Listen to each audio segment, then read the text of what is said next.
The dark-haired man smirks with that signature confidence as he casually unlocks the hidden stat gap, clearly stepping up his game without breaking a sweat. Gap's basically a wild card. It shrinks the gap against stronger foes to keep things interesting, but blows up against weaker ones, turning every fight into a high-stakes gamble. The dark-haired man breaks down the rule. Every 3 stat points you stack up shrink the level gap by 1 against stronger opponents, making those battles a bit less brutal. The dark-haired man wastes no time, landing a sharp kick to the horned monster, who snarls back with furious aggression, turning the fight up a notch. The dark-haired man smirks confidently, slamming his fist down as debris explodes around him, declaring this is how he levels up his strength right now. Facing the towering horned monster, the dark-haired man calmly reveals this brutal method is the result of countless trials, ready to prove its power against the beast's fierce aggression.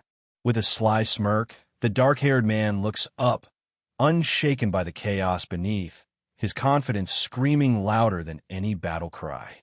The massive horned monster lets out a bone-rattling roar, swinging its colossal weapon with wild fury, ready to crush anything in its path. The dark-haired man stands firm, smirking as he shrugs off the brutal strike like it's nothing new. He's faced this beast's fury thousands of times, and somehow, that tiny stat boost just makes him stronger. The dark-haired man locks eyes on his opponent, veins pulsing as his stats climb again, his body's instinctive memory turning every move into an advantage, narrowing that stat gap with ruthless precision. With a smirk, the dark-haired man summons glowing blue screens, tapping into a hidden power that twists the battlefield to his favor like a master hacker rewriting the rules mid-fight. The large-horned monster roars, smashing the wall with brutal force, sending shards of debris flying everywhere as it channels pure rage into every devastating strike. The dark-haired man smirks even as he's slammed back by a powerful strike from the blue glowing weapon wielded by the unseen hand, the tension rising as the veteran's stat gap inches up, signaling this fight's only getting fiercer. The dark-haired man lands a fierce kick on the large horn monster, but the beast snarls back, relentless, because no matter how strong the attack, it's all wasted if it doesn't connect. Black-haired man with glasses and brown-haired woman freeze in shock, while red-haired boy looks worried, all stunned that they actually considered messing with someone that dangerous. The brown-haired woman reels in disbelief, regretting their reckless plan to kill that monster and steal its loot. She knows now how crazy that idea was. The large-horned monster's glare burns with pure rage, ready to tear anyone foolish enough to challenge it apart. The dark-haired man smirks, mocking the sluggish attack. So slow. How are you going to hit me swinging like that? Already ready to dodge or strike back. The large-horned monster roars, fury shaking the ground, while the dark figure below moves fast, launching a sudden counterattack that catches the beast off guard. The hand grips the massive axe tightly, swinging it with explosive power that cuts through the air like a storm unleashed. The dark-haired man smirks, gripping his glowing sword like it's an extension of his will, declaring that leveling up fast is no big deal. He's just getting started. With a fierce roar, the dark-haired man channels every ounce of his energy, unleashing a devastating attack that screams. All you have to do is bet with your life on the line. No half measures, just raw, unstoppable force. The dark-haired man smirks, barely dodging death as his gap stat ticks up, proving the more danger he faces, the bigger the reward he's cashing in. Kneeling in the shadows, the dark-haired man casually absorbs a stat point from just a few drops of blood, smirking as he mutters, "Getting 1 stat point for a few drops of blood ain't a bad exchange," clearly playing the game on his own ruthless terms. The hand tightens around a weapon, fingers steady and eyes locked on the target, whispering with fierce confidence, "I got this," ready to turn the tide with nothing but sheer will. The dark-haired man weaves through danger with sharp precision, smirking as he admits one wrong move could be fatal. But he's already plotting the final move to end this. The dark-haired man eyes the shattered glass and towering armored statue, mocking those trying to flee as the brown-haired woman clenches her jaw, the black-haired man with glasses breaking into a nervous sweat while the short brown-haired girl stays silent, tension thickening in the dimly lit room. The brown-haired woman urges Hannah to find a way out, her hand reaching toward the shadowed walls as anxiety ripples between them, desperate to escape the suffocating darkness closing in. Just as panic peaks, the dark-haired man steps in with that smug smirk, cutting through the tension with a cold, "Where are you all going?" leaving the brown-haired woman frozen, shock and fear written all over her face. Her breath catches, sweat trickling down as the word slips out. That's like she just realized something terrifying is about to go down. Her eyes widen, heart pounding as the truth hits harder than she expected. This isn't just bad, it's a total game changer. The dark-haired man smirks, laying out his slick strategy to dodge the horned monster's attacks and rack up hidden stats, making it look way easier than anyone expected. With a fierce grin, the dark-haired man drives his weapon down hard, catching the horned monster off guard and sending it reeling from the blow. Just as tension spikes, a sudden grip clamps down on the brown-haired woman's wrist, her shocked gasp cutting through the chaos as an unknown hand pulls her into danger. Debris crashes down as the brown-haired woman reaches out desperately, while the black-haired man with glasses tightens his grip on a tool, both frozen in shock and fear, realizing the danger closing in fast. Her eyes dart upward, heart pounding as sweat beads on her forehead. Whatever's coming, she knows it's way worse than she expected. Suddenly, a massive explosion rips through the city, sending shards of rubble and crackling energy tearing through the air, turning everything into chaos in an instant. The red-haired boy stumbles back, eyes wide with terror as the shockwave slams into him, barely able to process the nightmare unfolding around him. The dark-haired man smirks, lecturing the shaken brown-haired woman about her mistake. Clearly annoyed, she didn't dodge or back off when things went south. The large-horned monster snarls, mocking the dark-haired man with a taunt, while the man just stands there, smirking like he's got some secret up his sleeve. The large-horned monster swings its massive axe with brutal force, but the dark-haired man grips his weapon tight, eyes sharp, while the other dark-haired man watches calmly, sizing up the chaos about to unfold. The large-horned monster spins around, eyes wide with shock as the weapon strikes close, the dark-haired man's grip tightening, ready to press the advantage. The confident dark-haired man raises a hand, energy pulsing from the glowing block behind him, while the determined one watches intently, calculating his next move in the shadowed battleground. With a sly smirk, the dark-haired man peeks from behind the wall, casually waving and dropping a cool, "See you later," like he's already 3 steps ahead of whatever's coming next. The large-horned monster grips its weapon tightly, glaring at the stone wall as if daring whatever's hidden to make a move first. The large-horned monster snarls fiercely, its teeth bared and one glowing red eye burning with raw fury, ready to explode at any second. The large-horned monster hoists its massive weapon high, roaring like the world's about to end as it prepares to slam down with brutal force. The brown-haired woman gasps, sweat pouring down her face, struggling to catch her breath as the terrifying roar still echoes in her ears. The red-haired boy and brown-haired woman collapse among shattered stone pillars, breath ragged, exchanging tense words about surviving the nightmare, and wondering if the deadly threat that took Minguk and Haman is finally gone. The red-haired boy and brown-haired woman collapse among shattered stone pillars, breath ragged, exchanging tense words about surviving the nightmare, and wondering if the deadly threat that took Minguk and Haman is finally gone. The brown-haired woman, still reeling, demands to know what could possibly drive someone to pull such a reckless stunt, her voice trembling with disbelief. The dark-haired man fires back with a cold confidence, cutting through the chaos. "Isn't that obvious? To increase my stats." The hand grabs the sword off the cold stone floor as a voice reminds them to catch their breath whenever the maze shifts, because even in this endless trap, timing is everything. The dark-haired man towers over the captured brown-haired woman and red-haired boy, gun in hand, smirking as he taunts them about toying with his prey, because why rush when you can savor the hunt? The brown-haired woman's voice cracks with desperation, eyes wide as she asks, "Then, how long do we have to do this?" The weight of their grim situation sinking in hard.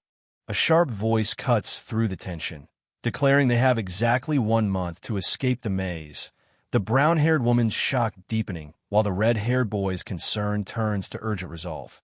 The brown-haired woman's panic spikes as the brown-haired man, calm but firm, insists they endure this nightmare for 30 more days before splitting up, the weight of the backpack matching the heavy choice hanging between them. The dark-haired man, sharp and calculating, lays out the brutal truth. Staying apart means safety from the monster, forcing a fracture in their fragile alliance. With that sly smirk, the dark-haired man throws down the challenge, asking, "So which were you thinking of going?" Putting all the pressure squarely on their next move. The red-haired boy and brown-haired woman exchange worried glances as she warns that wandering blindly in this ancient, shadowy place will only make things worse. Danger lurking around every corner. The red-haired boy and brown-haired woman exchange worried glances as she warns that wandering blindly in this ancient, shadowy place will only make things worse. Danger lurking around every corner. The dark-haired man smirks, knife in hand, dropping the bomb that he knows this maze better than anyone. So yeah, he's got the exit mapped out, and suddenly the game just got way more interesting. The brown-haired woman's worry spikes as she realizes they might be totally trapped, wondering if escaping solo is even an option. She reluctantly accepts the plan, tension thick as her nervous sweat betrays just how high the stakes really are.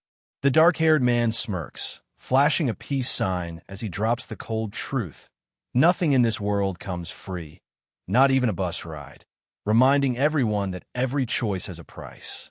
Suddenly, the blade presses cold against her neck, and the brown-haired woman's shocked eyes scream that this game just got deadly real. With a crooked blade gleaming under the moonlight, the dark-haired man's smirk widens as he snarls, "Spit out all your coins," making it clear this robbery's about to get ruthless. The shield-bearing warrior tightens his grip, raising his massive emblem-adorned shield just in time, bracing to block the incoming strike with unshakable focus. Suddenly, the goblin trio, orange-eyed, blue-skinned, and gray, freeze, eyes wide and jaws dropping, caught off guard by something lurking just beyond the shadows. Suddenly, the goblin trio, orange-eyed, blue-skinned, and gray, freeze, eyes wide and jaws dropping, caught off guard by something lurking just beyond the shadows. The shield-bearing warrior braces, raising his shield just in time to block the goblin's vicious sword slash, the goblin's alarmed Kike cutting through the night air. The shield-bearing warrior braces, raising his shield just in time to block the goblin's vicious sword slash, the goblin's alarmed Kike cutting through the night air.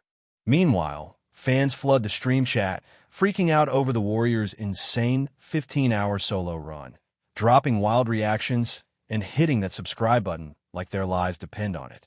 The young man with the headband bursts out, "I did it! I did it!"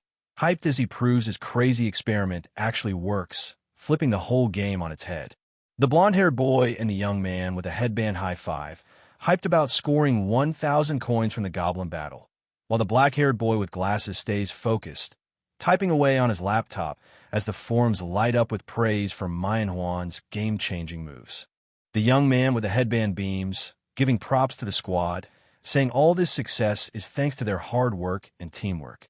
The young man with the headband beams, giving props to the squad, saying all this success is thanks to their hard work and teamwork. The light brown-haired guy leans in, scanning the comments section, eyes narrowing as he calls out Baldaman's nonsense, calling bullshit on anyone who thinks just anyone can drop claims like that without proof. The light brown-haired guy flashes a confident grin, telling the black-haired boy not to let the haters get to him, reminding him the world's always going to throw shade, but he's got this. Suddenly, a notification pops up. New video just dropped in the Hall of Fame, hinting at fresh content that could change everything. They scramble to check their video's rank on the platform, heart racing as the numbers reveal just how close they are to breaking into the top tier. Suddenly, everything flips. Light brown-haired guy in glasses dude freeze, eyes wide, shouting, "What's going on? Why did it suddenly?" As chaos crashes their plans out of nowhere. Out of nowhere, the weapon hits +10 refinement. An absolute first, leaving everyone shook, dropping jaws and stammering over how insanely rare this even is. Out of nowhere, the weapon hits +10 refinement. An absolute first, leaving everyone shook, dropping jaws and stammering over how insanely rare this even is. The black-haired boy steps up, crossing his arms with sharp focus, demanding they snap out of it and handle things like they mean business. No more standing around like useless statues. The black-haired boy steps up, crossing his arms with sharp focus, demanding they snap out of it and handle things like they mean business. No more standing around like useless statues. Under the cover of night, the black-haired boy breaks the tension with a casual whistle and a hand gesture, but the red-haired boy stays stone-faced, clearly not buying whatever game is being played. The black-haired boy steps up, fingers flicking through glowing holograms as he gears up to dive into the stock exchange. Time to make his move in this high-stakes digital battlefield. He locks onto the digital interface, determination sharp. "First, I want to secure my coins," he says, ready to outsmart the system and claim his stake in this ruthless coin stock exchange. He scans the glowing interface, fingers dancing over options. "Let's see. This and this," calculating every move like a pro hacker locked in on the jackpot. He zeroes in on the enchanted tarot cards and the busted bronze key fragment. Both pricey but too tempting to pass up, knowing they could unlock the next big secret. Snagging the weathered bronze key shard and a chunk of a wooden wagon wheel, he shells out coins without hesitation, sensing these relics are puzzle pieces for the bigger mystery ahead. Scooping up 10 lottery refinement scrolls, the black-haired boy knows these might be trash to most, but he's betting on their hidden worth. Sometimes the junk others overlook holds the key to leveling up big. Hand hits yes on the digital screen, sealing the deal with a thank you ping, because grabbing items is one thing, but how you play your cards, that's the real game changer. Black-haired boy locks in his focus, declaring, "I will combine 3 items," as the cards, staff, and umbrella swirl together on the glowing interface. This fusion's about to flip the whole game upside down. Blue energy crackles wildly as the black-haired boy stands firm. The fusion complete, and the system confirms. Combination has been successful. Now watch how this power changes everything. The Wheel of Fortune from Fortuna grants a maxed-out luck boost for 10 minutes, but it's one-time use and incomplete, meaning its power and range are seriously limited, so timing this move is everything. With a steely glare, the black-haired boy summons a radiant bird emblem above him, signaling the activation of a rare skill that could turn the tide, but only if he plays his cards right. The black-haired boy conjures a glowing blue dagger, his eyes sharp with resolve as he warns that luck's power is tricky, useless if you don't understand its limits. That hand tightens around the sword, voice steady, but I know exactly where that boundary is because I remember everything in my life. No room for doubt, just pure, unshakable confidence ready to cut through any challenge. Black-haired boy channels every ounce of focus, unleashing a massive swirling energy shield that pulses with raw power as the system confirms. Your fortune has increased to max.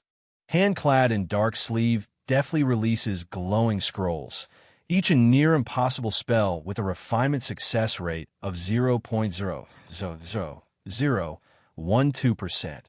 Talk about playing with fire on the edge of magic's cruelest odds.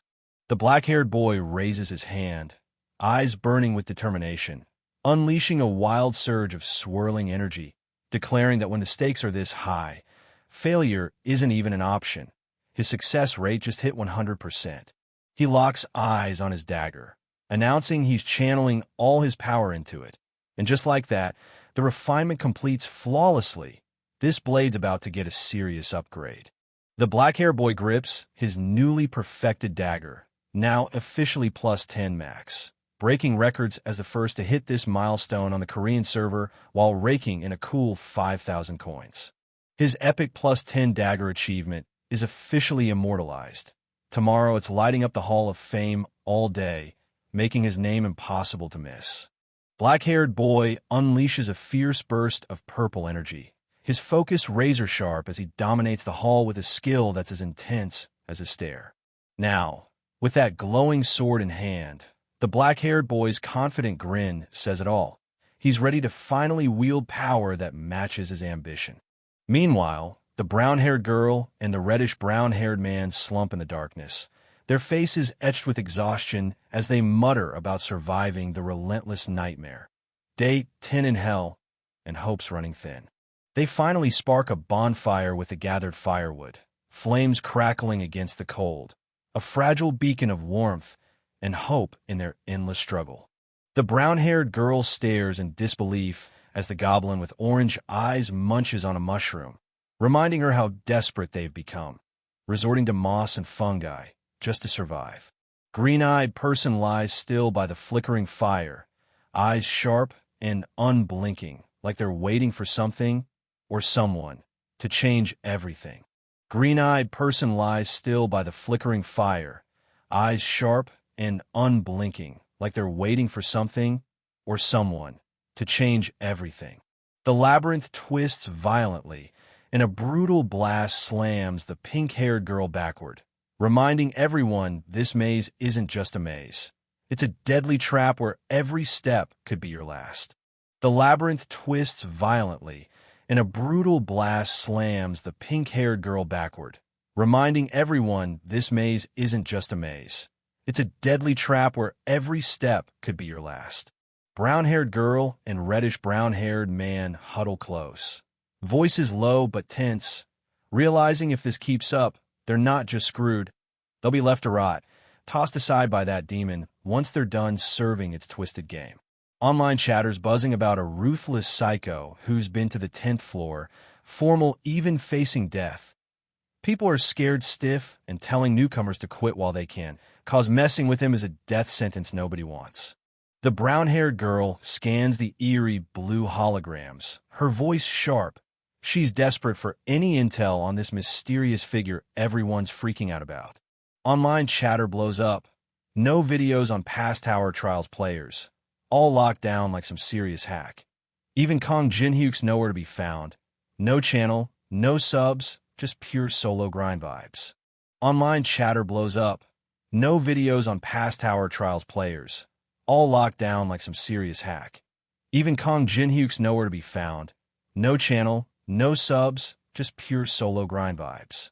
Brown-haired woman cuts through the noise, grilling anonymous sources about the Raven Guild's take on the maze, only to get cryptic responses confirming the guild's involved but clueless too. Turns out, intel on this maze is almost non-existent.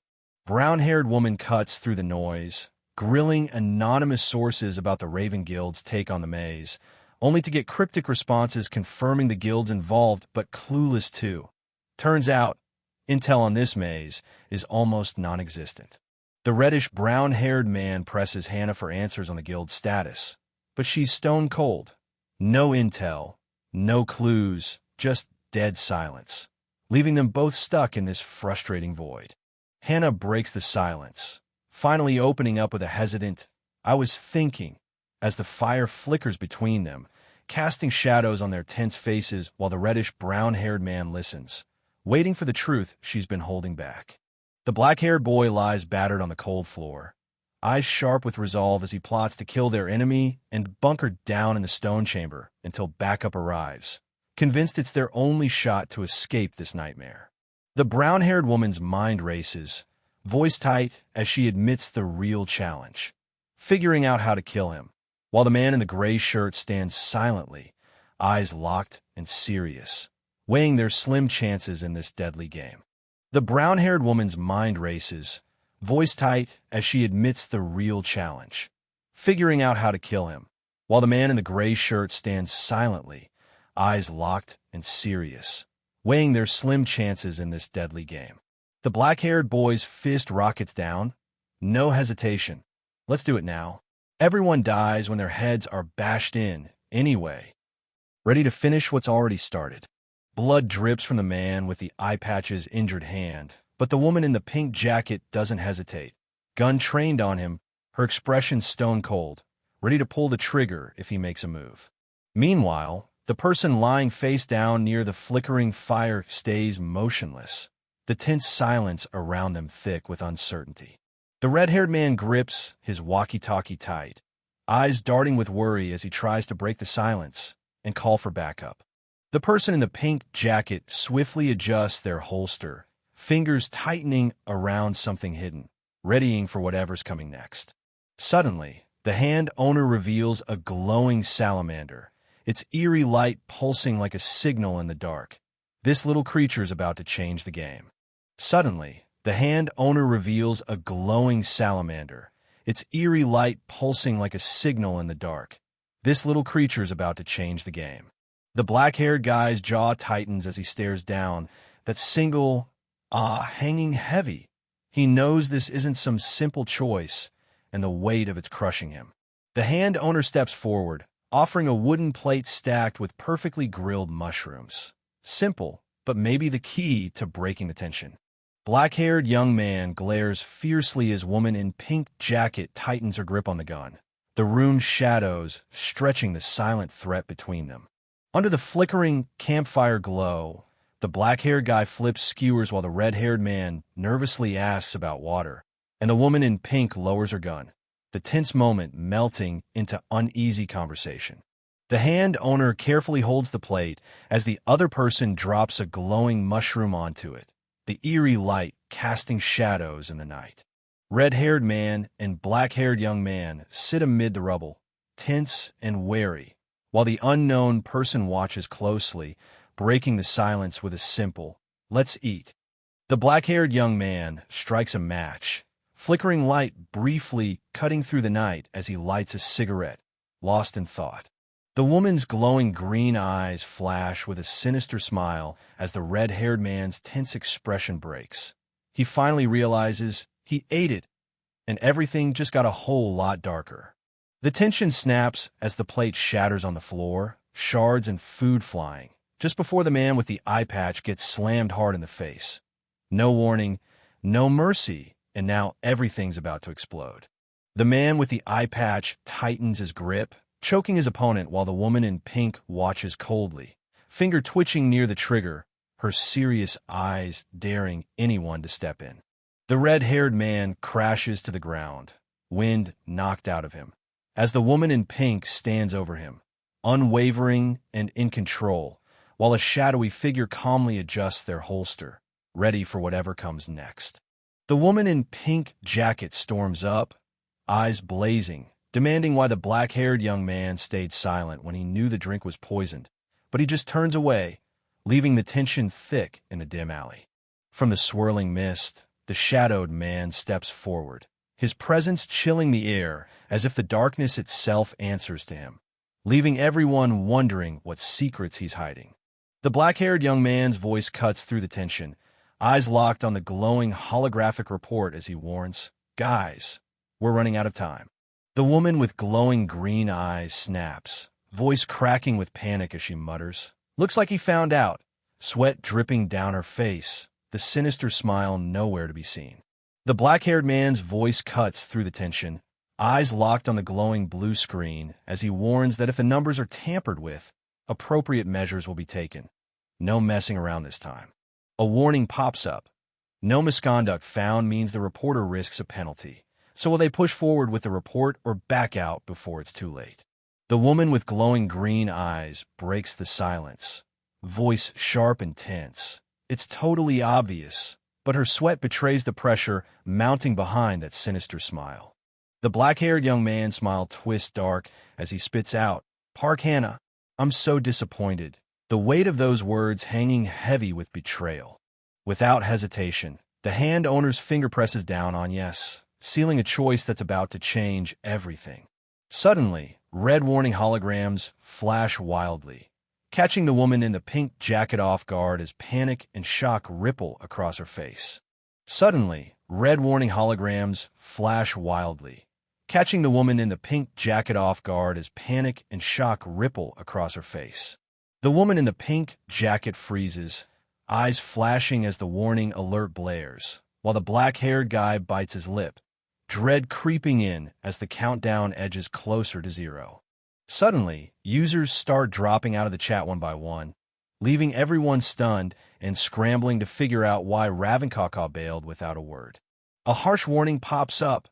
Anyone who watched before now can't view videos for a whole month, and if they slip up again, it's a permanent ban with no second chances. Suddenly, the woman in the pink jacket whirls around, eyes wide with shock and anger, as the glaring digital sign drives home the brutal reality of the new rules. The black-haired young man stays eerily calm, eyes fixed ahead, while the woman in the pink jacket recoils, her shock and fury barely contained as the weight of their predicament sinks in. The beast's furious roar cuts through the rain as it swings down with raw power, while the hand owner braces, muscles tensed, ready to either block or dodge the brutal strike. The beast barrels through the hallway like a freight train, eyes blazing with fury, every step shaking the ground as it hunts down its target without a hint of mercy. The black-haired guy steals himself under the night sky, while the brown-haired woman clutches her chest, tension thick as she whispers, "Let's finish up." The black-haired guy steals himself under the night sky, while the brown-haired woman clutches her chest, tension thick as she whispers, "Let's finish up." The black-haired young man straightens up, a sly grin creeping across his face as he confidently declares he's got this under control. Suddenly, the woman in the pink jacket freezes, her eyes wide with fear as she clutches her collar, clearly shaken by what just went down. The words, "You have met the conditions," hit her like a bomb, sweat dripping down her face as panic sets in and she struggles to process what this means for her next move. The black-haired guy's voice cuts cold, telling the brown-haired girl he doesn't need her now, while that eerie, glowing object hovers between them, turning the tension up to 11. The woman in the pink jacket lashes out, shouting with fierce urgency as a blazing energy slash cuts through the air right in front of her. The woman in the pink jacket crashes backward, slammed by a brutal shockwave unleashed by the shadowed man's unseen strike, her gasp barely escaping as the force throws her off balance. The beast-like creature roars, slamming the dark-haired man hard onto the ground, its furious strength on full display as the fight escalates without mercy. Amid the chaos, the brown-haired girl is violently thrown back, crashing through debris and choking smoke, her desperate struggle clear as the room crumbles around her. The black-haired young man fires his gun with fierce determination, energy crackling around him as he warns, "You should be more afraid of me." A sudden surge of power, signaling this fight, is far from over. The beast-like creature lunges with raw fury, slamming the black-haired young man backward with brutal force as a guttural roar shakes the night air. The man with dark hair crashes hard but quickly scrambles up, eyes burning with determination as the beast-like creature charges again, unstoppable and wild. The man with dark hair crashes hard but quickly scrambles up, eyes burning with determination as the beast-like creature charges again, unstoppable and wild. The man with dark hair smashes through the chaos, charging forward with relentless power, his energy tearing through everything in his path. The man with dark hair unleashes a fierce energy slash, striking the beast-like creature hard as he vows to make it suffer the same fate. The beast-like creature roars, spewing a blazing torrent of fire as the light brown-haired figure leaps back just in time, dodging the scorching assault amid the city chaos. Flames rage around the beast-like creature as it crashes down hard, its furious growls barely rising above the inferno consuming the battlefield. Purple energy blasts slam into the beast-like creature, battering its fur-covered body with raw force, cracks forming as it struggles to stay standing against the relentless assault. The beast-like creature roars, barreling forward with savage fury while the man with dark hair tightens his grip on the weapon, ready to strike back in this high-stakes standoff. The black-haired guy narrows his eyes, gripping a glowing knife as he drops some savage wisdom. Muscles make the meat tougher to chew, turning this fight into a gritty lesson on strength and survival. Black-haired guy's smirk cuts through the tension as he coolly declares, "Almost there," like he's just steps away from flipping the whole game on its head. Black-haired guy's smirk cuts through the tension as he coolly declares, "Almost there," like he's just steps away from flipping the whole game on its head. That glowing eye sharpens, burning with untamed rage. This beast isn't just angry, it's ready to unleash chaos. That glowing eye sharpens, burning with untamed rage. This beast isn't just angry, it's ready to unleash chaos. The horned beast charges forward with raw power, but the man with the purple dagger stands his ground, warning, "Don't run around too much," ready to strike with deadly precision. The man with the purple dagger smirks, glowing blade in hand, taunting, "Because of your muscles, you'll get tired sooner," flipping the fight's momentum with his sharp mind and sharper edge. The black-haired fighter locks eyes ahead, grit blazing as he declares, "We're almost there," charging forward despite the purple dagger's looming threat. The horned beast-like figure crashes down with unstoppable force, ready to unleash his final, devastating move, the last card meant to end everything. The horned beast-like figure's eye ignites with fierce energy, detonating a level 10 explosion that shakes the entire labyrinth, turning the battlefield into chaos. The horned beast roars, flames bursting green around its weapon as the black-haired young man tightens his grip on a glowing purple dagger, ready to counterattack in this high-stakes clash. The horned beast roars, flames bursting green around its weapon as the black-haired young man tightens his grip on a glowing purple dagger, ready to counterattack in this high-stakes clash. The horned beast roars to life, eyes blazing red as green energy crackles around him, activating his level 10 explosion skill that cranks up his attack power, speed, and sword mastery by a fierce 30% for 5 intense minutes. The horned beast snarls, furious and deadly, vowing to rip the human apart and scatter their remains throughout the dungeon. His sudden intelligence boost now letting him fully grasp and unleash this brutal threat. The horned beast radiates fierce green energy, declaring this will stop any future intruders, while the man with the purple dagger tightens his grip, steeling himself for the fight that's about to explode. The black-haired young man grips his glowing purple dagger, smirking with newfound confidence in his mana efficiency, daring his opponent with a sharp, "Not bad. Come at me." The horned beast roars, unleashing a savage green energy strike, but the black-haired young man meets it head-on, his purple dagger clashing fiercely as he refuses to back down. Energy crackles as the black-haired young man lunges, his purple dagger slicing through the horned beast's raging green blasts, both locked in a brutal dance of power and will deep underground. The black-haired young man finally stops dodging, unleashing raw energy blasts that slam into the horned beast's green whip, while the worried woman watches, whispering in disbelief at his sudden surge of power. The black-haired young man finally stops dodging, unleashing raw energy blasts that slam into the horned beast's green whip, while the worried woman watches, whispering in disbelief at his sudden surge of power. The worried woman can't shake the thought of that crazy opponent, while the black-haired young man charges forward, unleashing a fierce purple energy attack that's all or nothing. Time slows as the black-haired young man grins, striking with his glowing weapon like he's got the whole fight figured out, confidence that throws off even the toughest opponents. Despite giving it his all, the black-haired young man plummets into defeat. "You died," flashing as he grits his teeth, haunted by the endless cycle of struggle where every win just resets the game and nothing ever really changes. Yet deep down he knows this isn't the end. But then he strikes back hard, unleashing a punch fueled by something deeper, because this world, it literally reacts to him, summoning a fierce spectral tiger that mirrors his raw power and unstoppable will.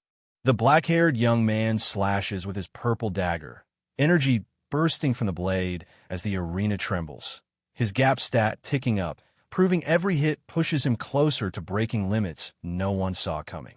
The horned beast roars, shattering rocks and tearing through debris like a force of nature unleashed, its dark fury shaking the battlefield to its core.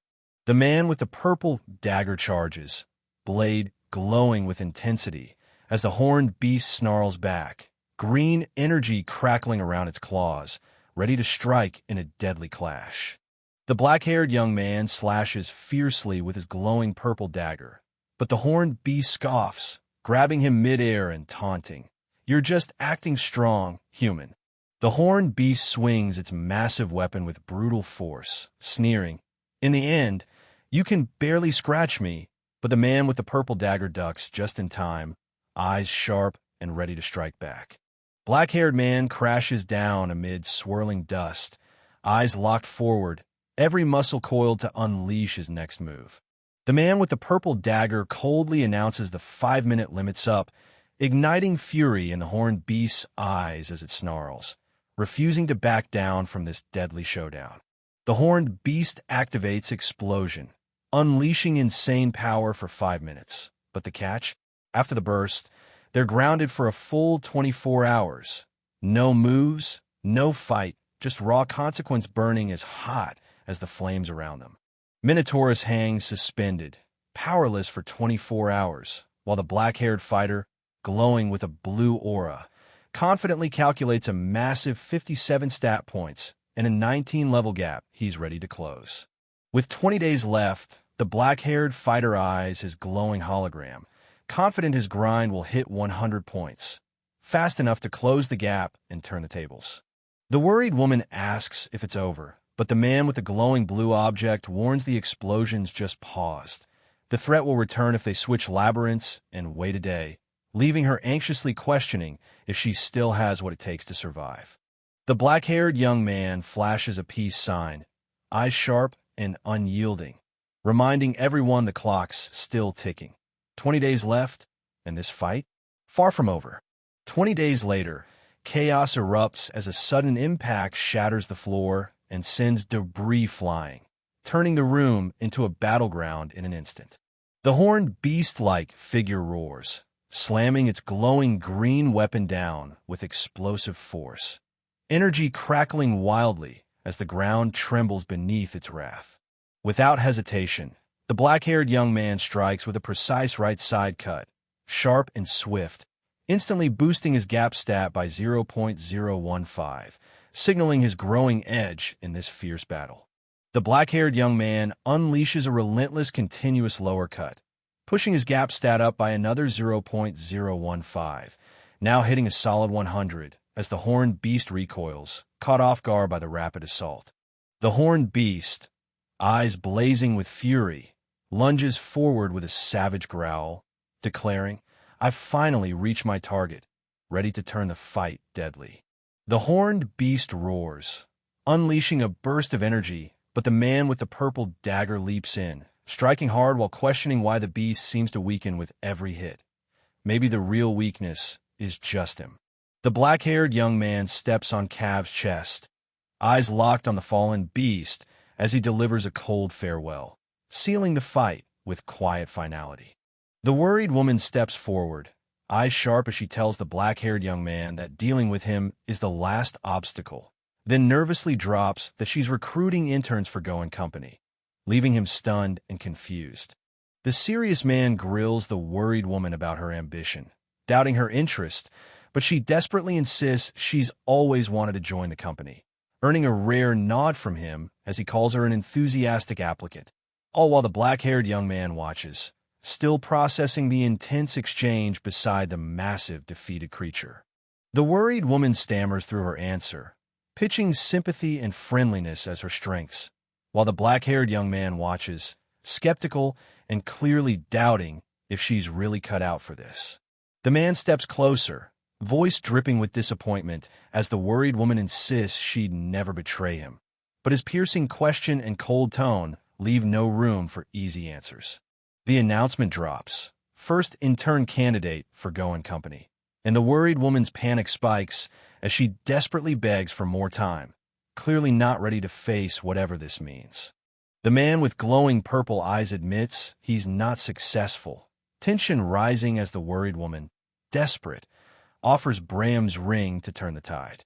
The worried woman clings to the man's leg, begging for mercy, revealing her brother traded Bram's ring for Korean ginseng with the Chinese side, desperate to save her own life.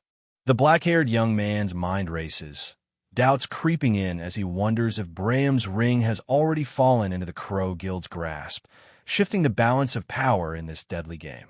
Bram's ring isn't just any loot. It boosts movement speed, grants mana resistance, and can even suppress a monster's mana, making it one of the most coveted items on the first floor with 3 powerful options that could turn the tide in any fight. The man with glowing purple eyes activates the Truth's Eye, instantly confirming Park Hana's honesty, then drops the line. She's officially passed as Go and Company's intern, prompting her relieved, "I survived." The man with glowing purple eyes activates the Truth's Eye, instantly confirming Park Hana's honesty, then drops the line. She's officially passed as Go and Company's intern, prompting her relieved, "I survived." The worried woman's anxiety spikes as she realizes the moment she's been dreading is here. It's time to write the contract, and she's totally unsure if she can handle it. With fierce resolve, the black-haired young man unleashes his skills. Sympathy, see, igniting a blaze of fire and light energy swirling from his hands, muttering, "Yes, of course you have to," as the city watches his power awaken. Watch as the LV.1 sympathy skill merges seamlessly with the LV.1 fire element, unleashing a powerful fusion that's about to change the game. The man with the glowing blue object claims the stigma of soul, activating its power as a scorching blue energy pulses from his hand, signaling something serious is about to go down. The man with the glowing blue object claims the stigma of soul, activating its power as a scorching blue energy pulses from his hand, signaling something serious is about to go down. The dark, shadowy figure, eyes blazing red and teeth sharp, mocks the worried woman's fear as he summons a glowing blue energy, shattering her naive hope of a simple contract. This game's way more dangerous than she imagined. The dark, shadowy figure, eyes blazing red and teeth sharp, mocks the worried woman's fear as he summons a glowing blue energy, shattering her naive hope of a simple contract. This game's way more dangerous than she imagined. The stigma of soul skill, marked by a blue hex emblem with a hand in flame, is a rare and tough-to-get ability that engraves a powerful stigma onto its target, signaling serious consequences ahead. Brown-haired girl drops to her knees, overwhelmed with relief and joy. "I'm alive. We made it," while black-haired man stays cool, hands in pockets, as they finally conquer the labyrinth's first floor and step out through the grand doors. Brown-haired girl squints at the glowing message, voice shaky. "So this is the reward for all our hardship." Her relief turning into a bittersweet mix of pride and exhaustion after surviving the brutal challenge. The black-haired man calls her in turn, and she snaps back with a fired-up, "Yes, boss," clutching the blue card like it's her new badge of honor, ready to prove she's more than just a rookie in this labyrinth game. The black-haired man demands the item from the hesitant brown-haired girl, then flexes a glowing treasure that's raked in over 10K coins, claiming no other player even comes close to his score. The black-haired man drops a brutal ultimatum: fetch Bram's ring in 3 days, then slashes it to 2, while the brown-haired girl's protests barely register against his unwavering confidence and raw power. The glowing red handprint burns onto the brown-haired girl's face like a brand, but despite the fear flickering in her eyes, she steels herself and vows, "Yes, I'll try to get it somehow." The glowing red handprint burns onto the brown-haired girl's face like a brand, but despite the fear flickering in her eyes, she steels herself and vows, "Yes, I'll try to get it somehow." Dagon Guild stands tall as Korea's top guild, carrying the weight of global expectations while guilds in the US, Europe, and Japan falter, making Korea the new powerhouse everyone's watching. The brown-haired girl hesitates, eyes heavy with worry as the black-haired man watches silently, while the news blares a challenge. Do you still want to stay silent about them? Pushing her closer to a truth she can no longer ignore. News Anchor 1 lays it down. Why rely on outside help when Dagon Guild's got the power to handle things solo? Meanwhile, the man in the dark suit stays stone-faced, like he's hiding something beneath that calm exterior. The black-haired man calmly plots a strike on the third-floor boss next month, weighing the rush against the regret he might carry later. Calm, confident, but clearly calculating every move. The black-haired man faces the towering labyrinth, acknowledging the impatience around him, but warning against rushing to seize its vast resources without a plan. Each floor gives you 90 days to conquer, no rush to hit the second or third floors yet, because while the basics start easy, the difficulty spikes hard as you climb higher.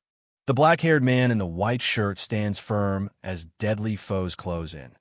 The golden armored figure with blue flames, the dark cloaked figure radiating purple, a massive dragon, and brutal orc-like warriors, reminding us that once you hit the world, the pressure and danger only get realer. No second chances for humanity's fall. First move is to gather every scrap of intel on what went down this past month before making the next play. Black-haired man in sleeveless shirt knows digging through fake news won't cut it. He needs a trusted source from his past to snag the real info and make the next move count. Scrolling through the search results, he zeroes in on that spiked mace, questioning if it's a one-of-a-kind weapon or if someone else holds the same dangerous edge. Lee Tae-min drops the bomb.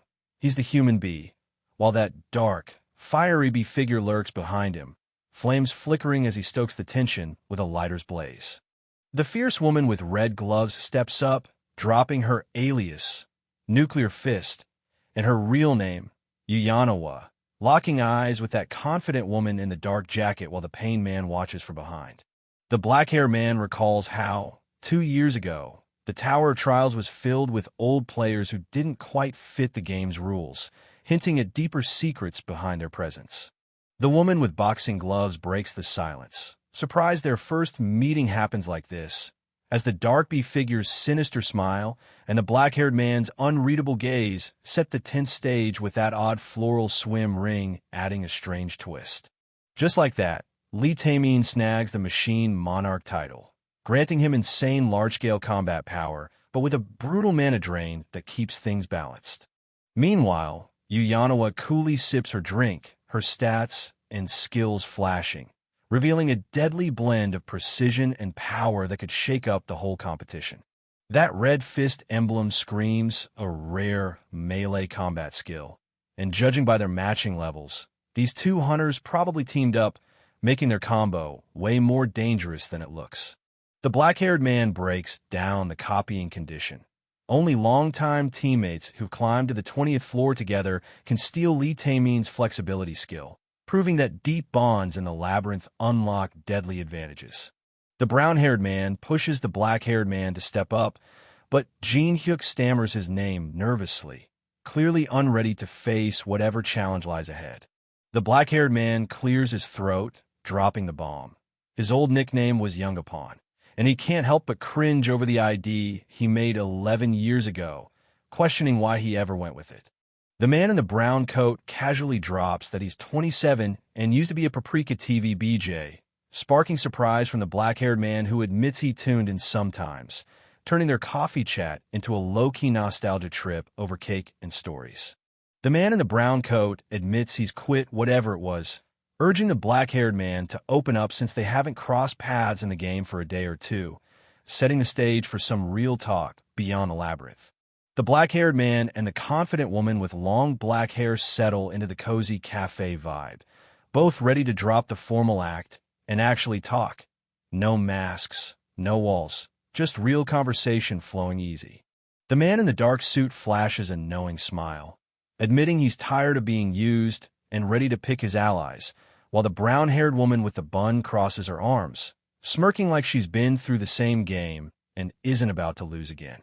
The man in the dark suit flashes a knowing smile, admitting he's tired of being used and ready to pick his allies, while the brown-haired woman with the bun crosses her arms, smirking like she's been through the same game and isn't about to lose again.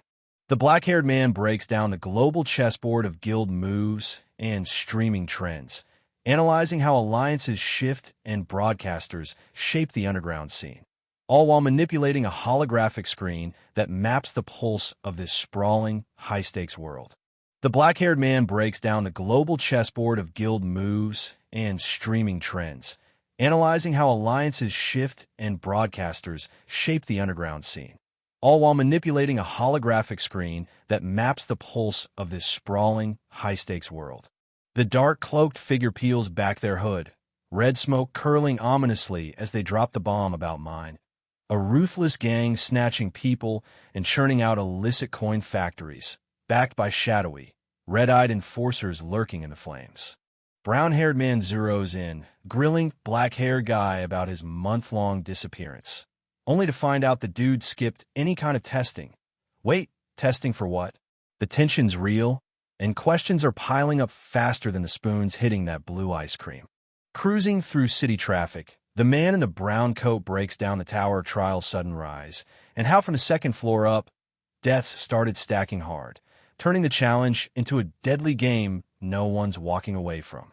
Only the ones who clear the test get to climb higher, because the Korea Awakening Association locked down the tower, blocking everyone else from stepping foot past that gate. She leans in, pointing to the barcode tattooed on her wrist, breaking down how you hand over the authentication code. No guesswork, just straight-up access control. She leans in, pointing to the barcode tattooed on her wrist, breaking down how you hand over the authentication code. No guesswork, just straight-up access control. The smirking man's already plotting to hijack the association's system, flipping their game on its head as the city's towering skyscraper looms, a silent stage for his next move. The smirking man's already plotting to hijack the association's system, flipping their game on its head as the city's towering skyscraper looms, a silent stage for his next move. But if you score above that dreaded F, expect top guilds and even the country itself to come knocking. Only 3 types of people make it to the test site, and that red-haired guy with a glowing sword? Yeah, he's the center of all that attention. The man with the red headband is practically begging for a decent grade, hands clenched tight, while the woman with short dark hair bites her thumb, both desperate to avoid a crushing failure. The black-haired man in the black jacket watches silently as the media swarm, cameras ready to capture every move, while the buzz about which guild will tackle the A-class challenge fills the air. The young man with glasses freezes mid-shot, eyes wide as something unexpected unfolds, while the woman with short dark hair and the serious black-haired man exchange tense glances, sensing the weight of the moment. Park Ha-na and Park Ha-jin step into the spotlight, their names echoing through the crowd as the next qualified survivors and rising stars of the Black Crow Guild, the tension and anticipation crackling in the air. Just as the black-haired man starts to turn, a shout cuts through the chaos. Wait! Look behind you, throwing everything into sudden, heart-pounding suspense. Enter Kim Ki-tae, the man with sunglasses and an unstoppable aura straight from the Fighting Abbey Guild. Everyone's eyes locked, and trust me, you don't want to blink now. Black-haired man yanks off his glasses, clearly annoyed, questioning why the place is packed like a livestock market. Testing dogs and cows, seriously? Brown-haired man stays calm, noting everyone's chasing quick cash, but time's tight, so black-haired man orders to clear the line fast before reporters lose patience. Black-haired man locks eyes, laying it down straight. Your siblings risked everything coming here, so don't screw up today, or you already know the fallout. The brown-haired woman tries to steady the vibe, telling the guy not to stress, and he nods, forcing a smile, ready to face whatever's coming next. The men in black suits cut through the crowd like a storm, barking orders to clear the way, their serious expressions leaving no room for hesitation as they push forward with unstoppable purpose. The man in the black suit with sunglasses snaps at the group, demanding they move immediately, his anger cutting through the tense silence as the man in the brown coat, the black-haired man, and the woman with long black hair watch, unshaken and quietly calculating their next move. The black-haired man stands firm, calmly refusing to move and insisting he's waiting his turn, while the man in the brown coat shifts nervously and the brown-haired woman's anger simmers, brewing tension as they all clash over who gets priority in the labyrinth. The brown-haired man suddenly snaps, grabbing someone's arm and shouting he'll handle things himself, cutting through the tense standoff with unexpected force while the man in the dark suit watches silently. The unknown hand yanks the black-haired man by the collar, but he stays cool, warning calmly that whoever's behind this is making a big mistake and still has a chance to back off before things get messy. The man in gray jacket loses it, pointing wildly and threatening death, while the calm man in black jacket stays unfazed, hands in pockets as the confident man in brown coat tries to hold back the angry outburst, and someone murmurs about Park Ha-jin and Park Ha-na's mysterious Appa. The black-haired man's eyes flash as he activates Eyes of Truth, instantly revealing his level and skills on a glowing status screen that cuts through the chaos like a spotlight on raw power. Brown-haired man locks eyes with his silent observer, breaking the tension with a sharp demand. Why are you staring at me like that? The man with glowing eyes flashes a sinister smile, claiming his many eyes mean no one slips past his watch, while the black jacket guy calmly explains their surveillance trap is foolproof. The brown-haired man stands firm despite the threat, and the worried woman steps in, asking what just went down. The brown-haired woman gasps in fear as the brown-haired man points accusingly at the black-haired guy with the glowing red eye, shouting that this punk is seriously crazy, while the sinister smirk only widens. The black-haired man's grip snaps tight around the unknown wrist, that sinister smile daring anyone to challenge him as tension spikes instantly. Brown-haired man grits his teeth, clutching his injured finger, furious and shouting curses at the calm MC who sips water like he owns the night, while light purple-haired and blue-haired men watch in stunned silence. Brown-haired man roars, "You fucking insect!" swinging his injured arm wildly, desperate to fight back despite the pain burning through him. The MC's voice cuts through the chaos, commanding, "Everyone get back. You'll get caught up in it," as the man with glasses and blonde woman freeze, wide-eyed and terrified, clutching a water bottle like it's their last hope. The brown-haired man, pain and rage fueling him, snatches a water bottle and hurls it hard, drenching his own face with a sharp KUT, as if awakening himself to fight through the pain. With eyes blazing red, the brown-haired man unleashes a brutal kick that sends the calm MC crashing through the air, breaking his composed facade for the first time. The brown-haired man stumbles, clutching his injured leg in agony as the MC stays eerily calm, while the crowd erupts in shocked whispers, questioning if it was a twisted step or something else that brought him down. Suddenly, the brown-haired woman freezes, eyes wide with fear as she spots a man she never expected, her whispered shock cutting through the tense hush of the shadowy crowd around her.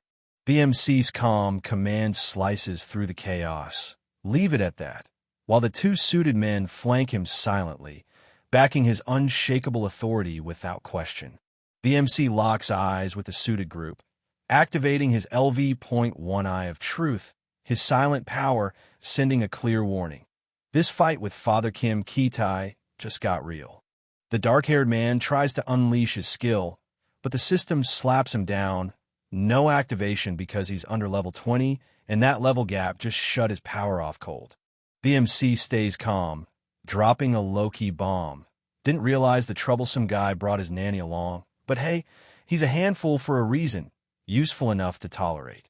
The MC smirks, calling out the real reason the troublesome guy's useful, supplying Korean ginseng to China, making his chaos a profitable game.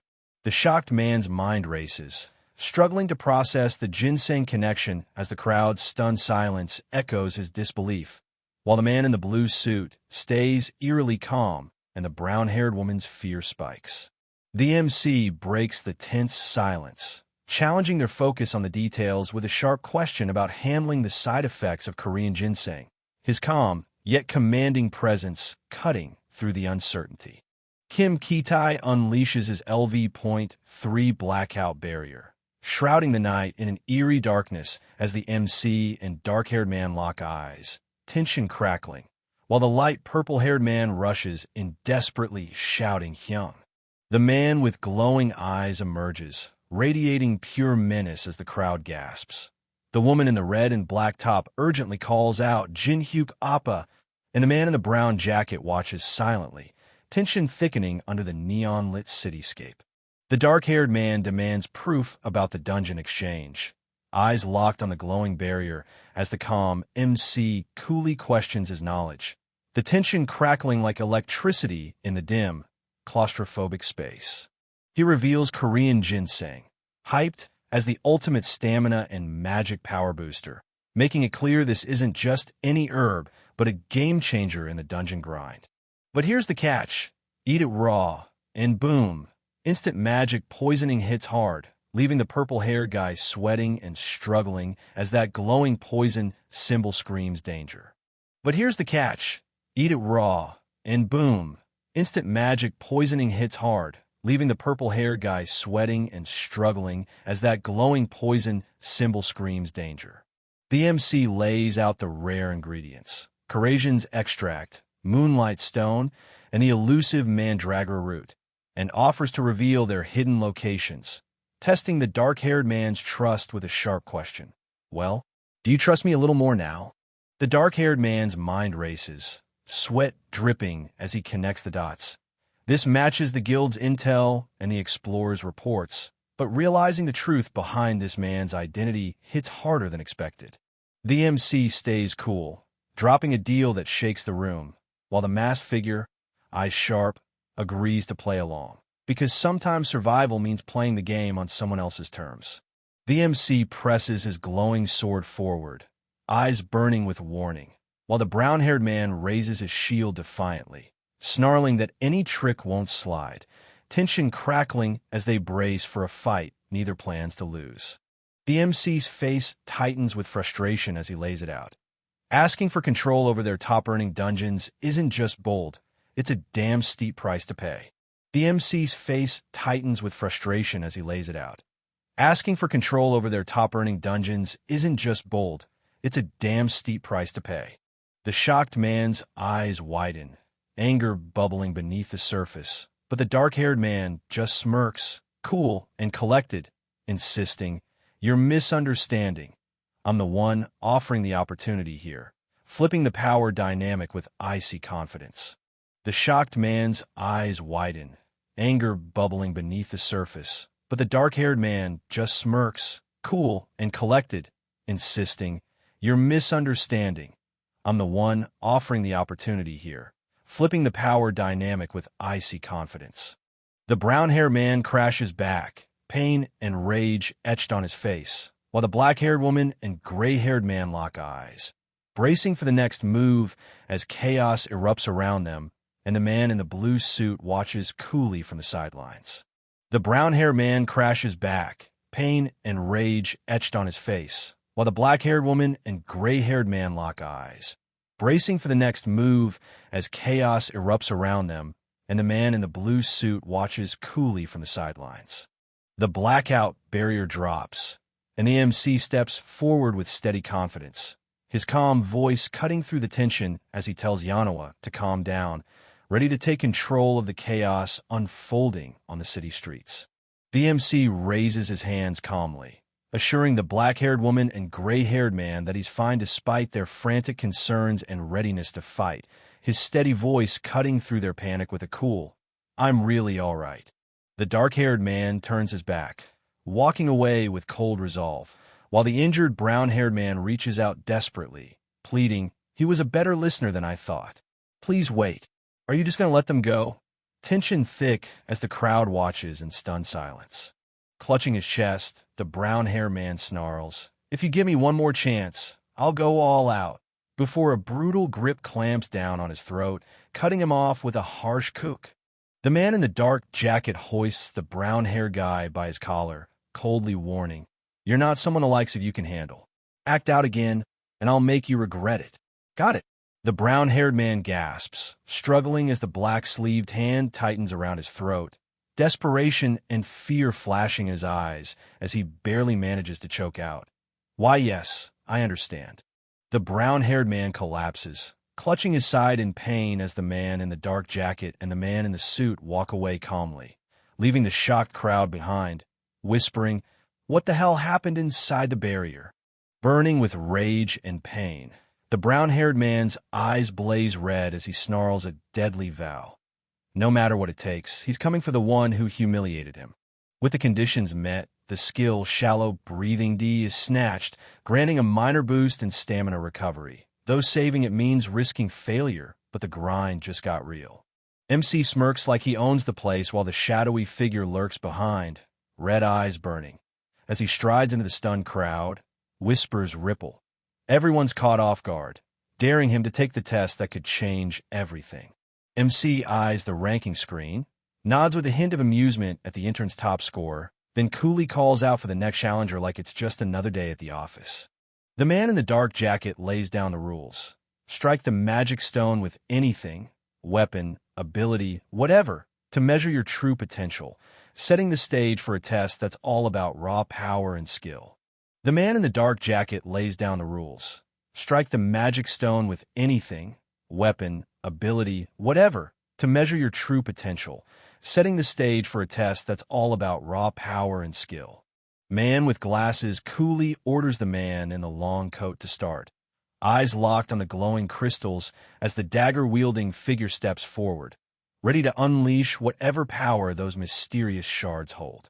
Man with glasses coolly orders the man in the long coat to start, eyes locked on the glowing crystals as the dagger-wielding figure steps forward, ready to unleash whatever power those mysterious shards hold.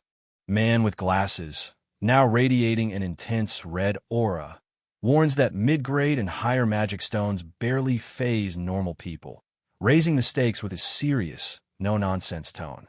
The man in the dark jacket's eyes blaze red as he cranks his rift stat to max, dagger glowing with raw energy, while the man with glasses gasps, realizing this fight just reached a whole new level. Time to see if all that labyrinth pain actually paid off. The man in the dark jacket's eyes blaze red as he cranks his rift stat to max, dagger glowing with raw energy, while the man with glasses gasps, realizing this fight just reached a whole new level. Time to see if all that labyrinth pain actually paid off. Man with glasses, usually calm, is stunned as he reveals most contestants are disqualified for not meeting the magic power threshold set by the magic stone. Turns out, raw strength isn't enough here. Then shocker hits. The magic stone cracks in half, a move no one's ever pulled, signaling someone just blasted into S-rank territory with insane magic power, turning the whole competition on its head. Then shocker hits. The magic stone cracks in half, a move no one's ever pulled, signaling someone just blasted into S-rank territory with insane magic power, turning the whole competition on its head.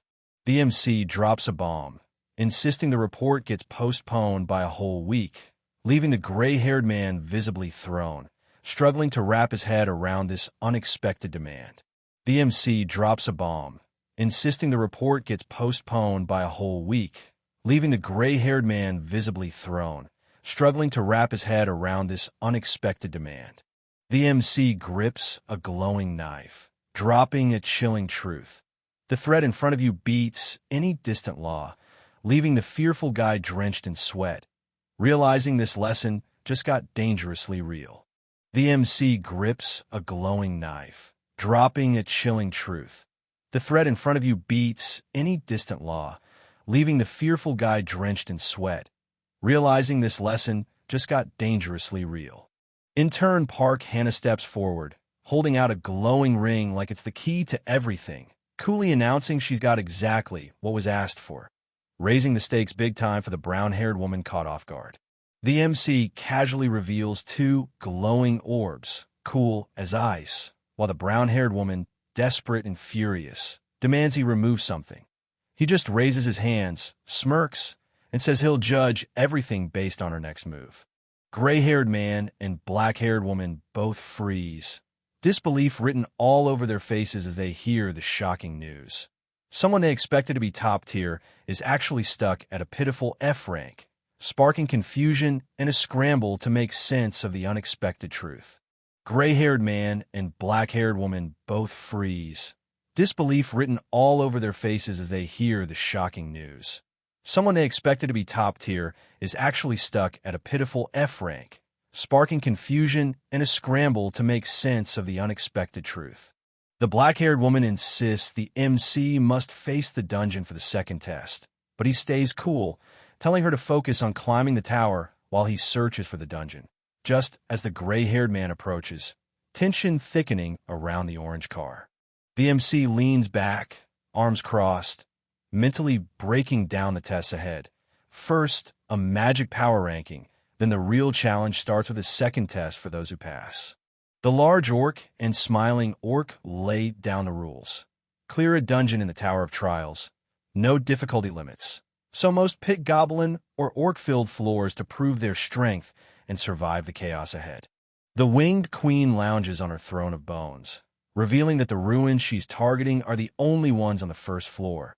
An infamous, untouched domain no one has ever cleared, even since the Tower of Trials game dropped 11 years ago and its brutal reality emerged.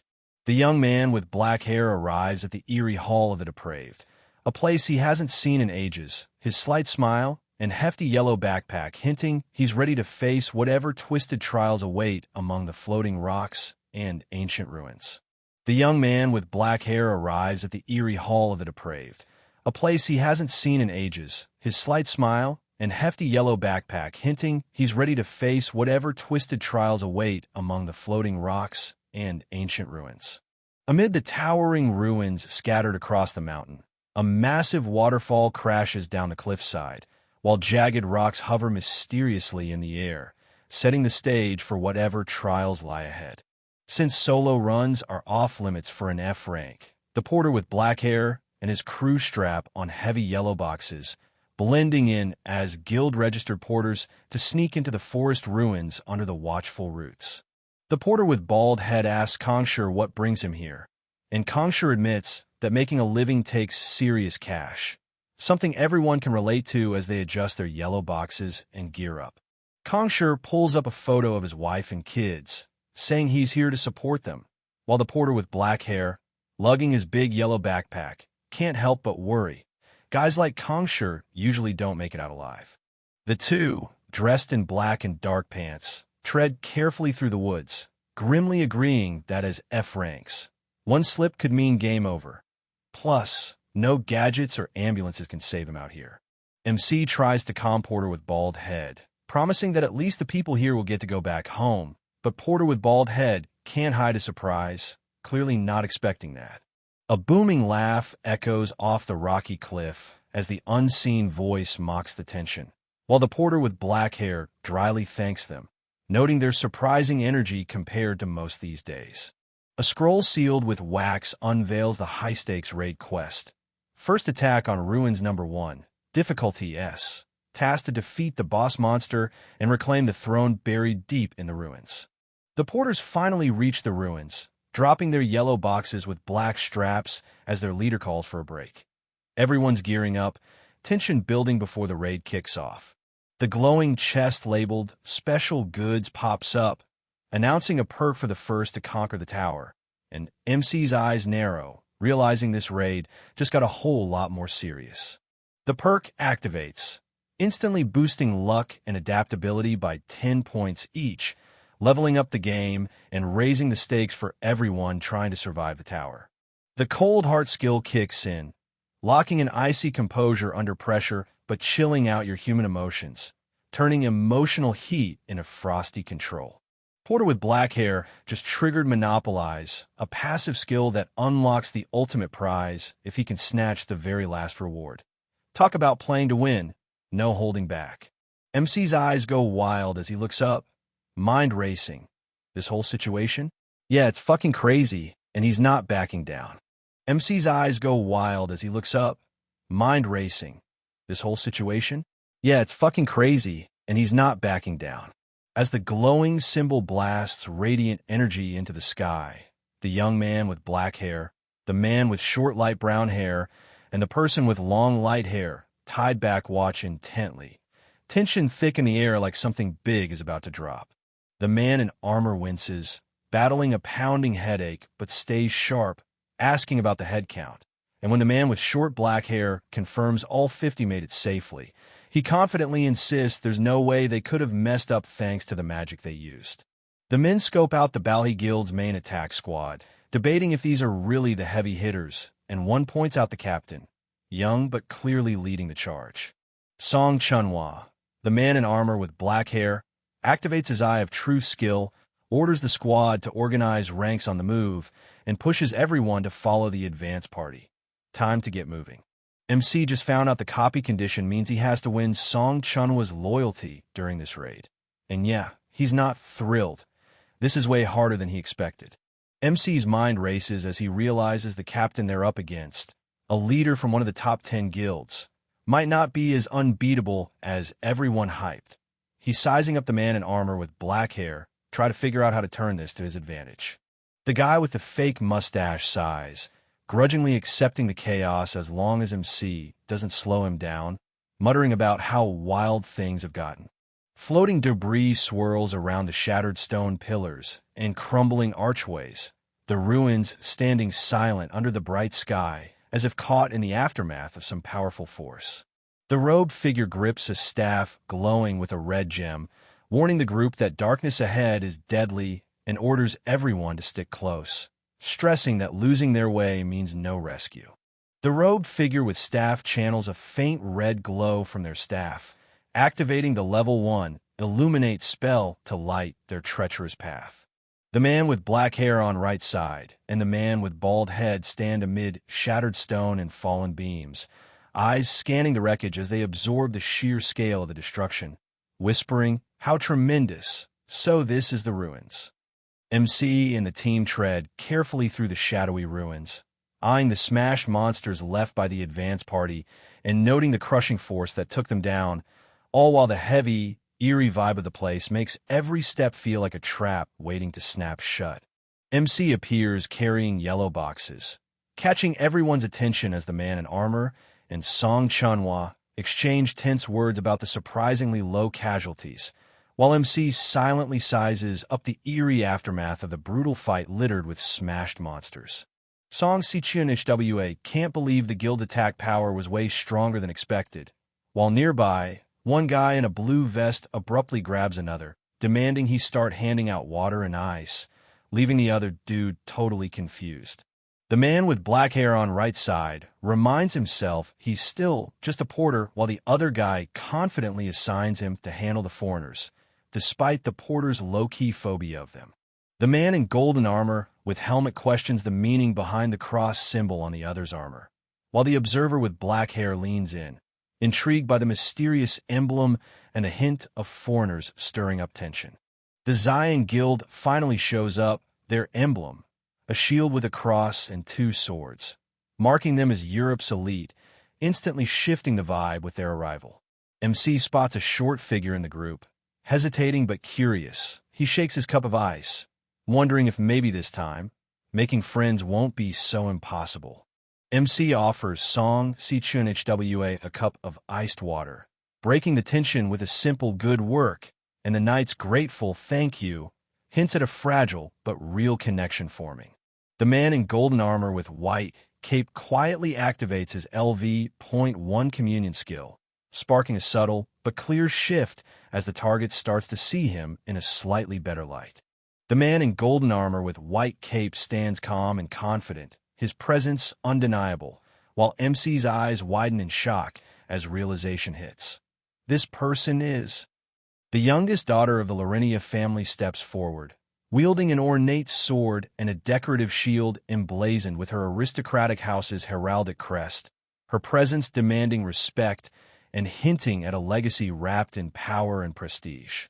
Teresa du Larinia stands ready, her sword gleaming as the legendary saintess who saved Amsterdam from ruin, a versatile powerhouse known across Europe for her divine attack, defense, and healing skills.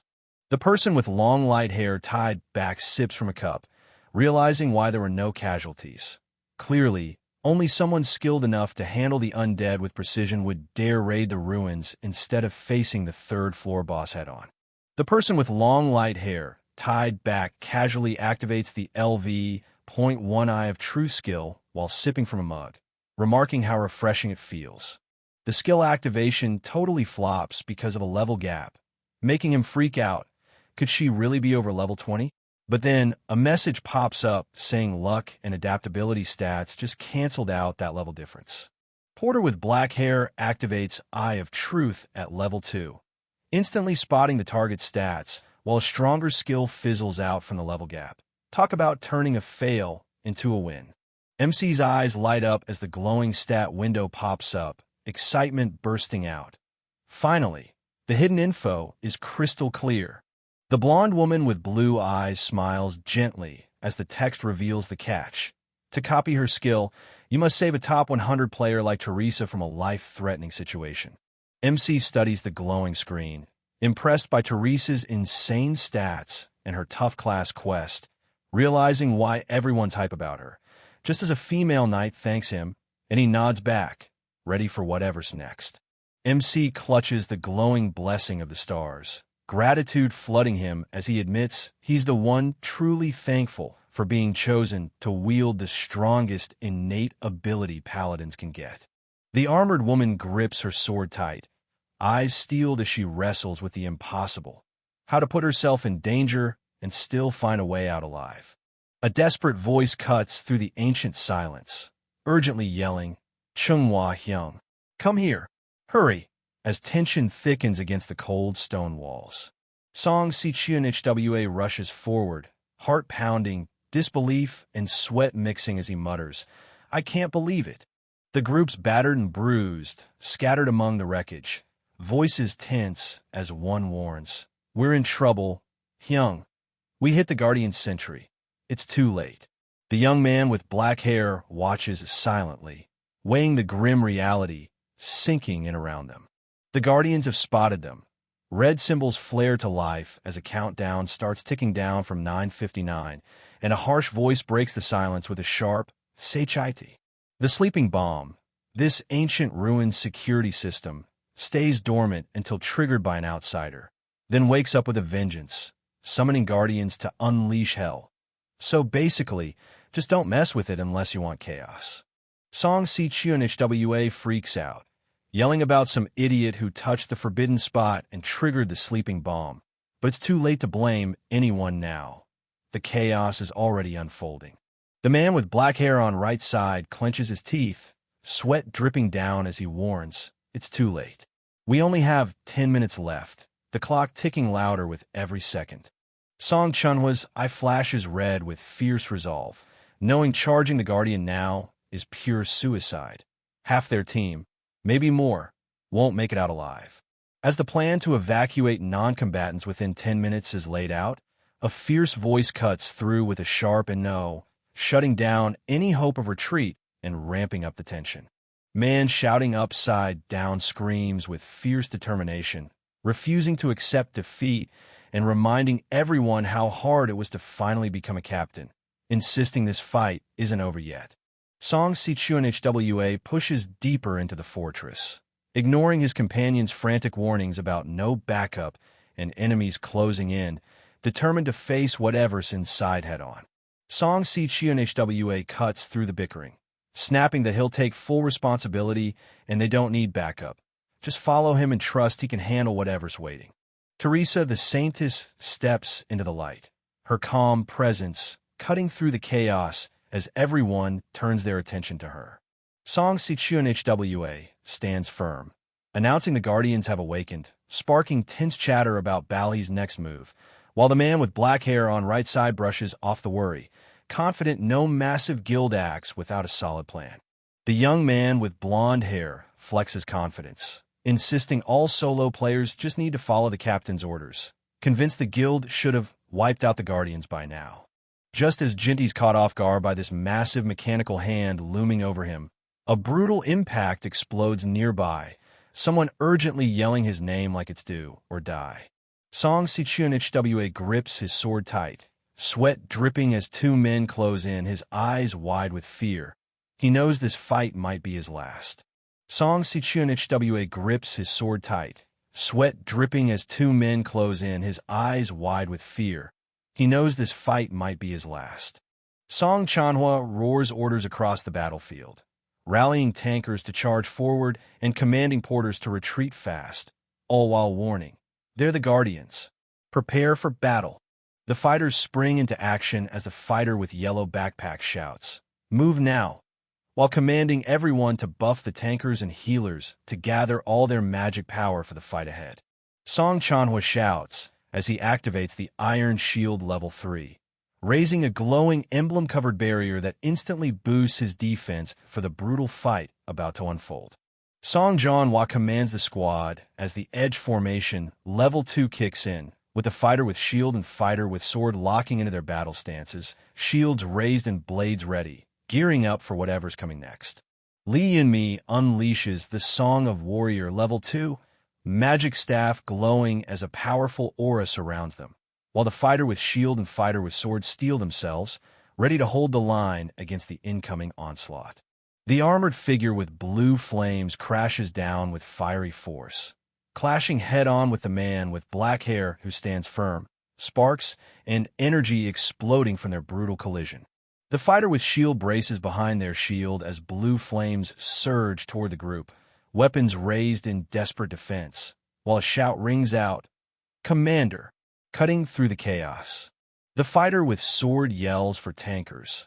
Li Yunmi desperately calls for a healer, and the man in blue vest warns the commander about solo players closing in, while the commander orders everyone to stay focused and hold the line amidst the relentless blue flame assault. Song Chanhua grits his teeth, shouting that casualties are inevitable and there's no time to waste on solo players. His focus is laser-locked on the mission, no distractions allowed. The fearful man tightens his grip on his sword, realizing solo players stand no chance against the glowing armored enemy's coordinated assault. They've been spotted, and the fight is about to get real.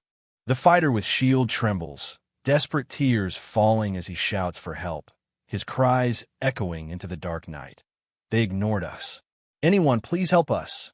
But no one answers. Teresa charges forward, sword blazing as she unleashes the sign of Cross Level 4, cutting through the advancing glowing armored enemies with fierce determination. Teresa channels all her power into a massive energy blast, obliterating the glowing armored enemies as they explode under her relentless assault.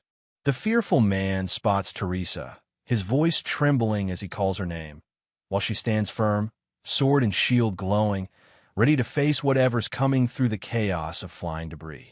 Teresa spots two glowing armored enemies slipping past the front lines, instantly knowing the non-combatants are in serious trouble, so she bolts toward the rear without hesitation. The man in blue vest sitting on the ground wipes sweat nervously, glancing at the ruined supply area and muttering, "Shit, who says we're safe?" despite being behind the line surrounded by scattered yellow boxes and busted walls. A glowing armored enemy swings a massive double-headed axe with deadly intent, but before the blow lands, they're struck down and collapse, sparking a tense exchange. "We're dying now." "What are you talking about, mister?" The grim reality setting in on the battlefield. MC presses a knife to fearful man's throat, blue flames crackling and armor shards levitating behind him as he coldly reminds, "I told you I would let you return alive, right?" As the armored figure with blue flames lunges in from behind, a desperate voice screams, "Imar, Kong, behind you!" forcing Mr. Kong to snap his head around just in time.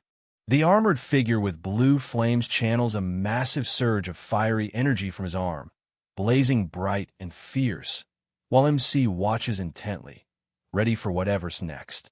MC ignites flames blazing from his hand, activating Fire Element Level 1 with fierce confidence, shouting, "Not a chance," as he stands unshaken against the threat. MC soars above, channeling blazing energy into a devastating fire blast that crashes down with explosive force, scattering debris everywhere. MC clenches his fist, blue flames flickering around the shattered glowing armor as he contemplates his next move, knowing he can't finish them off without losing his level 1 status. The man in blue vest, battered and on the ground, looks up at MC raising his glowing sword and asks if he was always that strong, to which MC simply shrugs it off as luck. MC slowly advances, gripping a glowing purple knife, while the man in blue vest backs down, eyes wide with fear, realizing this fight just got way more serious. Teresa charges hard, slamming the man in blue vest sitting on ground against the wall while MC watches sharp, weighing his next move in this tense showdown. Teresa calls out the man in blue vest for threatening a non-combatant with a knife, her serious tone cutting through his worried surprise as he stammers her name. Teresa, shield ready and eyes blazing, calls out the culprit behind, awakening the Guardians, declaring with fierce determination that she'll be the one to restrain them, no questions asked. MC's eyes widen in shock as Teresa, no time for hesitation, lunges forward with a fierce strike, shield raised and determination blazing. Teresa's voice cracks with urgency, shouting not to resist because she doesn't want to hurt them, but the other person's doubt cuts through, questioning if she's really sincere. Teresa lashes out fiercely, knocking MC backward as he clutches that glowing purple object, shouting she wants to hear his self-justification because she thinks he's twisting the truth, but her anger blinds her from his real explanation. Teresa swings her weapon with fierce determination, but MC dodges smoothly and counters with a powerful strike, sending her crashing down as she's left stunned, realizing this brutal clash might be inevitable after all. An explosion rocks the battlefield, debris flying everywhere as Teresa slowly stirs, blinking through the dust and declaring, "I'm not the one who awakened the Guardians." An explosion rocks the battlefield, debris flying everywhere as Teresa slowly stirs, blinking through the dust and declaring, "I'm not the one who awakened the Guardians." The man in blue vest frantically shouts to Teresa and Mr. Kong, desperate to stop their fight, while Teresa lies on the ground, stunned and confused, a blade dangerously close by. Teresa bows deeply, overwhelmed with guilt, repeatedly apologizing, while the calm man in black admits his own suspicious actions before walking away through the cluttered, dim corridor. As Teresa and MC walk over the rocky ground, she presses him about his real name, Mr. Jin Hyuk, demanding to know why he's hiding who he truly is, and he finally begins to reveal his secret. Jin Hyuk admits he's been playing a shadow game, using the Zion Guild as a cover to snag St. Peter's Pledge, just like Teresa's got her own secret moves, both hiding crucial plans from prying eyes. MC confidently claims he already knows every trick to conquer the ruin, sizing up his partner's skills while pointing out their goals perfectly align. This mission's about combining strengths to seize what they both want. MC casually asks Teresa if she wants him to tag along, dropping the choice in her lap as she weighs the offer with a serious look. Song Chanhua erupts, shouting in frustration about the reckless idea of independent action, demanding clarity while Lee Yunmi grips her glowing staff. The tension in the room thick as everyone processes the high-stakes gamble ahead. Teresa steps up with fierce confidence, breaking down the battle plan and command rules, reminding everyone the ruin map's solid up to 20 kilometers and that the strategy's locked in. So no surprises, even if someone goes rogue without her. The man in blue vest stammers nervously, sweat dripping as he struggles to speak, while Teresa's serious gaze pins him down, making it clear she's not buying any excuses. The man in blue vest stammers nervously, sweat dripping as he struggles to speak, while Teresa's serious gaze pins him down, making it clear she's not buying any excuses. The fighter with sword asks if they can bring someone to help as a porter, and Teresa agrees, but stresses the importance of returning on time, while the fighter rubs their head, wincing in slight pain. The fighter with sword asks if they can bring someone to help as a porter, and Teresa agrees, but stresses the importance of returning on time, while the fighter rubs their head, wincing in slight pain. MC coolly steps up, raises his hand, and drops the bomb. He's the one going with her. No hesitation, no second-guessing, just pure confidence owning the moment. MC coolly steps up, raises his hand, and drops the bomb. He's the one going with her. No hesitation, no second-guessing, just pure confidence owning the moment. MC turns away, radiating silent intensity as the others nervously ask if he's ever felt that scorching heat from someone, because things just got way too real, and no one knows where this is headed. MC clenches his fist, hand on his chest, shouting that now's the time to burn for love, ready to risk death despite his doubts because his passion outweighs his skills. Suddenly, three men freeze in shock as electric sparks crackle around them, the air thick with tension and an unspoken warning. Teresa and MC stride away from the crowd, MC grumbling about the last romanticist of this era, while Teresa smirks, calling it youth, a bitter reminder of days long gone. MC drags his hands through his pockets, worn out and sighing about how tiring this all is, while Teresa walks beside him, eyes sharp and curious, silently waiting for him to spill what's really on his mind amid the crumbling stone ruins.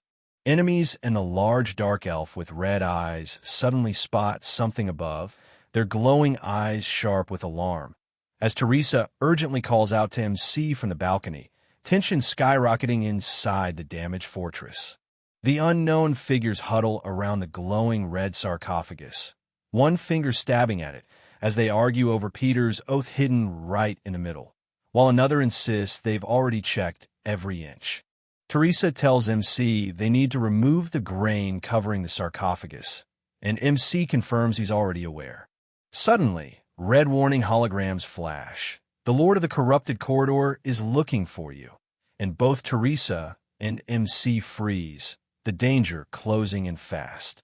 MC stares at the glowing red message, realizing this indirect warning from the boss monster is a rare sign. He's never cared about a player before, but now, MC's caught in his sights. Teresa points out the new status update flashing on the screen, both of them piecing together that the boss monster's eerie stare isn't just a glitch. It's a direct message, and whatever it means, it's way more personal than they expected. Teresa wonders if the boss monster actually acknowledged them, then shakes it off with a firm no. Whatever's going on, it's not a simple recognition game.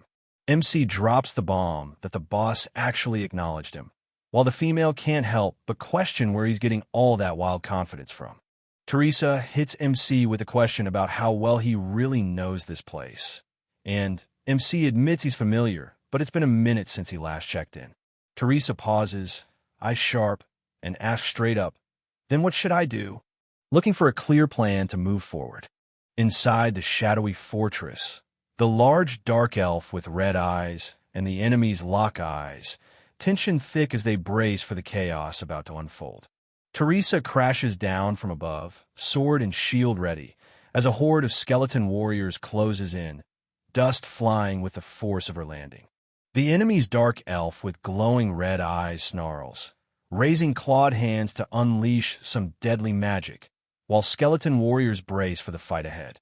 Teresa triggers her level 5 battle song, the golden emblem glowing as every stat boost by +3 for the next 10 minutes, turning the tide before the fight even starts. MC plots a straightforward move. Teresa just needs to lure the undead monsters, drawing their focus so the team can strike where it counts. Teresa charges headfirst, sword and shield ready, slashing through the snarling wolf-like monsters as they reel back, caught off guard by her fierce assault. Teresa grips her sword and shield tight, a radiant glow bursting around her as she gears up to unleash her divine power, ready to turn the tide of battle. Unknown female character locks eyes on the glowing blade, steeling herself as she declares undead people won't be able to pull themselves together this time. Teresa unleashes her level 5 skill, strengthening the divine spirit, sword blazing with divine light as she charges full force, ready to cut through anything in her path. The muscular enemy creature, skeleton warrior, and wolf-like creature surge forward, unleashing a blinding blast of raw energy that threatens to overwhelm everything in its path. Teresa swings her sword fiercely, cutting through the chaos as sparks fly from every clash, refusing to back down against the relentless assault. A blinding explosion erupts at the center, sending shockwaves that hurl the unknown figures backward, their stunned reactions lighting up the chaos. The MC lands a brutal stomp on the skeleton warrior's skull before leaping into a fierce assault, taking down multiple undead while they all fixate on Teresa. Trusting Teresa to handle things lets MC focus on smashing through the muscular enemy creatures, cutting down every threat with ruthless precision while keeping his power in check. MC channels raw energy into his hand before unleashing a devastating blast that obliterates everything around him in one massive explosion. Just as the dust settles, the elite Lich emerges in the hidden ruins, summoning dark energy with its glowing red orb, declaring its chilling presence. The dead of the hidden ruins, the elite Lich has appeared. Flames roar and debris fly as MC bursts through the smoke, locking eyes with the elite Lich and calling out, "You showed up at last." Flames roar and debris fly as MC bursts through the smoke, locking eyes with the elite Lich and calling out, "You showed up at last." MC pauses, realizing the sudden appearance of Dullahan's wasn't there before, wondering if bringing Teresa somehow shifted the whole scene. MC ducks, just in time, countering the skeleton warrior's blue-flamed strike and sending him reeling, already thinking he's got to watch out for unpredictable moves like this next time. The elite Lich unleashes his devastating black lighting, obliterating the Dullahan in a flash while sending deadly red and black energy crackling through the hall, putting every flying and crawling undead on high alert.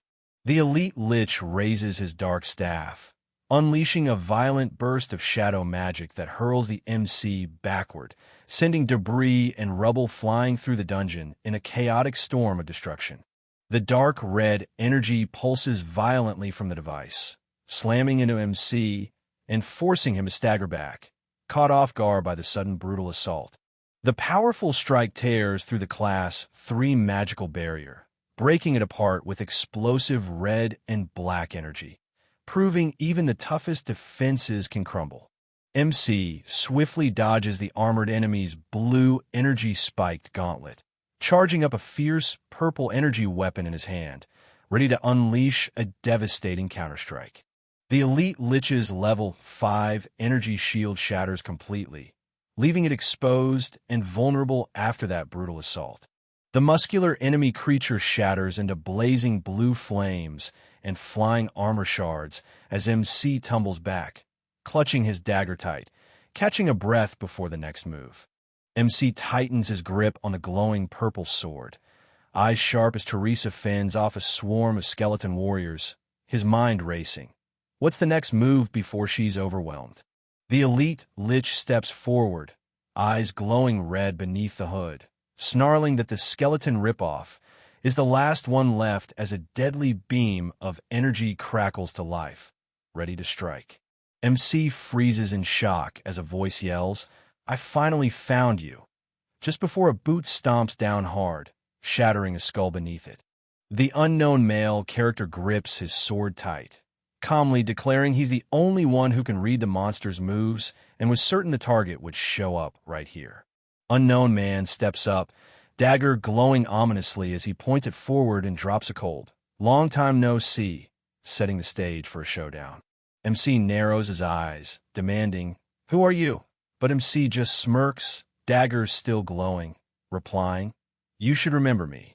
Enemy's eyes blaze with anger as they snap. "You don't recognize me?" Challenging the silence with a fierce intensity. Yusung stands firm on the shattered platform, sword ready, demanding recognition from the figure below, near the glowing purple object as tension crackles in the air. MC unleashes the Eye of Truth, shattering the advantage of level gaps as stat effects instantly nullify any difference, leveling the playing field with raw power. Yusung reveals his true identity through the status window, confirming the name and gender of the challenger as the dark-haired man gripping his sword with unwavering resolve. The black iron sword engraved with Qian Long glows faintly, revealing itself as the long-lost artifact stolen from the National Museum of Korea. He grips the glowing sword tightly, eyes narrowing as realization hits. If he has that, everything hidden until now could be exposed. Back when the Tower of Trials was just a virtual game, the black-haired warrior with mustache and armor lost once. But that loss planted a seed that neither of them could ignore.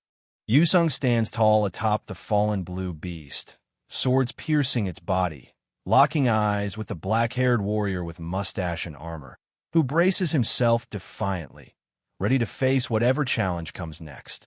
The black-haired young man in black shirt points forward, declaring the black-haired warrior with mustache and armor's extreme warrior concept, while Yu Sung and the warrior cross their glowing sword behind him, tension crackling in the dark blue energy.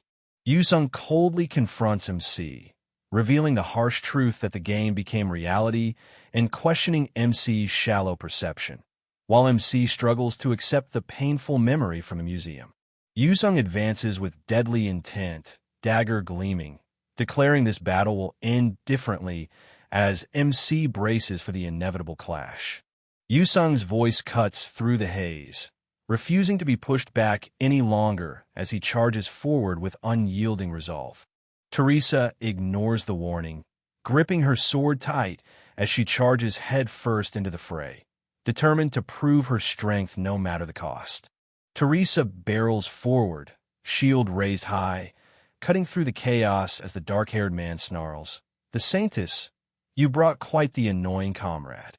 Yu Sung raises his glowing sword, shouting a fierce warning as he unleashes battlefield selection at level 5, determined to block any intruders from crossing his ground.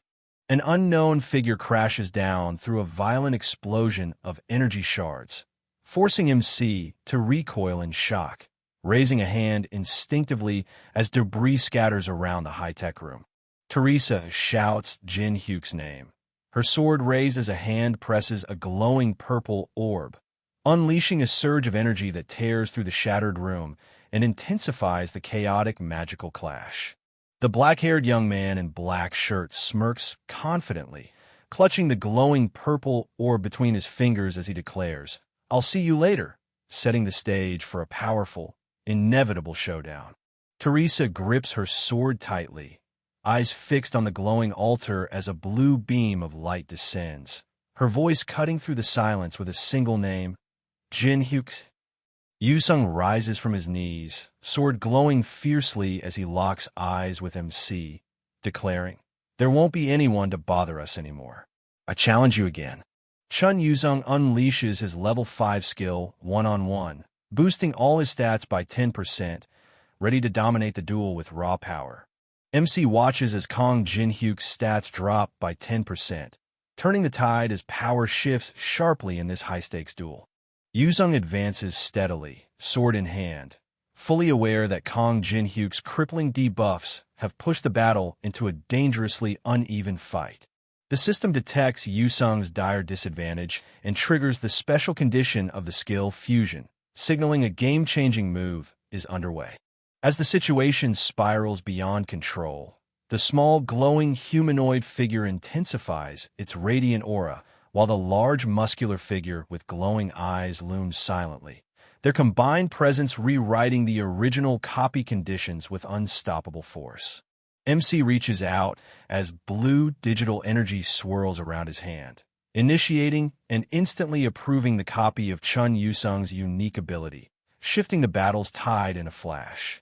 The system confirms the copy of Song of Swords S, instantly boosting sword mastery by 200%, sharpening every strike with deadly precision.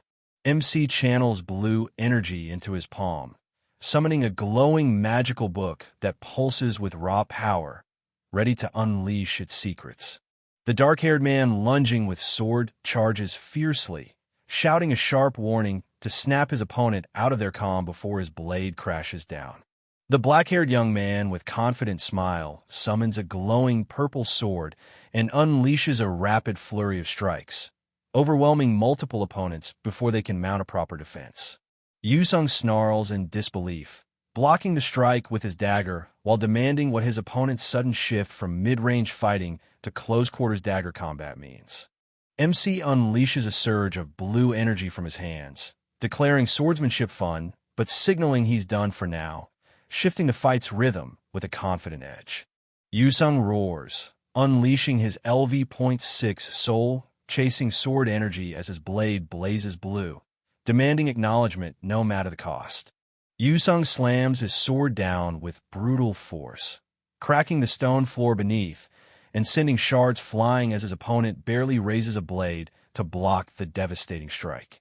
MC unleashes a blazing wave of blue sword energy, taunting his opponent for wasting power on a swordsman barely out of beginner's ranks. Yuzong tightens his grip on the glowing purple sword as a furious man shouts that calling himself a beginner is a lie and warns the blade will shatter against sword energy, but Yuzong remains unshaken, ready to prove him wrong. The furious man clenches a small black orb, purple smoke swirling as he declares he'll create a weapon to crush Yuzong's blade. The black-haired young man in black shirt grips his glowing purple sword, fusing the Song of Swords with the demonic soul pill as energy surges, ready to unleash a power that can rival any sword energy. Pain flashes across his face as the black-haired man forces the fusion, over rank, merging Song of Swords with the demonic soul pill, igniting a devastating new power sealed within the hexagonal emblem of intertwined dragons. MC clenches the dagger as blinding energy erupts, sealing the Grave of Swords' SS ability into his soul, ready to unleash a storm of blades unlike anything seen before. The Grave of Swords skill amplifies sword mastery by 500%, syncing body and senses to execute the perfect sword path instinctively, pushing combat to an unstoppable level. MC unleashes Grave of Swords, instantly sharpening his instincts and sword mastery, then triggers Night of the Black Moon, enveloping himself in a dark, pulsating aura that radiates lethal energy and unbreakable defense. MC clenches a glowing purple dagger as crimson and black magic surges uncontrollably through his arm, realizing even a fraction of his power overwhelms him and vowing to ramp it up immediately. MC's dark purple energy flares as he realizes this battlefield amplifies his power, and his opponent's restraint only fuels his determination to dominate without even using their full strength. The black-haired young man with confident smile grits his teeth, sweat dripping as frustration boils over. Everything should be his victory, so why does defeat slip through his grasp? The black-haired warrior with mustache and armor collapses, weapons piercing his back as a shadowy figure looms. Then the scene snaps to him outside the game, cold and silent, slipping on a VR headset like a soldier preparing for battle again. Yuzong clenches two glowing objects, his face twisted in frustration as he vows he gave everything to defeat his unseen enemy amid a wall of tangled clues. The man's eyes blaze with fury as he shouts, fists clenched tight, desperate to break through the invisible barrier holding him back. The black-haired young man with confident smile roars his refusal, unleashing a violent surge of blue energy that tears through the bright space, refusing to back down. MC grips his glowing sword tightly, surging forward with a fierce, focused strike that slices through the swirling energy around him without hesitation. The black-haired young man with confident smile slashes upward, shattering every sword energy as the other dark-clothed man screams in furious disbelief. Yuzong admits he faced someone faster and stronger until exhaustion, as MC silently appears behind him, eyes glowing with ominous intent.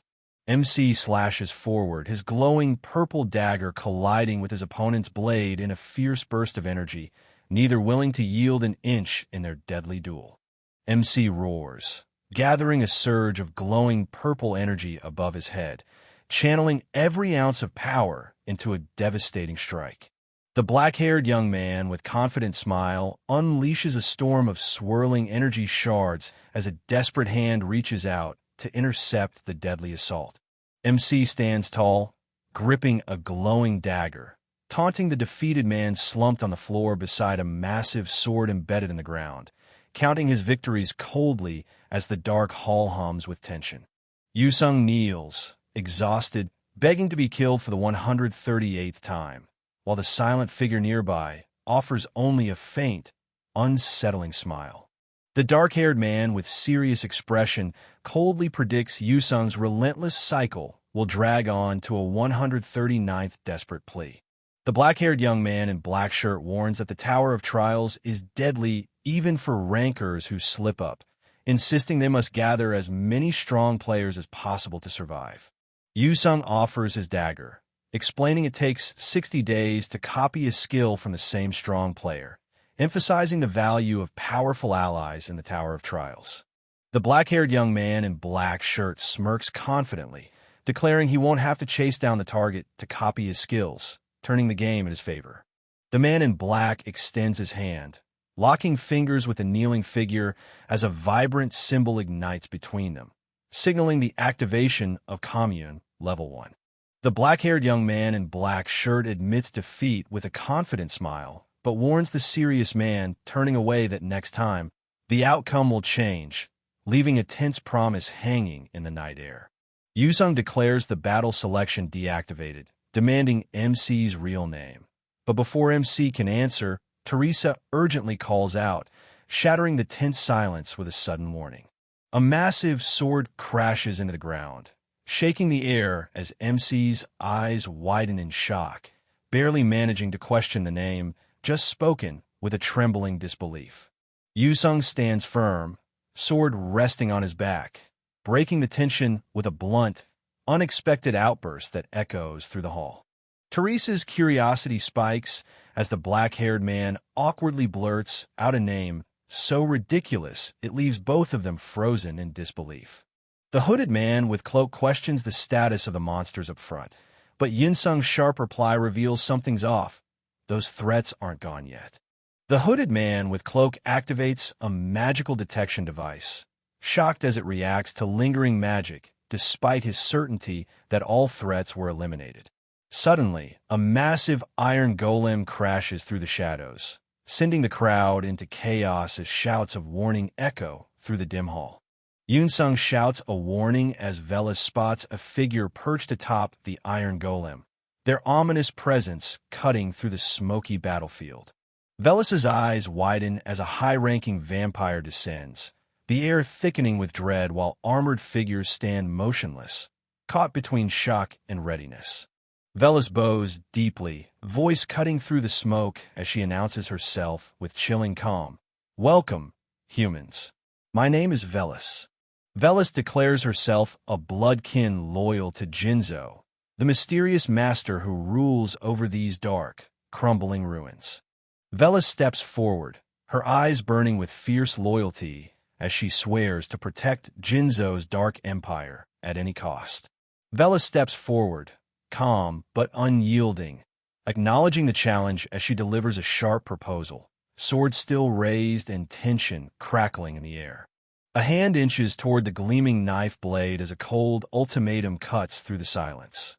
Quietly come along, or face the consequences.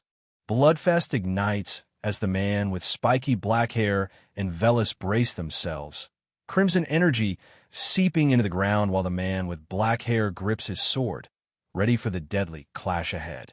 Chanhwa's body convulses as the crimson energy twists violently around him, sweat pouring down his face while shock steals his breath, his own flesh betraying him in this nightmare's grip. Chanhwa commands the crimson energy swirling violently around him, declaring, "Well, half of you," as his power surges with deadly intent. Velas steps forward, eyes cold, weaving the crimson energy into deadly orbs as she taunts. "Become my appetizer while the others are dragged along," ready to feast on her foes without mercy. Teresa kneels amid the ruins, channeling pure magic into the glowing artifact as the air hums with divine energy, unleashing the feared LV.5 divine purification to cleanse the battlefield. The frozen tear, a blue crystal swirling with arcane energy, pulses intensely as its SS-level magic power surges, ready to be absorbed and amplify Teresa's spellcasting might. Jinhyuk calmly absorbs the frozen tear's rare, potent energy alongside the Demon Soul Stone, impressed by his unexpected success in obtaining such a coveted power source. Jinhyuk calmly absorbs the frozen tear's rare, potent energy alongside the Demon Soul Stone, impressed by his unexpected success in obtaining such a coveted power source. Jinhyuk's eyes narrow as a glowing message materializes, revealing an invitation from the master of the Cloister of the Fallen to enter the innermost room if he wants to rescue the assault team. Teresa's voice trembles as she realizes the assault team wasn't just captured. They've become hostages, raising the stakes far beyond what anyone expected. Teresa ignites her magic, resolute to act without hesitation even if it saves only one life, while the man with black hair watches, tension thick between them. Teresa grips her sword tighter, eyes locked on the winged figure above, wrestling with doubt. Can she really defeat Jinzo, or is she destined to become nothing more than a pawn in the enemy's game? Teresa doubts her solo strength against Jinzo, wondering if the assault team's backup would have changed the deadly outcome she now faces alone. Haunted by doubt, Teresa questions if her choice to stand alone as a paladin, driven to protect others, was a fatal mistake.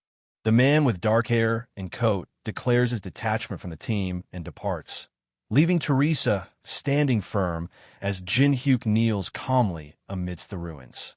The man with dark hair and coat offers a sharp piece of advice to Teresa, urging her to trust his counsel when decisions become too heavy to bear.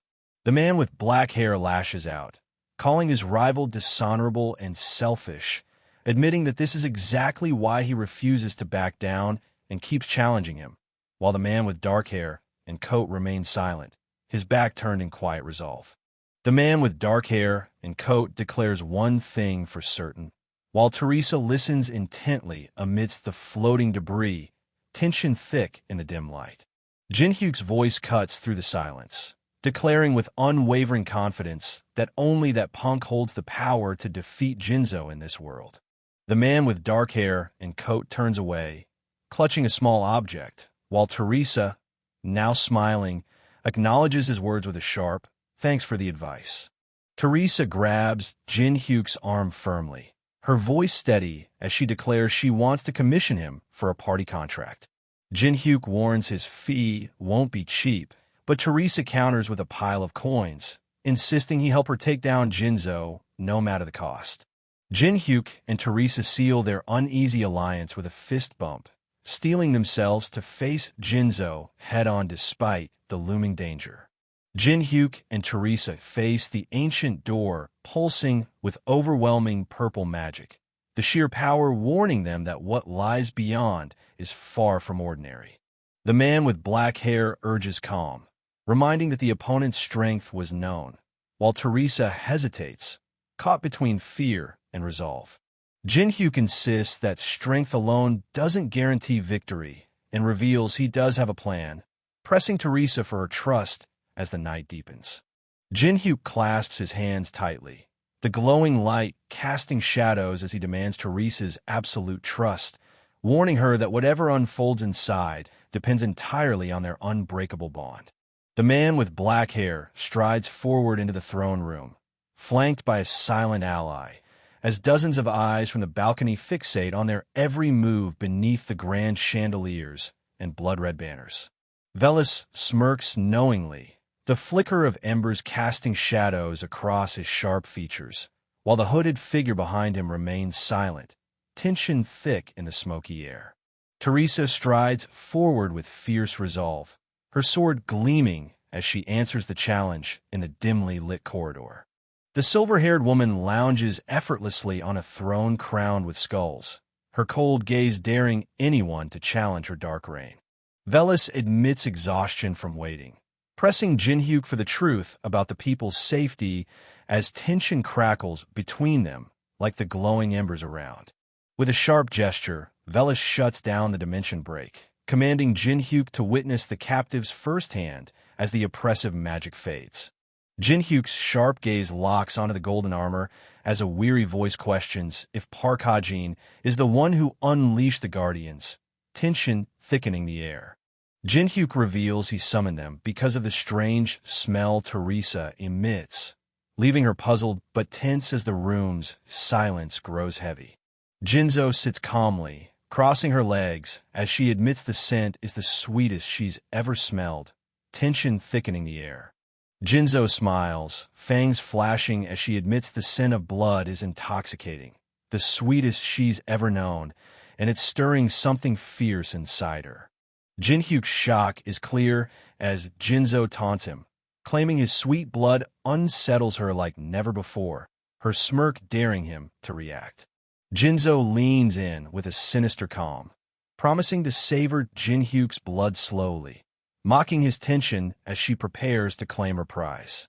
Jin-hyuk snaps back, refusing to be tethered like a trapped meal, his voice sharp with defiance as he rejects a life dictated by others' control. Jin-hyuk shatters the wall with brutal force, his cold glare cutting through the tension as he snarls, "No one asked for your opinion," shutting down any challenge with ruthless finality. Jinzo commands the dark magic with icy authority, his voice slicing through the chaos as he declares, "You have no say in the matter," sealing fate with a red aura of unstoppable power. Jin-hyuk's intense gaze pierces the chaos as the cracked wall crumbles behind him, signaling the storm about to break. Jinzo's voice cuts through the darkness as she summons a red orb of raw power, declaring there's no escape from her will. Jin-hyuk strides toward the throne, his expression unreadable as the blonde woman's urgent concern fades into silence with his calm, steady reply. Teresa challenges Jin-hyuk's fierceness but promises a sweeter reward than blood, while Jin-hyuk remains kneeling, his expression heavy with unspoken resolve. Jinzo scoffs, settling in her chair as she declares that promises sweeter than blood are nothing but futile deception. Jin-hyuk leans forward, his voice dripping with menace as he challenges, "Are you sure about that? Even if my offer to you..." Jinzo's red eyes blaze as she questions the very meaning of freedom, her voice cutting through the dark sky, charged with swirling magical energy. The angry man shouting storms forward, his fist crackling with red energy as he bellows a brutal threat, ready to tear his target apart. Jinzo's voice cuts through the chaos, demanding the hooded figure with flaming sword take responsibility for their words as tension ignites between them. Jin-hyuk kneels, voice steady despite the weight of regret, declaring he wouldn't have come if he couldn't face the consequences. Jinzo demands Jin-hyuk own his choices, but Jin-hyuk grips his glowing knife, voice fierce as he claims his name and the weight it carries. Jin-hyuk channels the glowing purple energy to his face, declaring himself the fierce representative of the demonic humans within the tower, ready to prove his resolve. The glowing crack spreads across his face as he touches it, his voice resolute, promising to break the chains and free those trapped within this dark prison. The hooded figure summons a surge of demonic energy, declaring that those who have forsaken humanity are destined to embrace this dark power.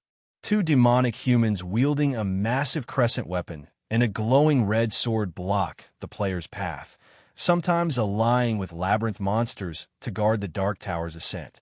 Two demonic humans wielding a massive crescent weapon and a glowing red sword block the player's path, sometimes allying with labyrinth monsters to guard the dark tower's ascent. A cold voice reveals contact with the temple on the 27th floor, warning that their presence here won't go unnoticed. The ancient ruin is sealed by a pulsating magical barrier, its red symbols casting an ominous glow. Fooling this defense is the only way inside. Teresa's eyes narrow in concern as Jin-hyuk stands firm, his hand hidden behind his back, the glowing knife hinting at a sudden, dangerous transformation no one saw coming. The hooded figure with crescent weapon and two others exchange tense glances, beads of sweat betraying their fear as they question the true power of the temple that has them this rattled. The hooded figure with crescent weapon and two others exchange tense glances, beads of sweat betraying their fear as they question the true power of the temple that has them this rattled. Standing in the glowing red liquid among skulls, the voice cuts through the darkness, dismissing demonic claims and smooth talkers alike, challenging anyone to solve what has long been unsolvable. Standing in the glowing red liquid among skulls, the voice cuts through the darkness, dismissing demonic claims and smooth talkers alike, challenging anyone to solve what has long been unsolvable. Jinzo's eyes gleam with dark fascination as she taunts. "You have such sweet-smelling blood. It's truly unfortunate," hinting at a deadly fate sealed by her merciless intent. Jinzo descends through the blood-red sky, unleashing a deadly storm of glowing weapons as she snarls, "Die." Jinhyuk twists through the hail of glowing blades, every narrow dodge a heartbeat closer to deadly impact as the air crackles with lethal intent. Teresa charges with her shield raised, smashing into the dark figure who staggers back, the clash sending shockwaves through the battlefield. A blinding cross erupts as the sacred reinforcement activates, flooding the fighter with a surge of overwhelming power. The hooded figure with crescent weapon braces as the glowing cross pulses, commanding Jinhyuk to stay behind while preparing to face the oncoming storm head-on. The blonde woman channels every ounce of divine power, gritting her teeth as she vows to hold the line against the relentless assault. Teresa summons the LV.5 Sacred Shield just in time, unleashing a blinding burst of magic that shatters the falling chains and halts the enemy's advance. Jinzo's mocking laughter cuts through the chaos, taunting her opponent for wasting such fierce effort on so little. Jinzo snarls with venomous hatred, rejecting divine power as something repulsive and vile, her fury burning brighter than ever. Jinzo unleashes a devastating blood explosion from the stairs, shattering the hall with flying debris and a fierce declaration to send everyone flying at once.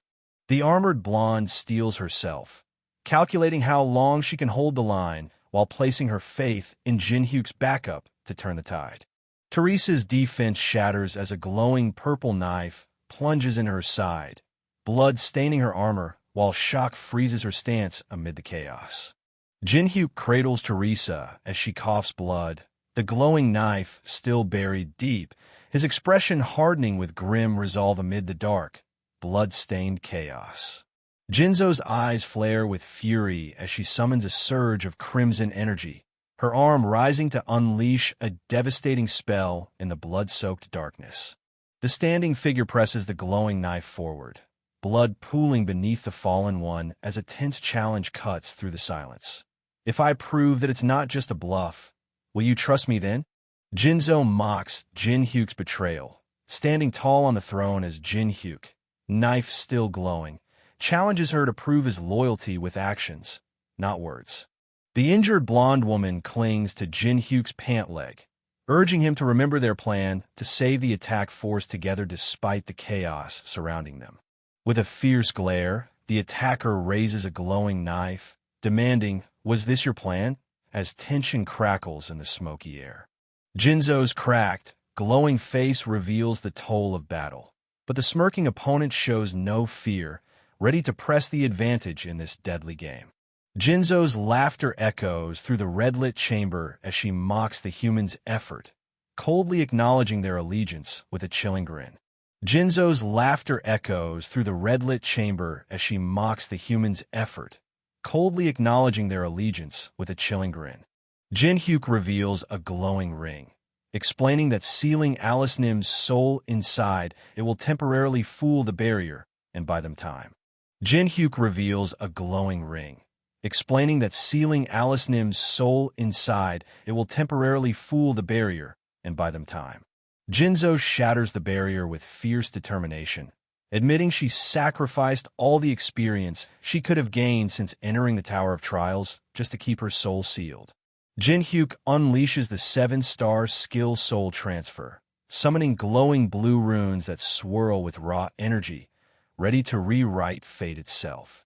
Jinhyuk bursts forward, shattering debris with unstoppable force as the glowing runes blaze, his soul ready to rewrite destiny in a single, devastating strike.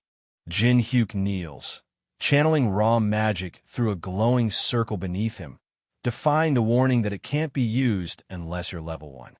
The level 1 condition triggers flawlessly, unleashing the 7-star soul transfer skill with unstoppable force.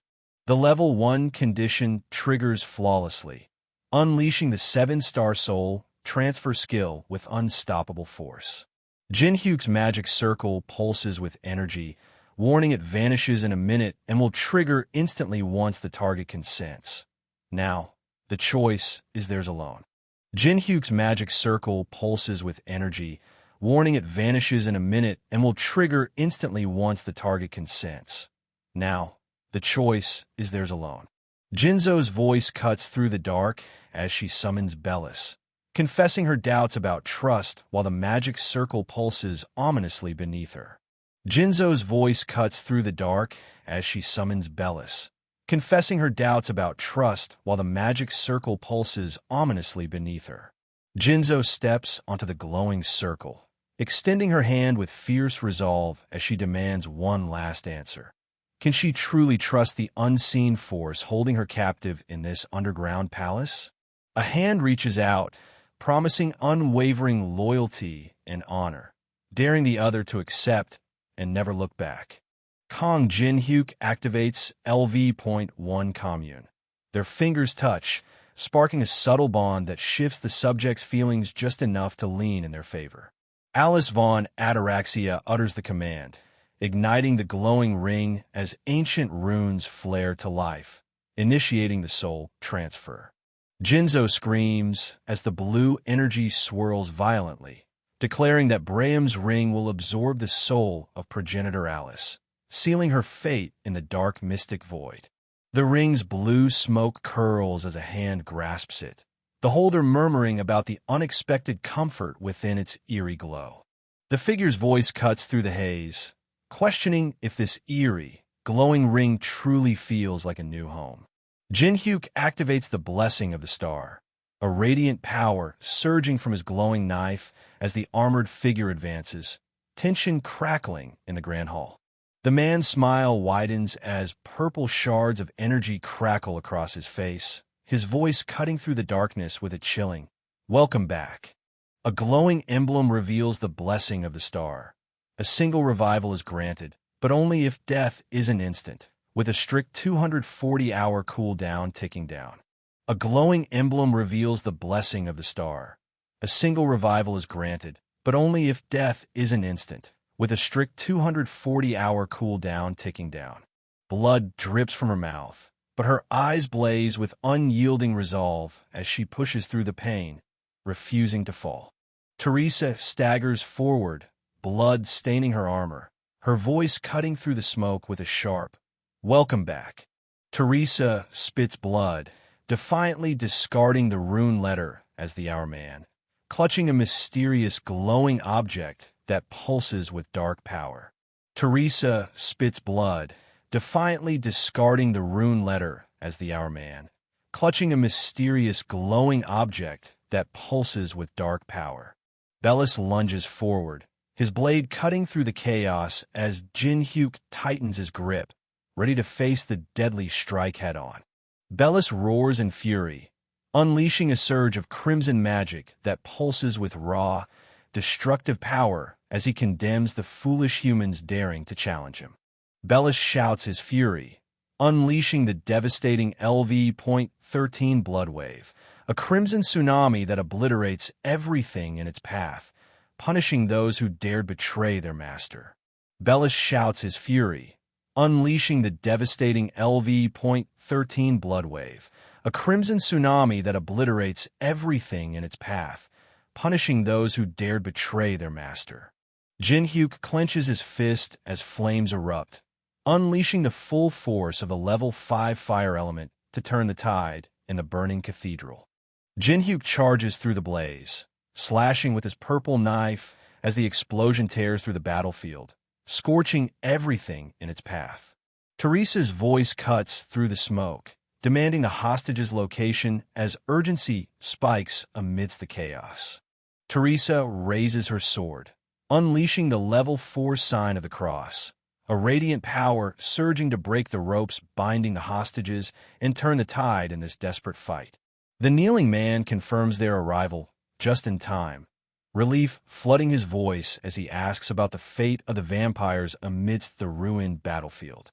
The kneeling man confirms their arrival just in time, relief flooding his voice as he asks about the fate of the vampires amidst the ruined battlefield. Bellis taunts, swinging his red glowing sword as he unleashes a devastating magic attack, challenging how a mere human can stand against his power. Jin-hyuk grips his glowing purple knife, asserting that Bellis's fire and his magic are complete opposites, and reveals Bellis has misunderstood. The moment Bellis's master was sealed inside the ring changed everything. Jin-hyuk unleashes his Grave of Swords ability, blades erupting around him as he coldly declares, "You already lost," sealing the fate of the battle. Bellis clenches his gauntlet, unleashing Dark Fighting Spirit level 9 as he snarls, "Shut up, you mere blood pack. If my magic fails, I'll kill you with my sword." The black-haired man shouting orders to destroy the ring ignites the chaos as Bellis charges forward with ruthless intent, while Teresa grips her sword, ready to strike through the smoky battlefield. The black-haired man shouting orders to destroy the ring ignites the chaos as Bellis charges forward with ruthless intent, while Teresa grips her sword, ready to strike through the smoky battlefield. Jin-hyuk stands firm, purple knife gleaming as Teresa demands, "Who the hell is he?" amid fallen hooded figures and the chaos of their brutal clash. Teresa narrows her eyes, revealing she met the masked man by chance, and suspects he hides his identity for a reason as the eerie purple symbol on his mask glows in the dim light. Jin-hyuk advances with his purple hand, glowing ominously, while Teresa, armored and resolute, admits the sting of betrayal. Her first death came in the hands of an ally. Teresa's tears fall as she lets out a relieved smile, whispering, "Yes, we really did it." The weight of their victory sinking in amid the smoky aftermath. Teresa's tears fall as she lets out a relieved smile, whispering, "Yes, we really did it." The weight of their victory sinking in amid the smoky aftermath. They fulfill the conditions, successfully copying the unique ability Blessing of the Star and instantly saving it, unlocking new power in an instant. The screen reveals the Blessing of the Star with SS acquisition difficulty, granting the wielder divine power and the ability to return from the brink of death. The screen reveals the Blessing of the Star with SS acquisition difficulty, granting the wielder divine power and the ability to return from the brink of death. Jin-hyuk confronts Teresa, accusing her of knowing he could revive, his voice sharp as the glowing text confirms the chilling truth she tries to deny. Jin-hyuk points at the divine artifacts, urging escape, while Teresa pleads for caution, warning him against reckless death in the Grand Hall's tense silence. Song Chanhwa steps forward, claiming command as attack force captain and declaring all raid loot the property of the Balhi Guild, asserting control over the disputed treasures. Jin-hyuk lashes out, accusing the man's side view sweating of greed despite saving his life, while the nervous man hurriedly denies the claim, trying to defuse the tension. Kyanwa promises a different kind of reward, enough money or coins to silence any complaints, his hands slicing through the smoky air with conviction. Jin-hyuk mocks the armored man's failed attack, declaring him beyond saving, while Teresa watches, confused, as Jin-hyuk challenges the man to take what he wants if he's desperate enough. Kyanwa warns his comrade not to regret whatever decision he's about to make, while the other struggles to grasp the weight of those words. The fragment of Merlin's staff glows faintly, its ancient power humming quietly as it promises untold strength and secrets yet to be unleashed. Clutching the glowing artifact, the armored man grins with desperate hope, convinced that seizing the divine relics of the ruin will redeem their fallen forces despite the hostages taken. Pain shoots through his arm as the red symbol burns to life, twisting his face in shock and confusion. Whatever this mark is, it's far from a blessing. Pain shoots through his arm as the red symbol burns to life, twisting his face in shock and confusion. Whatever this mark is, it's far from a blessing. Jin-hyuk summons a glowing golden ring, revealing it's a divine artifact obtainable only by killing Alice. But she's trapped alive inside his ring. As dusk settles, the armored man reels in shock, caught off guard by the sudden twist unfolding before him. Teresa gasps in shock, clutching her mouth as a dark-haired man grabs her shoulder, both stunned by the chaos erupting around them. At the Tower of Trial's entrance, three figures debate the truth behind a mysterious claim, questioning if the intel they've received is nothing but a dangerous lie. One lights a cigarette, insisting on patience, while another argues they must act on the information before it slips through their fingers. Jin-hyuk pushes back, citing the expert's warning that whatever they're chasing won't take less than 3 weeks to surface, forcing them to weigh urgency against cold, hard timelines. Yunsun warns that the ruin subjugation will end soon, expressing unease that the target wasn't part of the Balhi Guild, but insists his gut tells him this is far from over. As the cigarette sparks to life, a sharp notification cuts through the tension. The ruined hall of the depraved has been cleared. The glowing portal pulses as the Balhi Guild steps through, drawing gasps and flashes from onlookers eager to capture their arrival. The glowing portal pulses as the Balhi Guild steps through, drawing gasps and flashes from onlookers eager to capture their arrival.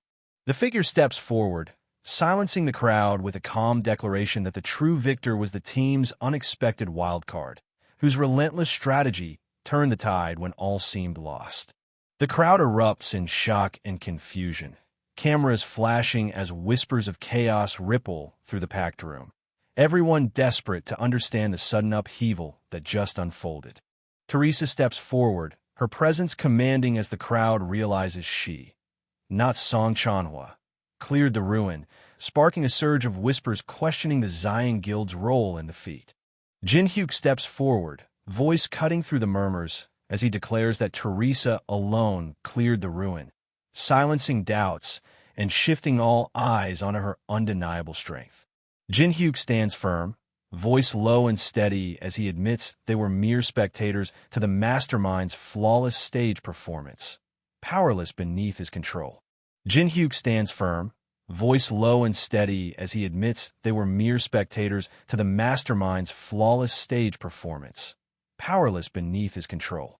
Morning breaks over the city as water pours steadily into a cup, while a news headline flashes the burning question: who is the masked player? Jin-hyuk scrolls through the news on his phone, casually munching a stick snack and holding his cup noodles, unfazed as the headlines pile on meaningless details. Jin-hyuk lifts the steaming noodles with chopsticks, acknowledging the unexpected intensity of the reaction while bracing against the heat. Jin-hyuk recalls Teresa's promise to keep his identity secret, easing his mind as he continues eating without a trace of worry. With a confident snap, the instant noodle cup opens, chopsticks ready. With this, the problem is solved. Jin-hyuk smirks, clutching the pendant as he taunts. Shall I have a talk with the progenitor with a chip on her shoulder? Jinzu lashes out, furious and shouting, demanding respect and raging at being stuffed in a dark, smelly pocket all day, while Jin-hyuk holds the pendant calmly, unfazed by the outburst.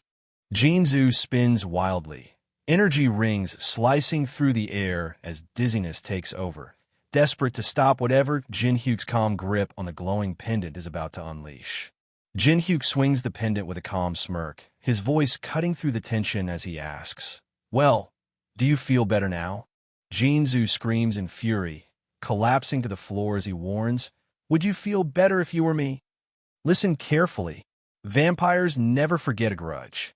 Jin-hyuk narrows his eyes skeptically at the glowing pendant, ordering, "Really? Wait, you're not thinking of doing that again, are you? I order you to relax your expression." Jin-hyuk raises his fist, snarling he'll punish Jinzu, who screams in desperation, begging him to stop before she loses her lunch. Jin-hyuk unleashes a brutal strike with his massive energy weapon, shouting "Vampire Grudge Separator," as Jinzu recoils in shock and desperation. A trembling hand reaches desperately for the necklace with the ring, whispering broken pleas of "Hick, Hick, stop, I'm really going to die." A surge of magic pulses from the trembling hand into the ring, igniting it with a fierce glow as a commanding voice cuts through the silence. "Stop crying and come out." Jinzu descends sharply, wings unfurled and crackling with energy, eyes wide as the command pierces the smoky air, barely able to contain a shocked "huh." The sinister figure's voice cuts through the mist as dark energy coils around them, vowing to unleash 1,000-fold revenge and repay every ounce of humiliation endured. The sinister figure's voice cuts through the mist as dark energy coils around them, vowing to unleash 1,000-fold revenge and repay every ounce of humiliation endured. Jinzu's shocked yell cuts through the tension as she reveals she materialized a sealed fragment of herself, leaving the black-haired man reeling in disbelief. Jinzu's shocked yell cuts through the tension as she reveals she materialized a sealed fragment of herself, leaving the black-haired man reeling in disbelief. Jinzu reels in shock, clutching her head as the black-haired man taunts her strength, insisting she's still far beyond any ordinary vampire despite the brutal limits she's under. Jinzu reels in shock, clutching her head as the black-haired man taunts her strength, insisting she's still far beyond any ordinary vampire despite the brutal limits she's under. He challenges the very notion of freedom, promising to help her seize the freedom she truly desires, reshaping her fate with unwavering resolve. Jinzu's tears fall as confusion and desperation crack her voice, demanding to know what he truly means by his impossible promise. Alice von Ataraxia offers a ruthless deal. Help her, and she'll wipe out all who betrayed Jinzu and restore the Ataraxia family's lost glory.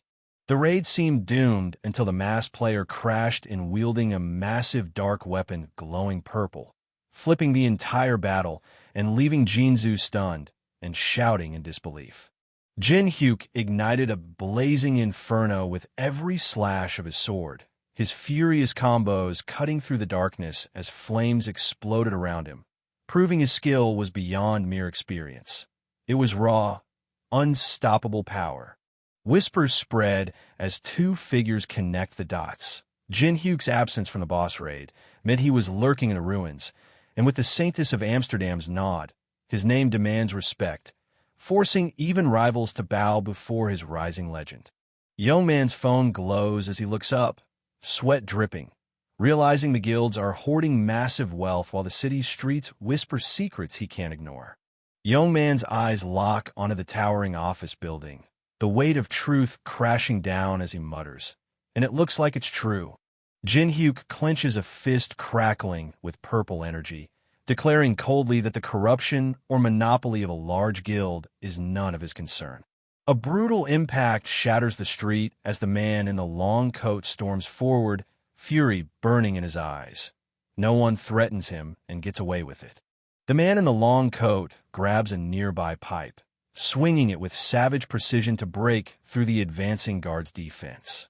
Jin Hyuk summons a blazing orb in his palm, flames roaring to life as he vows to annihilate everyone standing in his way. The man with dark hair at desk slams his hand against his forehead, seething as he snarls a brutal curse into the tense silence of his office. The man in gray suit throne crashes backward as a furious fist slams the ground, the voice accusing him of botching a covert kill, waking deadly guardians, and turning the mission into chaos. Jin Hyuk's fist clenches tight as he roars about their guild's reputation crumbling, furious that one failure to punish a humiliator has dragged them all through the mud and threatens to erase their name. The man being kicked crumples under a brutal strike while two guards stand rigid, eyes sharp, guarding the ominous double doors behind them. An explosion rips through the room, hurling two men into shattered bookshelves and sending glass and debris crashing down around them. Jiansu screams for help as a fiery figure clenches a blazing fist, shattering glass and sending everyone scrambling in chaos. The man with dark hair at desk land in a crouch, eyes sharp, ready to seize the perfect moment to impress Hyungnim again. The man being kicked lunges with a desperate attack, but Young Man meets it head-on, his glowing hand blocking the strike as he declares a fierce return to his former self. The man in gray suit throne crashes backward, his head snapping against the edge of the bookshelf as books scatter, leaving him dazed and vulnerable on the floor.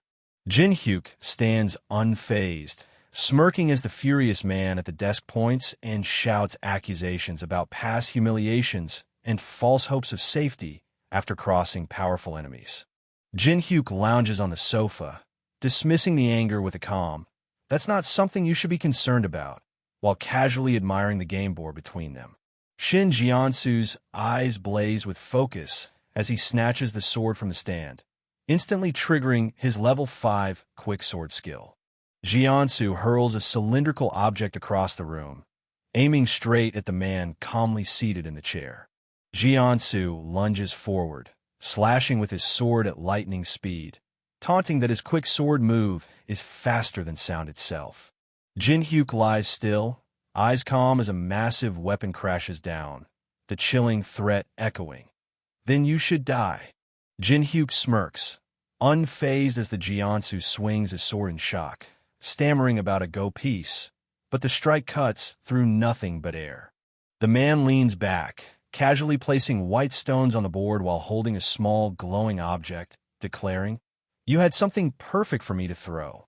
Now, then, as tension thickens in the room, Jin Hyuk's voice cuts through the silence, sharp and commanding as he challenges, "Shall we resume our discussion, Shin Jiansu?" Jiansu, knife clenched tight, lashes out with fierce rage, demanding if this is all about revenge for his deadly betrayal. Jiansu, knife clenched tight, lashes out with fierce rage, demanding if this is all about revenge for his deadly betrayal.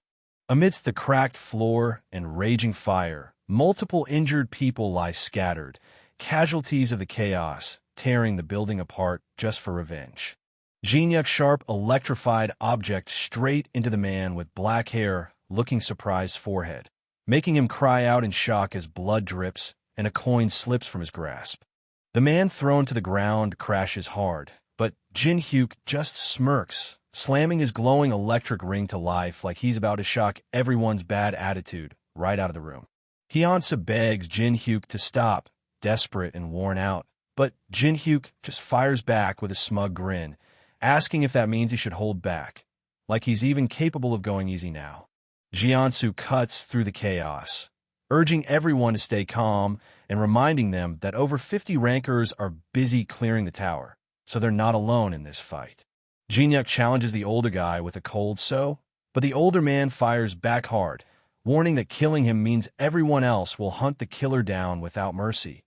No escape, no second chances. The armored knights clash fiercely, spears dripping with blood, trapped in a brutal cycle where every strike demands revenge and forgiveness is a stranger. This war won't end until one side breaks the chain. The unknown hand casually scoops coins from a bowl, mocking how talk of blood and revenge disrupts their peace. Like those words don't haunt everyone else too. Jin Hyuk clenches his fist so tight metal rings slip through his fingers, declaring they should just end things cleanly, catching the other character completely off guard. Jin Hyuk's eyes blaze red as flames roar around his fist, vowing he'll be the last to take revenge and demanding forgiveness like it's the final word. Jin Hyuk clenches a glowing energy in his hand, while the other guy freaks out, yelling, "Wait, how does that make any sense? And what do you mean?" as confusion and frustration hit hard. Jiansu's eyes snap open as he shouts, "Wait," desperately trying to keep up, insisting, "I'm just following your logic," but the tension is way too thick to ignore. Jin Hyuk gets slammed by a fierce purple-pink energy blast, the force blasting him backward like a rag doll caught in a storm. Jongsu crashes through the massive glass window, shards flying everywhere as purple energy pulses violently around him, turning the room into chaos. Jin Hyuk stands firm among the shattered glass and fallen chandelier, his intense gaze cutting through the chaos like he's ready to finish what just exploded. As the man lies defeated, Jin Hyuk looms over him, dropping the bomb that Ha-jin's survival is all thanks to his sister, and she's clearly been pulling some serious strings behind the scenes. The man in foreground stands tall, hands in pockets, staring down the defeated man in the gray suit, and coldly warns him to stay out of sight until he dies naturally. No second chances. Jin Hyuk, sharp and commanding, snaps at the guy faking death among the rubble to get up, and the man wastes no time answering with a determined yes. Jin-Hyu's intense gaze cuts through the tension as he demands a self-introduction, making it clear survival hinges on proving your worth. No uselessness allowed. Kim Hee-woong steps up, no hesitation, dropping his name, age, and flexing his resume. Ex-leader of the Black Crow Guild's operations, Stanford grad in comp sci and accounting. Making it clear he's not just talk, he's the real deal. Jin-Hyuk admits he's impressed by Hee-woong's skills, but both agree the situation is seriously grim, no sugarcoating the stakes they're up against. Hee-woong gets hit with a heavy responsibility as the confident man declares the guild won't be destroyed, but handed over, leaving Hee-woong nervously accepting the daunting task of running one of the top guilds. Jin-Hyuk downplays the whole guild master role, saying it's just for show while Hee-woong doubts anyone would actually follow him, making the weight of fake leadership feel even heavier. Hee-woong grips his royal cape tight, nerves barely hidden as shadowy figures with glowing red eyes and the watchful crowd silently question how a secretary suddenly climbed to the throne, setting the stage for serious opposition. Jin-Hyuk coolly assures his partner that opposition isn't a problem, while the other guy nervously asks if Jin-Hyuk will handle the threat himself, setting up a tense promise of decisive action. Jin-Hyuk flashes a glowing ring on a chain, brushing off the idea of handling things himself and casually offering to lend someone else instead, keeping his cool and confidence unshaken. The person holding phone gets hit with an urgent alert ordering all A-rank players to drop everything and head to the penthouse, sparking instant frustration over the timing of this emergency meeting. Amidst a tense raid, the group struggles with the sudden order, one insisting they were already in the thick of it, while another voices frustration over how impossible it is to just drop everything and comply. At the Black Crow Guild HQ, the man in foreground clenches his teeth, voicing his irritation loud and clear while the A-rank players stand firm, bracing themselves for whatever's next.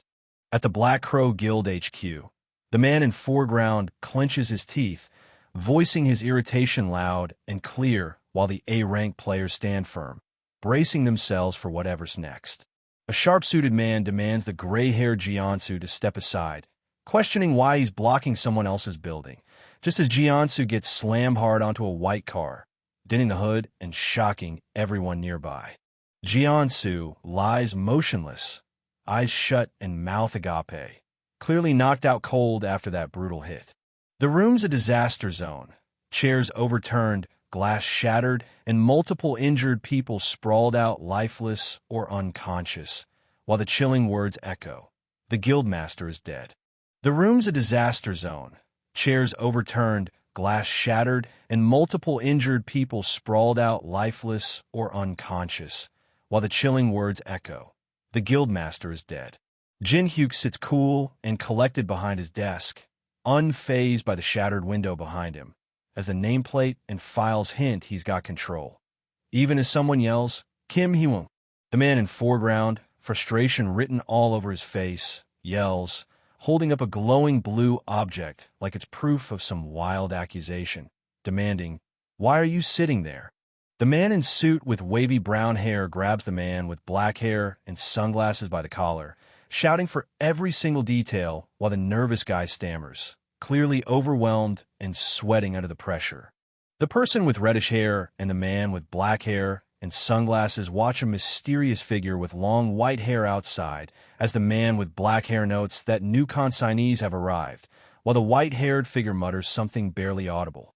The man with black hair grabs his colleague by the collar, frustrated as more new consignees stream into the office, making the whole situation even more of a headache. The man with black hair grabs his colleague by the collar, frustrated as more new consignees stream into the office, making the whole situation even more of a headache. Jin-Hyuk stares in disbelief, struggling to wrap his head around the claim that a child is actually behind all this chaos. Jin-Hyuk stares in disbelief, struggling to wrap his head around the claim that a child is actually behind all this chaos. Suddenly, an explosion rips through the building, sending fiery debris flying everywhere and shaking the cityscape to its core. Hee-woong and the others scramble, eyes wide as flames blaze behind them, one shouting about the explosion while another spots someone crashing hard nearby. Hee-woong clutches his head, frustration written all over his face as he mutters about Alice. He trusted her to handle the guild, but she went and stirred up a whole new mess. The person holding phone scrolls through a message about awakening test results, the city buzzing behind them as the Tower of Trials marks its 2-month anniversary.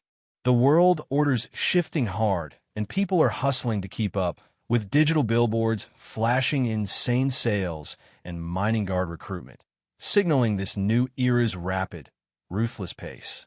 The news anchor breaks down how the masked player just solo cleared a ruin that even a massive attack squad failed to conquer, turning heads and shaking up expectations everywhere.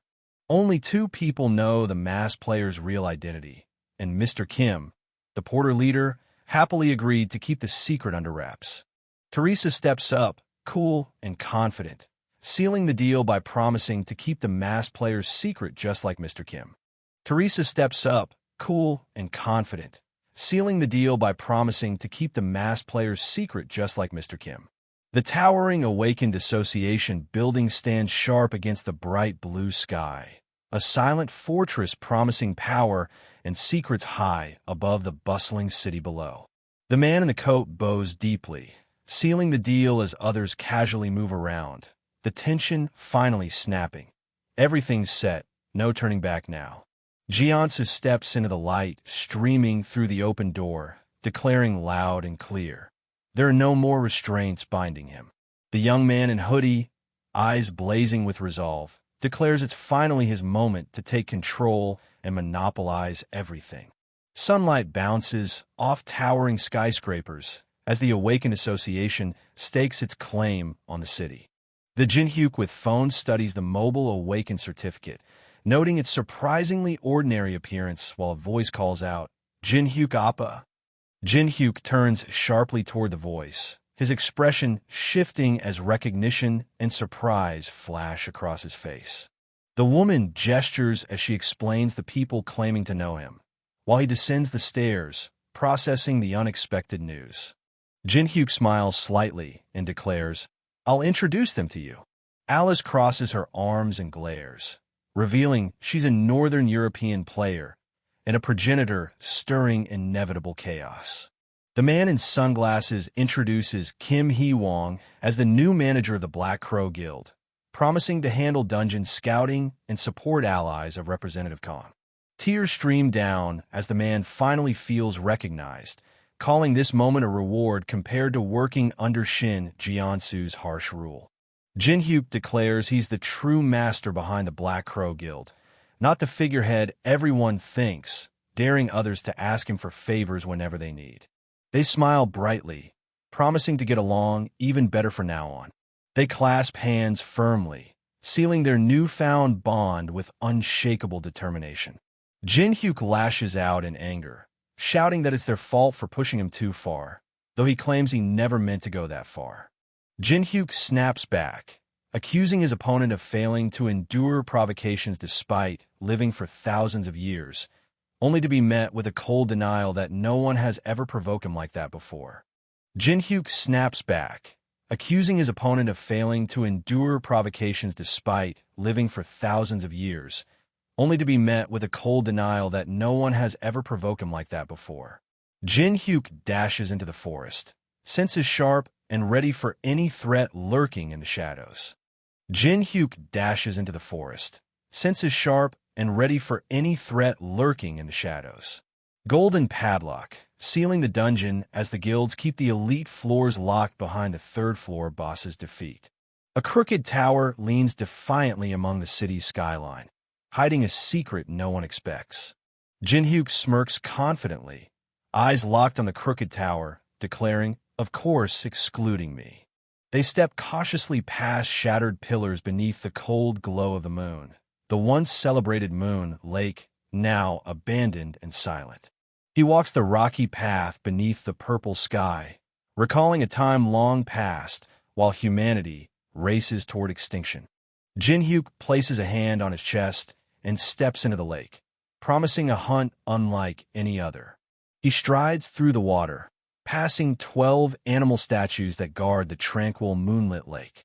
He fixes his gaze on the distant statue, realizing it holds a secret purpose beyond guarding the lake.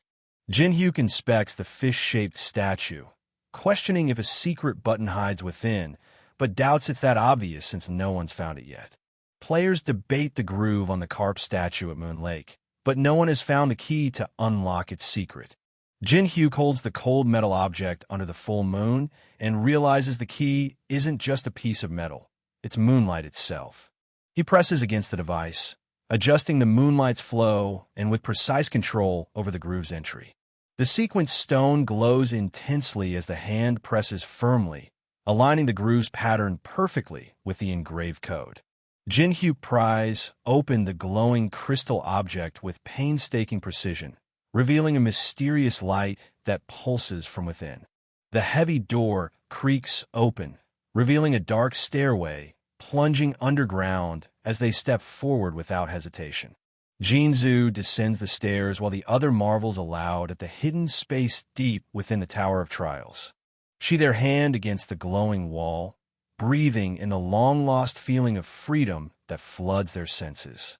Jin-hyuk challenges with a sharp question, pushing for a reaction on their contract, expecting satisfaction, demanding truth. Jinzu admits the claim isn't entirely baseless, conceding it's somewhat believable despite the doubt.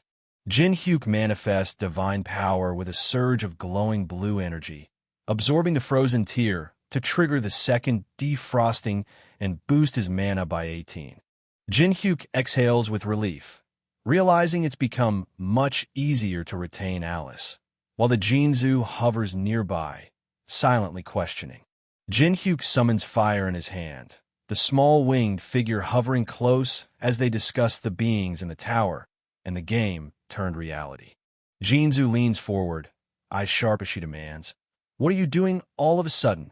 Jin-hyuk cuts through the tension, locking eyes as he demands, "Alice, I want to ask you something." Jin-hyuk's words glitch violently, his form distorting as incomprehensible symbols spill from his mouth.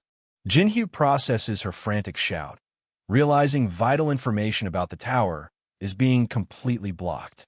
He strides deeper into the cave, clutching a light as he admits he can't share what he's learned with the tower's inhabitants. Alice spins sharply, warning kick as heavy footsteps echo through the cave. Jin-hyuk slams his claw weapon into the ground as flames ignite in his palm, declaring the tower's first floor a deadly spawning ground. Jin-hyuk summons a swirling blaze in his palm, flames twisting wildly as he prepares to incinerate anything that dares approach. Flames erupt in a violent explosion, the dark armored figure standing firm as the firestorm rages around him. Flames consume the figure, spreading wildly as the inferno threatens to swallow everything in its path. The clawed creature lunges through the flames, but the man just smirks, unshaken and ready to strike back. Monsters crawl endlessly from the abyss, surrounding the man as the fire blazes fiercely between them. A giant beetle scarab bursts into view, making Alice recoil in disgust and shout, "Ugh, disgusting." Jin-hyuk steps forward, sword glowing as he orders Alice to retreat while the giant beetles close in without hesitation. Jin-hyuk raises his hand, unleashing the blessing of the star as radiant light envelopes him, turning the tide against the encroaching beetles. The figure stands firm as a blinding beam of energy crashes down from above, threatening to obliterate everything in its path. Spiky-haired fighter slams into his opponent with a burst of raw power, shattering the monster's defenses by 30% in a brutal clash. Jin-hyuk orders Alice to unleash her power as she erupts in fury, spreading bat-like wings as she prepares to confront the disgusting insects. A man smirks, pointing his finger with a glowing ring as Alice gasps in shock, caught off guard by his bold challenge. Alice leaps forward, unleashing her Bloodbind ability as crimson energy erupts beneath her feet, turning the arena into a deadly trap. Alice charges through the blood-red energy, her strike shattering the ground and sending shockwaves toward her enemies. Jin-hyuk tightens his grip on the glowing sword, smirking as he prepares to unleash the rift stat that slashes through level gaps like a blade through paper. Red energy orbs swarm as Jin-hyuk dodges with precision, his power surging with every level-up notification flashing around him. Jin-hyuk grips the glowing purple cleaver, breaking free from his self-imposed limits as he admits his stress from holding back finally snapped. Jin-hyuk unleashes his unique ability, shadows swirling as he commands, "So I'll be counting on you guys." Jin-hyuk charges forward, energy crackling around him as he roars, "Don't stop coming at me." Jin-hyuk slams into the enemy, unleashing a brutal burst of energy that shatters the ground beneath them. Patrick stands firm and declares the 8th raid to the 4th floor has failed, signaling the tense meeting's grim start. The speaker reveals only 9 out of 100 soldiers from 15 attack forces have returned, shattering any hope of success. The figure cloaked in orange summons a blazing red aura as countless armored statues stand motionless, ready to unleash devastation. T-Win slams his fist down, frustration boiling over as he demands a strategy to break through the overwhelming force despite the divine artifact's power. Maria points out the problem. The 2nd and 3rd floor raids went too fast, leaving players with no time to level up. Teresa nods, realizing the rush cost them crucial growth. Jinho voices frustration over the lack of players above level 15 and blames guilds like Junghwa for the guild's current crisis. Jinho crosses his arms, refusing to overlook the harsh truth, while Jin-hyuk challenges him, demanding if he said anything wrong. Jin-hyuk shouts accusations, refusing to accept baseless humiliation, while Jinho raises his hand in frustration, defending their climb up the tower for humanity. Patrick slams his hand down, demanding silence and order as tensions threaten to tear the group apart. Patrick's glare cuts through the chaos as he orders everyone to focus, refusing to let the mission crumble. Jinho crosses his arms, locking eyes with Maria as he demands, "Have you thought of something?" Patrick grips his head in distress as the old man looms behind, revealing they received word from the demonic humans just before daybreak. Jinho, Maria, and Jin-hyuk exchange shocked glances as Jinho reveals the demonic humans' help comes with a dangerous condition they must accept. Jinho shouts his refusal to ally with the demonic humans, condemning them as globally wanted criminals and vulgar bastards.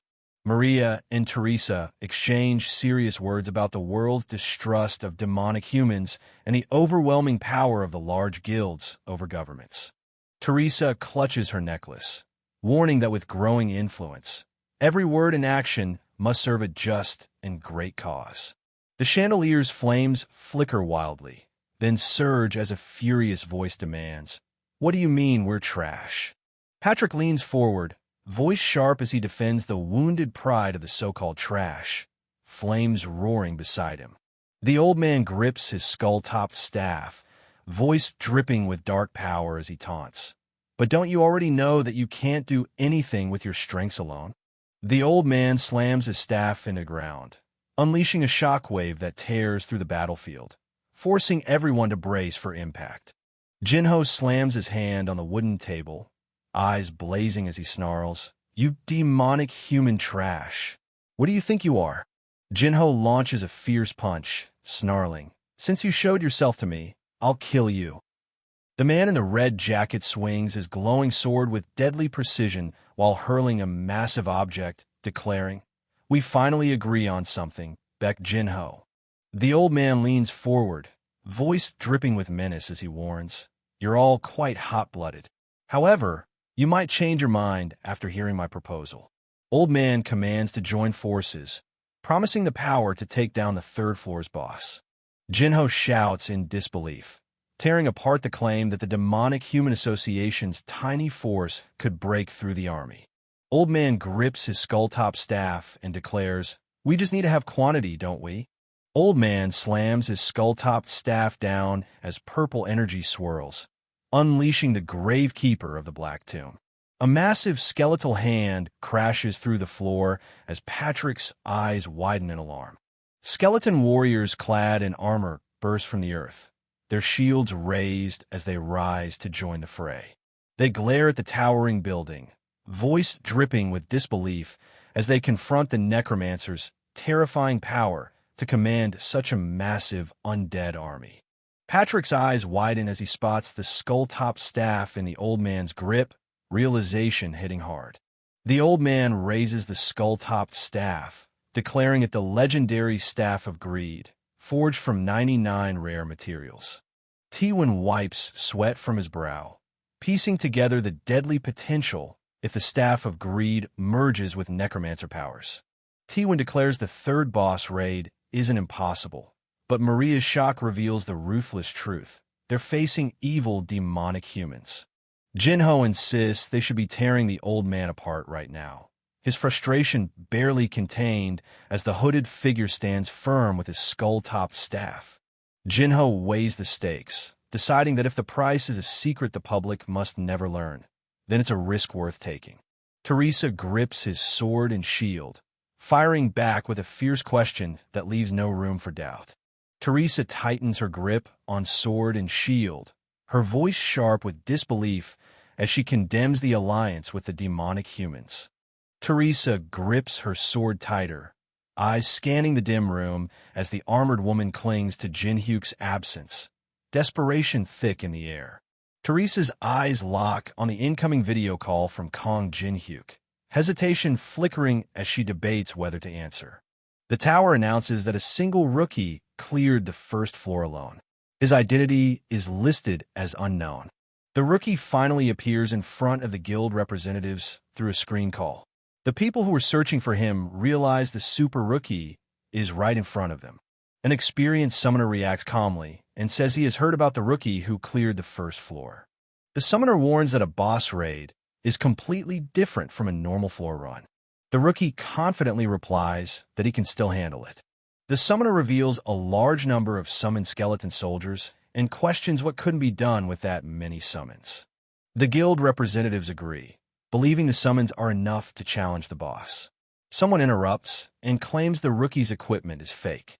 The rookie reacts with confusion as the accusation is made directly. Two materials are shown, Saint's Heart and a prison uniform soaked in holy oil. It is explained that using only these two materials cannot create the real Staff of Greed. The summoner explains that the real Staff of Greed has a red gem embedded beneath the skull. The rookie's staff is shown to be missing that red gem. The summoner then points outside toward the summoned skeleton soldiers. The quality of the skeleton soldiers is evaluated and judged to be too low. It is stated that these summons would not survive even half a day in the boss room. Hooded Man is clearly planning to abandon the group after grabbing coins and items during the chaos. Close-up of the Hooded Man's face. He's irritated and openly annoyed, calling the other side arrogant. The Hooded Man issues a warning, saying they'll regret rejecting his offer. He releases purple energy and calmly threatens that next time, when they meet in person, things won't be so easy. The Hooded Man disappears, leaving behind lingering purple energy. Two well-dressed figures arrive at the scene after he's gone. The tension is still hanging in the air. Inside a room, one of the men looks unsettled, clearly processing what just happened. The group regathers and asks what their next move should be now that the Hooded Man is gone. The unknown person promises he'll prevent them from joining the demonic humans and also handle clearing the tower for profit.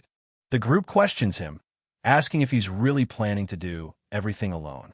He confirms it directly, saying yes. One member thinks ahead, noting that even if the unknown fails, recruiting him afterward is still a win. Another agrees, saying this option is far better than siding with the demonic humans and has no real downside. A white-haired man smirks, clearly excited by the opportunity and not wanting to miss it. They begin discussing compensation, asking how much support and rewards the unknown wants. A red-haired woman cuts in, stating Olympus will provide full support instead. Another man objects, saying Titan should handle monetary backing since that's their specialty. The white-haired man argues back, saying money might not be what the unknown wants and offers personal support instead. The unknown person shuts it down, saying plainly that he doesn't need anything in return. Unknown asks the guilds to block off the entire area and let him enter the tower alone. In exchange, he says he won't take any rewards at all, making it clear he wants full control of the situation without outside interference. The red-haired representative questions his motives, pointing out that helping them this much without asking for anything only makes him more suspicious and demands to know his real reason. Unknown pauses and admits that there isn't a clear reason behind it, briefly reflecting on the question instead of giving a calculated answer. The blonde woman is visibly shaken by his words, surprised and emotionally affected by how straightforward and sincere he sounds. Unknown internally cringes at how dramatic his words sounded, even though he meant them honestly. The blonde woman repeats his words to herself, slowly smiling as she starts to accept his sincerity and view him more warmly. The white-haired guild leader becomes overly enthusiastic, loudly praising this as true camaraderie and clearly buying into Unknown's attitude. Unknown responds calmly, saying that as a guild representative, he doesn't have much to add, subtly deflecting the praise while staying composed. A surveillance device activates, revealing that the entire conversation has been recorded, confirming that Unknown's actions and words are now officially documented. The blonde representative smiles while watching the recording, noting that most people would have accepted the down payment without hesitation. Jinhyuk reflects that giving up rewards for allies is more valuable than short-term gains, and he's already thinking about how to use this to his advantage. He ends the video call and decides to upload edited footage, avoiding direct conflict with major guilds while still gaining benefits. His status window appears, showing his name, level 12, high magic stat, unique abilities, and multiple skills, confirming fast progression. Jinhyuk notes he reached level 12 in less than a day inside the spawning ground, and things are going smoother than expected. He's interrupted when Alice shouts at him for leaving everything to her, clearly stressed and overwhelmed. Jinhyuk bluntly tells her their relationship isn't a partnership, but a slave contract, which shocks and upsets her. He points at the system shop and mentions he was planning to buy a mana supplement for her. Alice explains a normal supplement won't work because her mana capacity is too large to be refilled that way. Jinhyuk explains that if he runs low on mana, he can't properly support her, so he intends to reclaim all the mana he spent. Alice completely misunderstands his intent, gets overly excited at the idea, and reacts in a dangerously enthusiastic way. The man feels dizzy and realizes how much blood was taken from him earlier. His mana is now fully restored, and he asks what comes next. He opens the system shop and casually says he will do some shopping. A list of items appears. He purchases multiple low-rank and strange materials without hesitation. After the purchase confirmation, Alice criticizes him for buying what looks like useless items. He replies that each item has a purpose. The man tells Alice they will be extremely busy from now on and that they must reach the end of the underground first floor today. Without waiting, he jumps straight down into the abyss. Alice panics, questioning how he can jump without knowing the depth. Mid-fall, he calmly says he knows exactly how deep it is because he has jumped down countless times before. He calls out to Alice, signaling her to act. She rushes after him in shock. A system message appears as a skill activates. Reverse gravity is triggered. Gravity flips instantly, stopping their fall. Both of them are pulled upward, landing safely as the descent turns into controlled movement forward. She calls him reckless and questions whether he's actually skilled or just surviving on luck, while he keeps moving forward without reacting. Her expression shifts as she realizes who he really is, and she quietly says his name, acknowledging his reputation. A system notification appears, activating his fire element ability and confirming he's entering serious combat mode. He reaches the altar and ignites the flame, calmly stating that this place is exactly where he's supposed to be. Insect monsters swarm the area, but he dismisses them as insignificant and directly challenges the real enemy to come out. A massive presence emerges from behind the altar, revealing the boss of this floor and setting the stage for the real fight. Anunis taunts Jin-hyuk, mocking his eagerness to die, but Jin-hyuk stands firm, ready to fight without wasting a word. Anunis laughs, mocking the idea of lowering himself to fight personally, calling it absurd to battle a mere mortal. Alice lunges forward with her scythe, while Jin-hyuk braces himself, vowing to hold the threat back so she can escape. Jin-hyuk smirks confidently, brushing off Alice's urgent warning as she reaches out, demanding he take the threat seriously. Anunis looms over the man, voice dripping with menace as he declares, "Let me show you what kind of person you made a contract with." Anunis tightens his grip on the curved hook, voice laced with dark amusement as he taunts, "How amusing." Anubis summons the judgment of Anubis, purple flames swirling as he demands, "Did you hear about me from that vampire you brought with you?" Judgment Girl activates the judgment of Anubis, summoning the towering scales as the first question echoes through the air. Jin-hyuk stands firm, ready to face the absolute trial. Jin-hyuk answers with unwavering confidence, acknowledging the ruthless rule. Patience lost grants the power to demand any question, truth irrelevant. Anunis narrows his eyes, accusing the target of seeking the elusive hive and confirming his every suspicion. Jin-hyuk flashes an okay sign and grins, boasting about the black market value of the hive. Judgment Girl holds the glowing heart and balances the scales, her voice cutting through the silence with one final, fateful question. Anunis looms over the man, voice dripping with menace as he declares no one leaves his territory alive. Jin-hyuk clenches his fist, defiantly declaring he'd rather give up everything than back down, forcing Anunis to acknowledge his resolve.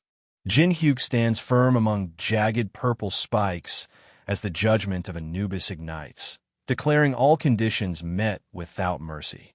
Jin-hyuk staggers as his stats plummet by half and his innate skills seal, the spectral beast looming like a dark curse behind him. Anubis declares the need for an agent to deliver judgment and selects a champion to carry out his will. Mantis channels a surge of purple energy, eyes burning with ruthless intent. Jin-hyuk steps forward with a serious glare as Alice recoils, disgust clear on her face. Mantis looms menacingly, declaring Jin-hyuk the champion destined to deliver judgment. Anubis glares with a glowing red eye, demanding, "What do you think of my dignified champion?" A hand reaches out, fingers brushing glowing blue squares as the voice declares, "Pretty tremendous." Jin-hyuk grips the glowing mini gramophone, declaring it enough to finally defeat the threat lurking in the shadows. Anunis mocks Jin-hyuk's sudden use of music as madness, but Jin-hyuk stands firm, knife ready, daring the stone creature to test his resolve. Anubis lashes out with his whip-like weapon, snarling that music is nothing but chaos unleashed. Jin-hyuk raises his glowing knife with fierce determination, ready to strike while cursing his opponent. The man playing cello unleashes a powerful, precise melody synced perfectly with the giant mantis's attack patterns, his voice cutting through the chaos like a weapon. Hands blow a sharp, commanding trumpet tune, echoing the relentless rhythm that drives the chase forward. Jin-hyuk blocks every desperate strike with his knife, turning fierce attacks into nothing but wasted effort. Anunis sweats in disbelief, realizing every move was anticipated and perfectly timed to the music's beat. This was no accident, it was a trap. Jin-hyuk wipes sweat from his brow, eyes sharp as the countdown ends. Now he can unleash his true power. Jin-hyuk slashes the air as countless spectral swords materialize around him, declaring the deadly sword cemetery activated. Alice swings her massive scythe, splattering green liquid as she taunts. "Did you think that would kill my champion?" Anubis snarls that the champion regenerates instantly but dies without stamina, and Jin-hyuk admits he can't kill the mantis in his current state. Jin-hyuk grips his knife with a menacing smile, vowing to make the mantis lose its will to live. Mantis bursts forward, radiating a deadly energy that fills the dark space with menace. Alice's eyes widen as she watches the fight escalate beyond her expectations, stunned by the overwhelming strength on display. She smiles nervously, eyes sharp with hope as she thinks he might actually help her get the revenge she craves. Mantis lunges with deadly intent, but Jin-hyuk stands firm, knife ready, while the cloaked figure commands him to keep fighting without hesitation. Mantis collapses, green slime dripping from its shattered form, while Jin-hyuk stands tall amid the wreckage, declared the proud warrior chosen by the gods. Jin-hyuk sits cross-legged, wearing a confident smile as Anunis recoils in surprise, shaken by the final blow meant to break his unyielding will. Jin-hyuk leaps backward, narrowly evading Mantis's crushing strike as the giant insect creature looms, ready to pounce again. Anubis breaks into a cold sweat, stunned as news hits that his champion not only lost but took their own life. Jin-hyuk stands over the fallen Mantis, blade ready as the victory triggers a surge. Level up. A hand reaches for the glowing ice magic book, its snowflake symbol pulsing with power only found on the tower's middle floor. The character's eyes widen as a new skill icon with a crescent moon and star flashes, and the words, "Is this the effect of monopolize?" echo in their mind. Jin-hyuk summons jagged ice shards with ice molding activated, turning the tide with a power no one expected. Anunis growls, mocking the ice shards as mere toys and questioning the resolve behind such a fragile defense. Jin-hyuk clenches his fist, blue flames roaring to life as he spits back with fierce defiance, calling out the coward who only watches from the sidelines. Anunis reveals his true nature as a consciousness and demands to know the reason behind the challenge. He smiles, flames flickering around his hand as he declares the reason is simply because it's fun. Anubis lashes out with his whip-like weapon, purple flames roaring as he snarls at the insult, refusing to be seen as mere entertainment. Anubis summons an ancient beehive, unleashing giant insects that swarm violently as he roars. "Disrespectful! Disrespectful!" Mantis bellows. "Kill that insolent human this instant!" as a swarm of vicious insects descends with lethal intent. Mantis and another insect creature launch glowing energy orbs midair, their deadly assault blurring the space around them. He clenches his hand, blue energy crackling as he admits, "I guess this won't be enough." He whirls, flames erupting from his palm as he cuts through the encircling attackers with burning fury. Jin-hyuk summons a blazing orb of fire and ice, hurling it forward with lethal precision that freezes and burns everything in its path. The blazing orb collides with a searing blue energy burst, igniting a fierce explosion that shakes the battlefield. The energy burst explodes violently as the skill Daylight is unlocked, signaling a new power unleashed. The system confirms a successful combination, and Jin-hyuk gains a new AA-rank skill called Daylight. Daylight activates immediately, releasing a massive burst of white light that floods the area and overwhelms the battlefield. The skill details appear, explaining that Daylight is a wide-range flash attack meant to disrupt vision and control the field. Jin-hyuk uses the light offensively, firing it straight at the hive's spawned enemy. Anubis reacts and decides to change tactics, realizing the light-based attack isn't enough to finish the fight. Anubis activates a new skill called Chosen Target, marking a specific enemy as the focus. The hive responds by spawning a powered-up bee entity, signaling an escalation in the encounter. Jin-hyuk attacks again, but the marked enemies don't die. Instead, they split and multiply, revealing the real danger of Chosen Target as the chapter ends. The battlefield fills with hornet monsters. No matter what skills are used, they keep coming, showing that brute force alone won't solve this. The protagonist spots what he's been waiting for and pulls out a special item. A system message confirms it's a giant pill that can massively increase size. He throws the pill forward while moving in, forcing the hornets to react without fully understanding what he just used. The hornets attack immediately, but the system clarifies that the pill's effect has a delay. The protagonist uses this window to stay aggressive. Close combat continues. Hornets are cut down, but they don't disappear.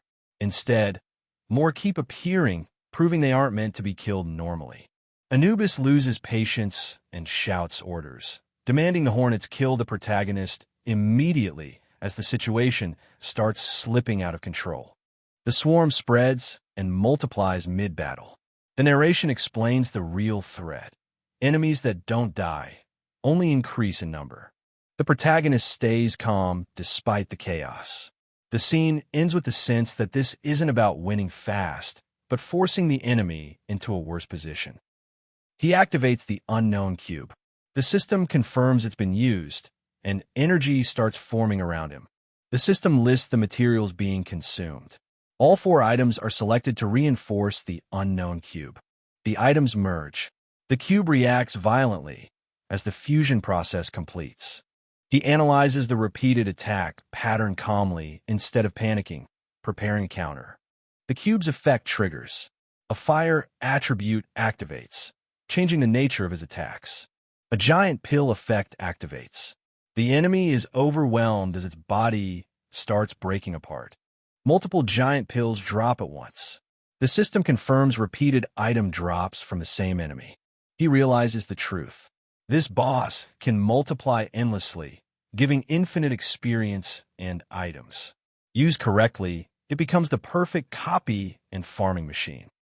Anubis realizes something is off. The situation isn't chaotic by chance. The setup looks intentional, and he starts questioning how this outcome was created. He notices the item combination and the spatial control. The protagonist didn't react randomly. He prepared the tools in advance to force this exact result. The trap becomes clear. The hive's core mechanic has been identified and exploited. This isn't brute force, it's system abuse done cleanly. Anubis confirms it. The target from the start was the hive itself, not the monsters.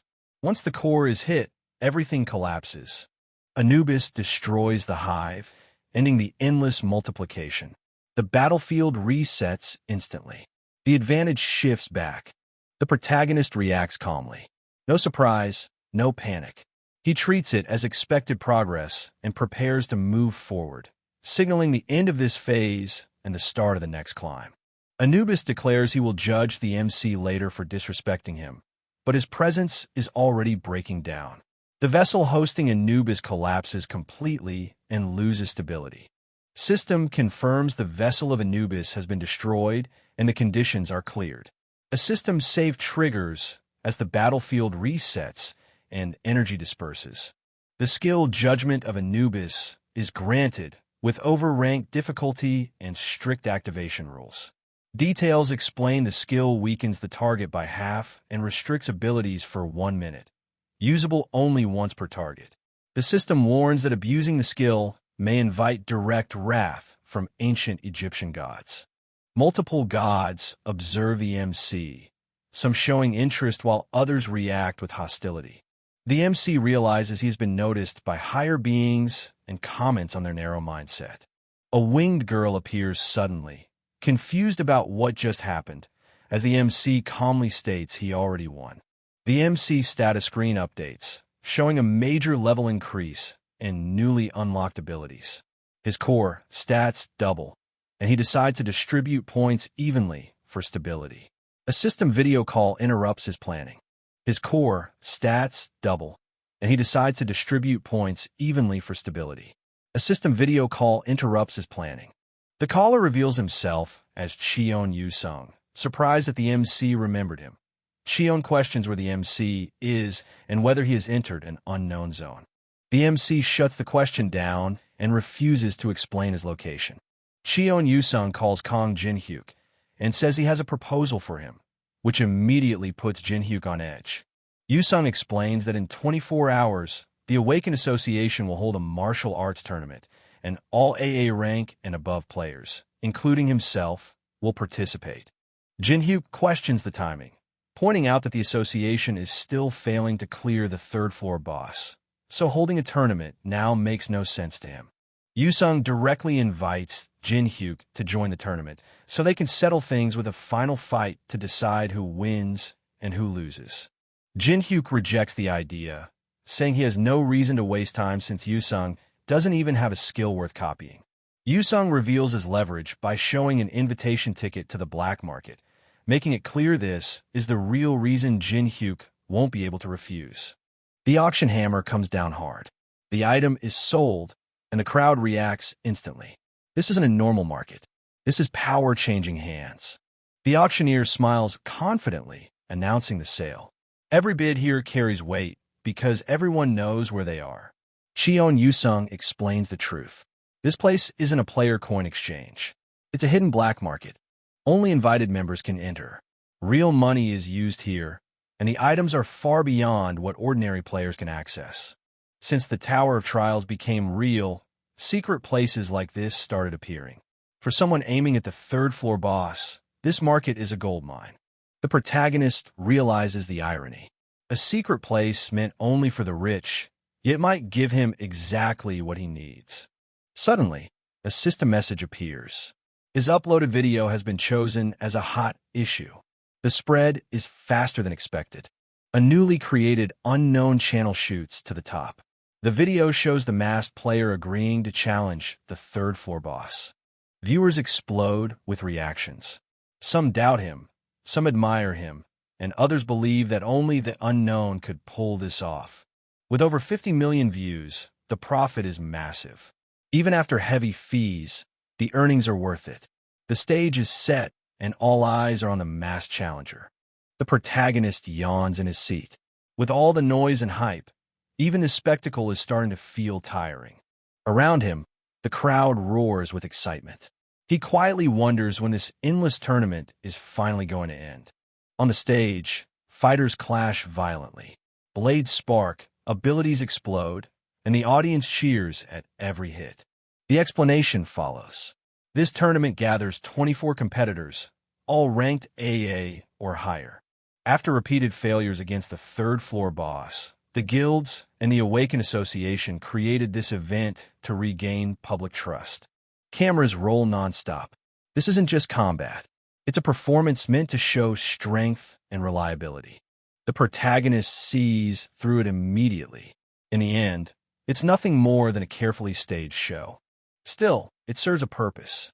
Most people never get to see real combat up close, so this spectacle eases public tension. Then a new offer appears. An invitation is promised, but only if he agrees to participate in the battle. He stops them instantly. Without an AA rank, he technically can't compete. But the terms of the reward are far more interesting. The fight suddenly shifts. A dark presence erupts onto the stage, and the crowd freezes as something unnatural takes form. A demonic summon fully manifests. Its pressure alone overwhelms nearby fighters, instantly changing the balance. The summoned monster attacks without restraint. Fighters are blown away one after another, unable to respond. Explosions shake the arena. Screams cut through the chaos as several competitors are knocked out in seconds. When the dust settles, bodies lie scattered across the floor. The difference in power is undeniable. Observers take note of a coordinated two-man team. Their control and timing stand out even in the chaos. From the VIP seats, executives quietly analyze the scene. Players like these make the public feel safe. One man sees something different. Among everyone present, only a single individual truly catches his attention. The Black Cloud Guild CEO, Hong Diokpyo, watches with interest. Calm, sharp, and calculating, he's already made his judgment. A smile forms on his face. Firm control, wide perspective, and flawless decision-making. The kind of talent worth chasing. The executive reminds his aide to stop worrying about the battles and focus on the interview afterward. He personally invested to make it happen. The response is casual and confident. He claims he's surprisingly good on camera, as if this outcome was expected. From the audience, Jung Do-hyun yawns.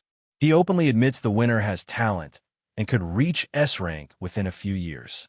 He adds that recruiting such a prospect would naturally raise the guild's reputation, though the man's attitude is irritating. Back in the arena, blades collide again. The fight resumes with sharp exchanges and rising pressure. A sudden burst of force erupts. Fighters are thrown back, unable to maintain their footing. In one decisive moment, Cheon Yu-sung steps forward. His presence alone silences the chaos. The broadcast announces it clearly. A champion has been decided. Viewers everywhere watch in disbelief. Phones light up as people realize the match ended faster than expected. Standing calmly with his weapon lowered, Cheon Yu-sung accepts the result. The real choice, however, is only just beginning. Young Do-hyun grins, clearly amused. From his view, the champion looks clever, maybe smarter than he first appeared. Before he can say more, the white-haired man grabs him and forces him back into his seat, cutting him off cold. He points it out bluntly. Cheon Yu-sung isn't looking at Do-hyun. His gaze is aimed much higher. Do-hyun finally notices. Shock flashes across his face as he realizes the match isn't over at all. From the arena, Cheon Yu-sung speaks calmly, telling whoever is hiding to stop pretending and come out. He adds that only two people are worth fighting now, himself and Deokpyo. The rest don't matter. Do-hyun sighs in frustration. This turn of events is already getting under his skin. Then a man stands up from the upper seats. Tall, relaxed, hands in his pockets, his presence draws instant attention. The crowd erupts in confusion. Cheon Yu-sung lowers his sword, clearly acknowledging this new opponent. Officials scramble for information. The name finally appears on screen. Kang Jin-hyuk, an F-rank player. The challenger speaks first, calmly asking for a promise. When this ends, he wants it to be the last challenge. He adds bluntly that giving up is also a skill. Not every fight is worth repeating. Cheon Yu-sung answers without hesitation. He reminds him that he already became the champion. The reply comes with a grin. Yes, he admits it. Yu-sung did get stronger than before. But that strength came at a cost. He trained without rest, driven by a single goal: to defeat the man standing in front of him. The air shifts. Yu-sung tightens his grip and declares that this fight will decide everything, including the invitation. Blue energy erupts as his skill activates. Sword Ki floods the arena, flames of the soul chaser roaring to life. The opponent snaps back, fury exploding as he charges forward. Two forces collide, and the real battle finally begins.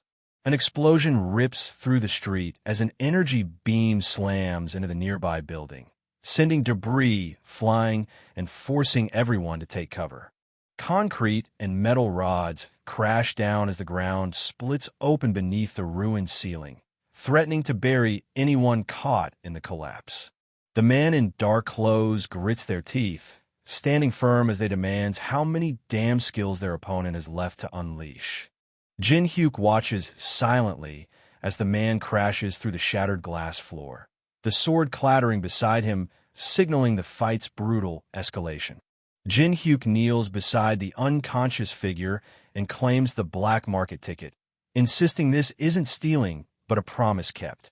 The man unleashes a giant ice missile that shatters the arena floor and follows it up by destroying the ceiling with a powerful light ray, shocking the audience who can't believe an F rank could cause such destruction.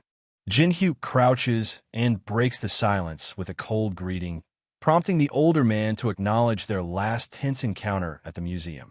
The older man admits their savage first meeting is water under the bridge. The Lee Yuri hesitates but agrees. An uneasy truce begins to form. Jin-hyuk squats on the ledge and breaks the uneasy silence by asking Lee Yuri, SSI, for a number, pushing their truce towards something more personal. Jin-hyuk offers his phone with a clear out. You can refuse if you don't want to, forcing the Lee Yuri to either accept the gesture or admit defeat. Jin-hyuk holds up his phone with a challenge. Of course, that's only if you can handle the consequences. Lee Yuri reveals the smartphone's true power, warning it's more threat than favor as she prepares to unleash it. Jin-hyuk steps forward with a forceful stomp, drawing shocked gasps from the spectators as laughter cuts through the tension. Jin-hyuk activates her eye power, challenging Jin-hyuk's strength with sharp disbelief despite his F rank status. Young-do Hyun raises his hands, stunned by the chaos unfolding, admitting he never imagined an event like this would happen. The dark-haired man questions the system's true nature, suspecting it's more than just a simple program, since it knows exactly what others are thinking. Young-do Hyun raises his hands defensively, insisting he didn't come to fight, forcing the man in the white shirt to ask what he really wants. Young-do Hyun raises his fist confidently, declaring they'll be colleagues working together from now on, leaving the onlooker surprised. Jin-hyuk accepts the handshake, replying, "I'll be in your care," sealing their unexpected alliance. Jin-hyuk activates Eye of Truth with a confident smile, challenging Jin-hyuk's trust with a sharp, "In your care, huh?" Young-do Hyun extends his hand, forcing the older man into an unexpected alliance as reporters close in. The large muscular man with tattoos overpowers Jin-hyuk, seizing the spotlight from the new recruit who just defeated the tournament winner in front of the reporters. Jin-hyuk profile smiles, seeing through the obvious scheme and plotting his next move. Jin-hyuk activates the save function as the copy conditions trigger, locking in their progress before the next move. The skill notification pops up, granting the dark-haired man Giant's Clutch B, boosting their grip strength and letting them wield items 10 times heavier than before. Jin-hyuk maneuvers the claw machine, aiming to seize the prize that holds the skills others fought hard to obtain. Jin-hyuk breaks the silence with a sly smile, questioning if the handshake signifies the Black Cloud Guild and shifting the tension into a new direction. Young-do Hyun offers special treatment in exchange for joining, targeting those without guild ties to strengthen his ranks. Young-do Hyun seals the deal with a firm handshake, his confident smile promising power and protection to those who join him. Jin-hyuk grabs the large muscular man with tattoos, challenging his belief that brute strength alone could win this fight. Young-do Hyun smiles confidently and activates his power, Giant's Clutch, declaring, "Of course," as the fiery force surges around him. The man laughs loudly, mocking Young-do Hyun with, "Isn't that obvious?" challenging their confidence head-on. Young-do Hyun and Jin-hyuk clasp hands, unleashing the judgment of Anubis that shatters the space around them. The woman unleashes her scaled power, but Young-do Hyun stands frozen, unmoved and tense, defying all expectations. Jin-hyuk grips the large muscular man with tattoos hand firmly, forcing him to struggle and grimace under the intense contest. Jin-hyuk taunts the large man's exaggerated pain, challenging his confidence despite the intense struggle. The large man grips Jin-hyuk's hands with fierce purple energy, shouting as they fights to break the hold. Jin-hyuk shocks the large muscular man with tattoos by shaking his hand mid-fight, forcing him to shout, "Stop! How dirty!" Jin-hyuk lands a solid punch, sending the large muscular man with tattoos crashing backward and shifting the fight's momentum. Young-do Hyun shouts and lands a brutal hit, sending his opponent crashing back into the debris. Jin-hyuk clenches his fist over Young-do Hyun's fallen form, mocking his betrayal with a brutal taunt that cuts deeper than any wound. An explosion rips through the plaza, sending spectators flying, but Jin-hyuk stands unfazed, eyes locked on the chaos he's unleashed. Dark-haired man activates Eye of Truth, piercing through every hidden lie and secret in the chaos below. Hong Diokpyo shouts in furious defiance, unleashing power from his hand as he demands respect for the sacrifice behind Do Hyun's fall. Jin-hyuk steps forward, urging to pause the fight despite the rising tension, trying to prevent more bloodshed. Hong Diokpyo erupts in fury, shouting down Jin-hyuk's plea and daring them to back out after coming this far. Jin-hyuk raises his hand calmly, refusing to escalate by targeting guild masters just yet. Hong Diokpyo lunges forward, unleashing his power with a furious shout that breaks the tense silence. Hong Diokpyo's furious shout cuts through as he lunges, demanding answers that shake the ground beneath them. Jin-hyuk raises his hand and activates LV.2 Daylight, shifting the battle's energy in an instant. Jin-hyuk's light beam blinds the crowd, forcing spectators to shield their eyes as chaos erupts in the arena. Jin-hyuk tightens their grip on the sword, ready to strike as the chaos closes in. Jin-hyuk blocks the large muscular man with tattoos punch just as the rift stat activates, slashing the level difference by 33 with 99 points used. Hong Daokpyo unleashes his blood demon chi in disbelief as Jin-hyuk shockingly withstands the attack. Hong Daokpyo and Jin-hyuk clash, their red energy crackling as Daokpyo admits Jin-hyuk matches the vanguard strength. Hong Daokpyo scoffs loudly, refusing to believe anyone could stand against the second floor's boss, the Colossus.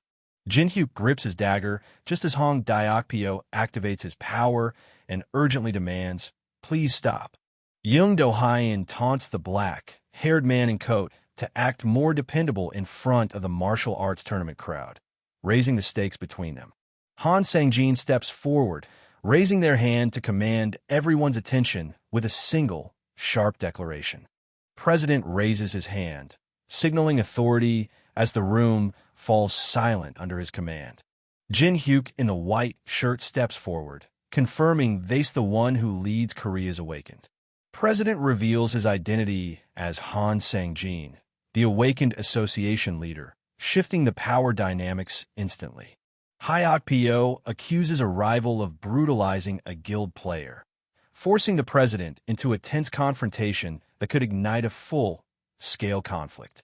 The president challenges the Hyok-pyo excuse for the injuries, refusing to let the brutalization slide as tensions escalate. The president steps forward, revealing his identity as Han Sang-jin and directly addressing player Kong Jin-hyuk, raising the stakes in the confrontation.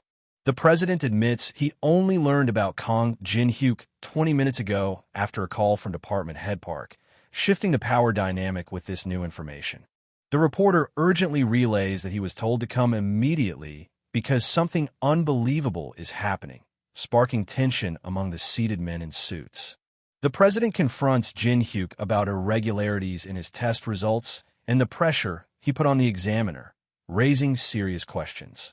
Men in suits bowing publicly accept responsibility for the misassessment and apologize as the new 16th S rank is officially announced. Voices erupt as the crowd points and shouts about the new S rank player, while orders fly to summon everyone in the Someone conference room immediately.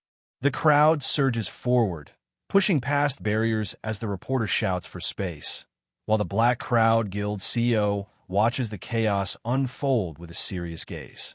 Jong Do-hyun collapses backward, eyes rolling back as his body goes limp, signaling a sudden and severe blow. Black Crowd Guild CEO's shock breaks as he realizes the tournament is slipping away, his confidence crumbling with every devastating loss. CEO urgently calls for a last-ditch plan, refusing to let the tournament slip away completely. The Black Crowd Guild CEO grabs the reporter's arm mid-sentence, cutting off the announcement about clearing the third-floor boss. A fist lands hard, sending the man in the white shirt crashing backward as they pleads for a call next time. The Black Crowd Guild CEO stands firm, his serious gaze cutting through the chaos as the fight pauses. Jin-hyuk confidently as reporters swarm with cameras and microphones, demanding answers that could change everything. Black Crowd Guild CEO walks away from the fallen man as the crowd gasps, the silence breaking with shock and disbelief. The ability acquisition message pops up, confirming the unique blood demon chi has been unlocked and prompting the save option. President reveals the official results of the Super Rookie, sparking a flood of speculation and debates in the comments section about Kong Jin-hyuk's next move. Jin-hyuk scrolls through reactions on his phone, noting the positive responses that could shift the game. President confirms the trip to Las Vegas and offers a plane as an apology, shifting the stakes with unexpected support. Jin-hyuk settles into the chair, realizing high rank means a completely different level of treatment. The airplane dives sharply toward the rocky cliffs, forcing everyone on board to brace for impact. Air hostess pushes a cart while politely excusing herself, signaling a shift in the tense moment. Hostess tries the food and wine, realizing this is their first taste of first-class luxury. The young man tastes the food with a cautious spoonful, searching for a sign this luxury is worth the risk. Jin-hyuk calls out, breaking the tense silence, and CEO Diokpyo responds, their brief exchange shifting the focus back to the uneasy meal. Alex Jadro points sharply at the man in front, sparking a quick confirmation from the black-haired man, while the brown-haired woman in blue suit laughs, breaking the tension. Alex Jadro emits a strange, unsettling scent that reeks of blood, making everyone instinctively recoil and refuse to engage.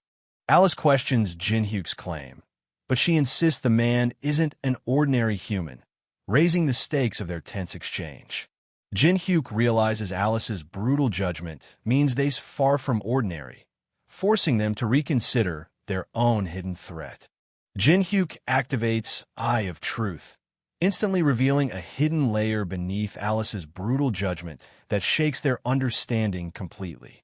Alex Jadro reveals the copy condition, calling out a demonic human and turning the mystery deeper with his confident smile. Jin-hyuk sweats, shaken by the revelation that the calm, demonic human was just an act. Alex Jadro breaks the silence with a sharp, "Huh," catching the black-haired man off guard and shifting the tension between them. Alex Jadro points directly and calls out player Kong Jin-hyuk by name, revealing he knows about the recent rank assessment in Korea. Jin-hyuk, the dark figure behind him, isn't a coincidence, and that others beyond the big guilds are now watching him after the S-rank announcement. Alex Jadro confirms his recent S-rank reassessment, catching CEO Diokpyo off guard with news of the martial arts tournament coverage. Alex Jadro steps forward, handing over a business card and formally introducing himself to Diokpyo. Alex Jadro leans forward with a thumbs up, suggesting they celebrate their chance meeting with a drink to pass the long flight. Alex Jadro leans forward with a thumbs up, suggesting they celebrate their chance meeting with a drink to pass the long flight. They pulled out a bottle of Charles XIII cognac, spinning stories that deepened the game's stakes as the tension thickened around the table. Alex Jadro sips from his glass while recounting how his cosmetics business thrived despite the chaos unleashed by the Tower of Trials, revealing the unexpected challenges behind his success. Jin-hyuk smiles knowingly, revealing he already understands the true identity the demonic human struggles to convey. Jin-hyuk smiles knowingly, revealing he already understands the true identity the demonic human struggles to convey. Alex Jadro reveals his plan to dive into the awakened business, aiming to capitalize on the shifting times. Alex Jadro reveals his plan to dive into the awakened business, aiming to capitalize on the shifting times. Alex Jadro questions Jin-hyuk about a masked player causing trouble, pushing the conversation toward uncovering this new threat. Alex raises a glass and presses Jin-hyuk about the masked player's bold claim to clear the third-floor boss, asking if there's any connection between them. Alex Jadro admits their third-floor raid plans are derailed because the masked player is aggressively blocking their progress. Alex Jadro reveals the masked player insists on handling something alone, claiming it's to protect a comrade and warning others not to interfere. Jin-hyuk challenges Alex Jadro's claim of knowing the unknown, and Alex casually confirms it, raising the stakes in their tense exchange. Alex Jadro laughs off the blatant greed of unknown Sasai, mocking how calmly he lies right to the person's face without a flicker of doubt. Alex Jadro laughs off the blatant greed of unknown Sasai, mocking how calmly he lies right to the person's face without a flicker of doubt. Alex Jadro pours a drink and extends a sharp invitation to join them in the third-floor boss room, promising it'll be a great help. Alex Jadro pours a drink and extends a sharp invitation to join them in the third-floor boss room, promising it'll be a great help. Alex Jadro assures that as an S rank, no one can interfere with the solo raid and hints at a hidden item waiting in the third-floor boss room. Jin-hyuk refuses the offered bottle, insisting, "I'm okay," keeping his focus sharp despite the brief pause in their flight. Jin-hyuk refuses the offered bottle, insisting, "I'm okay," keeping his focus sharp despite the brief pause in their flight. Alex Jadro pushes back with a confident promise. The tougher the challenge Kong Jin-hyuk faces, the greater the reward waiting on the other side. Alex Jadro reveals the legendary potion said to cure any disease and heal even a broken heart, raising the stakes in their desperate fight. Alex Jadro reveals the bottle contains an elixir, a game-changing secret weapon in their fight. Jin-hyuk's surprise reveals the elixir's unexpected potency, shifting the stakes in an instant. Jin-hyuk clutches the rare blue vial, questioning the demonic human association's power while temptation creeps in. Alex Jadro confidently offers an elixir as advance payment, claiming anyone would desire such a valuable item. Alex Jadro activates the contract's power by pointing at it and pressing the pin, forcing the stakes higher with his challenge to sign. The man's gaze fixes on the dark smoke rising from the table as the contract of the dead's power begins to manifest. Jin-hyuk reads the contract carefully, noting that though it looks ordinary, breaching its conditions carries severe consequences. The dagger floats, releasing purple smoke as the warning, "Death will come to you," appears on the paper, sealing a deadly fate. The man firmly refuses to sign the cursed document, holding a small object as they warns that making enemies of the large guilds is too risky. Alex Jadro taunts his opponent's stubborn refusal, revealing his disappointment as hopes for cooperation fade. Men in suits bowing offer a water bottle as Alex Jadro coldly dismisses the elixir deal, forcing the conversation into uncertain territory. Holding the bottle, Alex admits caution, but hints this blue liquid might be their only option left. Holding the bottle, Alex admits caution, but hints this blue liquid might be their only option left. Alex Jadro lashes out in anger, demanding an explanation as his control starts slipping. Alex leans forward, gripping the armrest as he pulls out an insane amount of mana. Everyone's convinced he's ready to crash this plane if it comes to that. The pilot announces sudden turbulence, ordering everyone to buckle up as the seatbelt sign lights up, forcing a tense pause mid-flight. Alex questions the Jin-hyuk about knowing the announcement in advance before preparing to sit back down. Alex slouches in the chair, admitting he had a rough idea about the announcement while calling out the other skill at acting. Alex snaps a sharp warning, threatening that unknown SSI will make them pay no matter the cost. The man with eyes smirks and points, calling out the lie and accusing Alex of being on unknown's side after their humiliation at the Olympus meeting. Alex's shock and sweat reveal his panic as the man's accusation hits too close to home. Could he really be tied to unknown? The hand slams down as doubt creeps in. Maybe the man's bluffing, or maybe the large guilds really did share intel since they hit S rank. Jin-hyuk a small object, teasing that he might spill info if the other man plays nice, raising the stakes with a risky gamble. The airplane lifts off the runway, wheels leaving the ground as Alex vows, "I'll see you next time," cutting the chase for now. Alex slips into a crowded casino, blending in as the city's neon chaos hides the next move. The red-haired woman in red top poses on a towering billboard, launching the new Fire Blossom perfume that's about to stir the city's undercurrents. Tiny Girl navigates the crowded indoor market, cautiously noting it's a human city while reminding to keep the promise of no trouble. Tiny Girl navigates the crowded indoor market, cautiously noting it's a human city while reminding to keep the promise of no trouble. Jin-hyuk, the memory of a world, pushing the limits of their power indoors. They fuse Eye of Truth, S, and Blood Demon Chi, S, into a single skill, unlocking a new power in the virtual interface. Fusion completes, granting the Eye of Gluttony, SSS, skill with barrier immunity, status inspection, view sharing, and mind-reading abilities. They activate the hexagonal symbol now, sacrificing stability to gain immediate power for the fight ahead.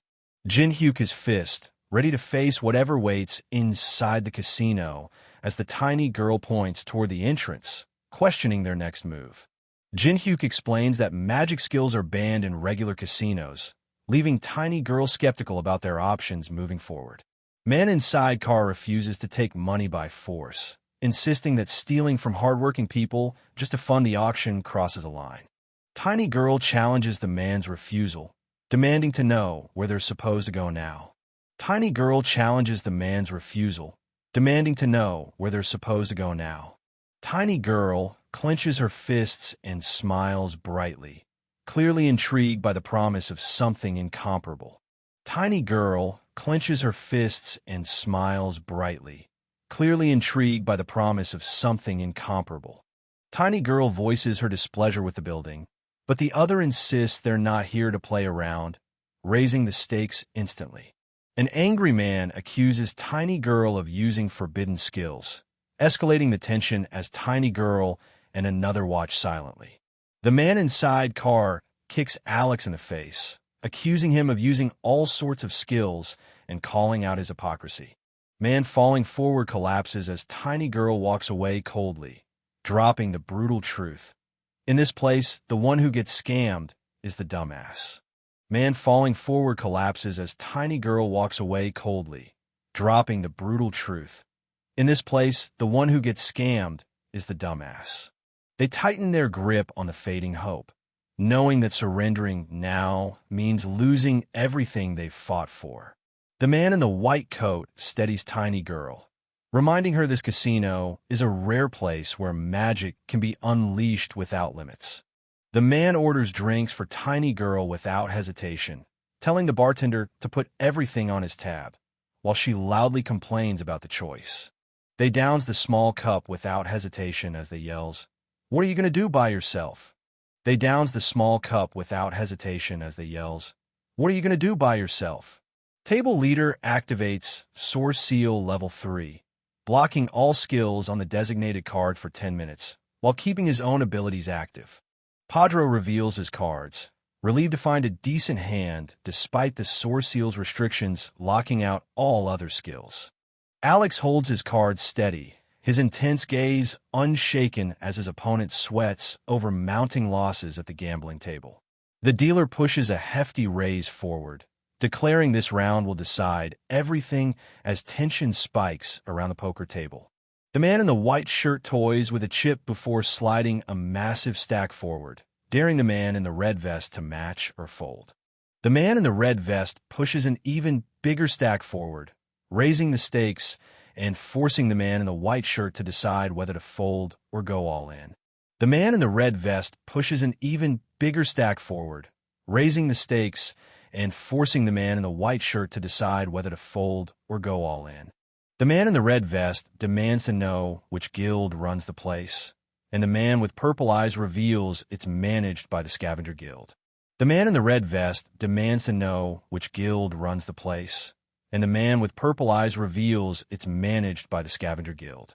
The man in the formal vest steps forward, warning that too many questions might not be allowed here, forcing everyone to reconsider their approach. Flipping the cards decisively, the man declares the outcome irrelevant, forcing everyone to brace for what's truly at stake.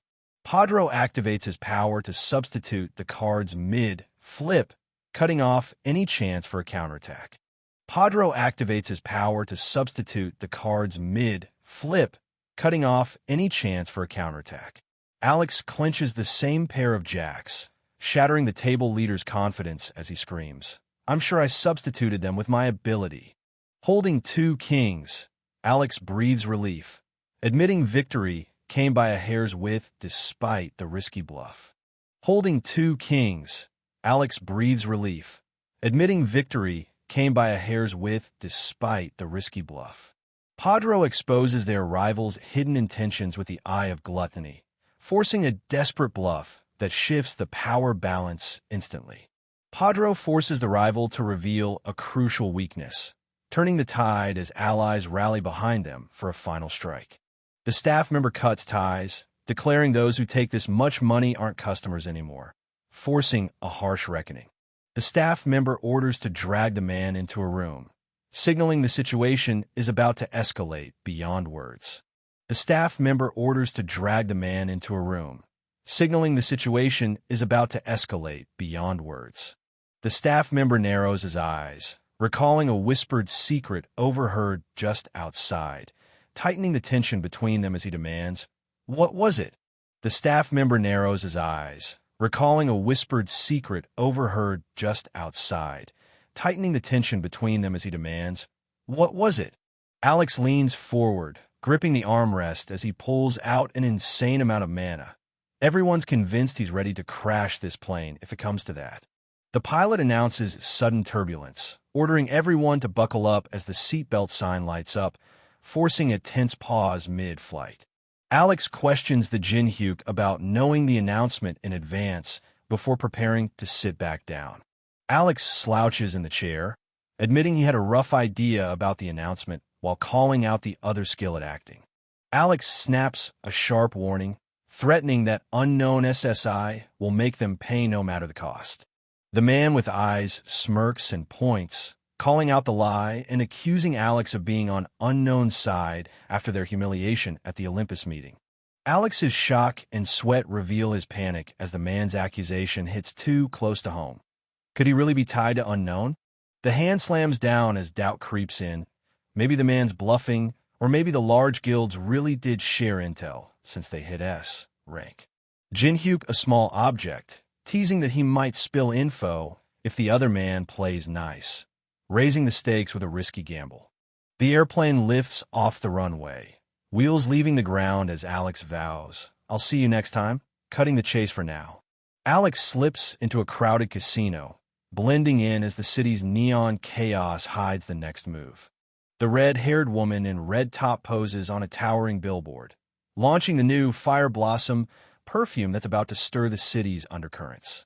Tiny Girl navigates the crowded indoor market, cautiously noting it's a human city while reminding to keep the promise of no trouble. Tiny Girl navigates the crowded indoor market, cautiously noting it's a human city while reminding to keep the promise of no trouble.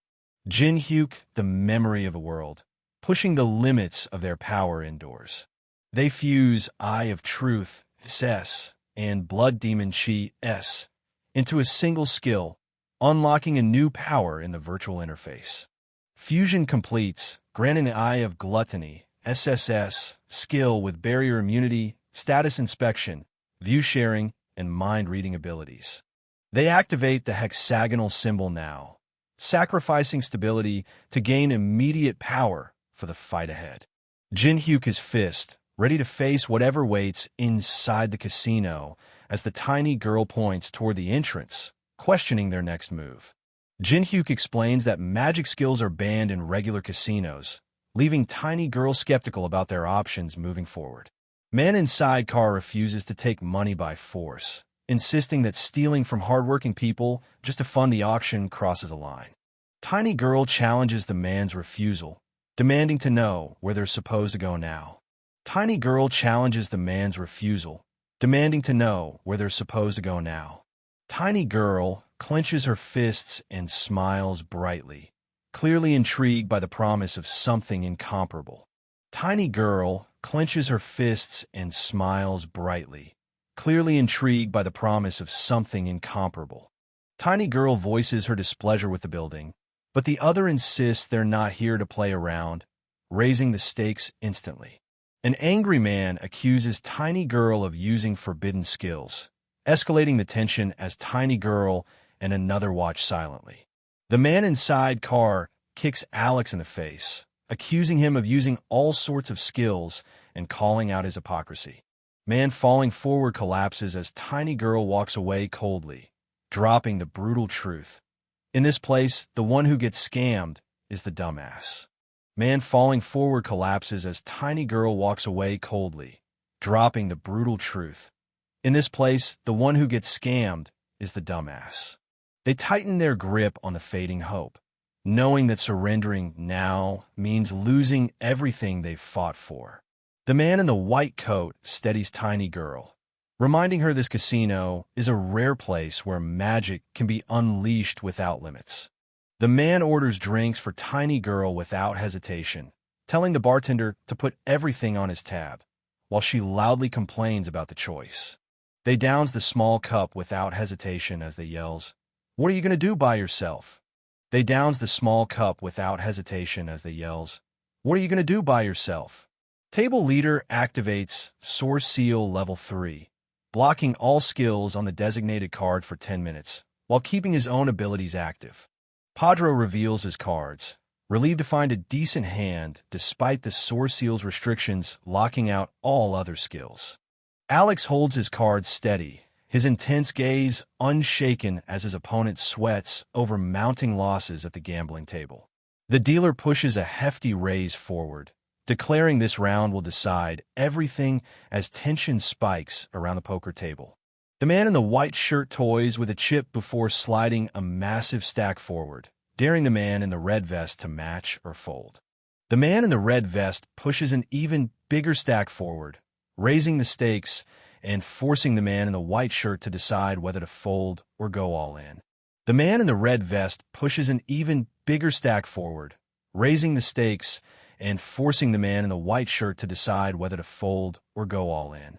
The man in the red vest demands to know which guild runs the place, and the man with purple eyes reveals it's managed by the Scavenger Guild. The man in the red vest demands to know which guild runs the place, and the man with purple eyes reveals it's managed by the Scavenger Guild. The man in the formal vest steps forward, warning that too many questions might not be allowed here, forcing everyone to reconsider their approach. Flipping the cards decisively, the man declares the outcome irrelevant, forcing everyone to brace for what's truly at stake. Padro activates his power to substitute the cards mid-flip, cutting off any chance for a counterattack.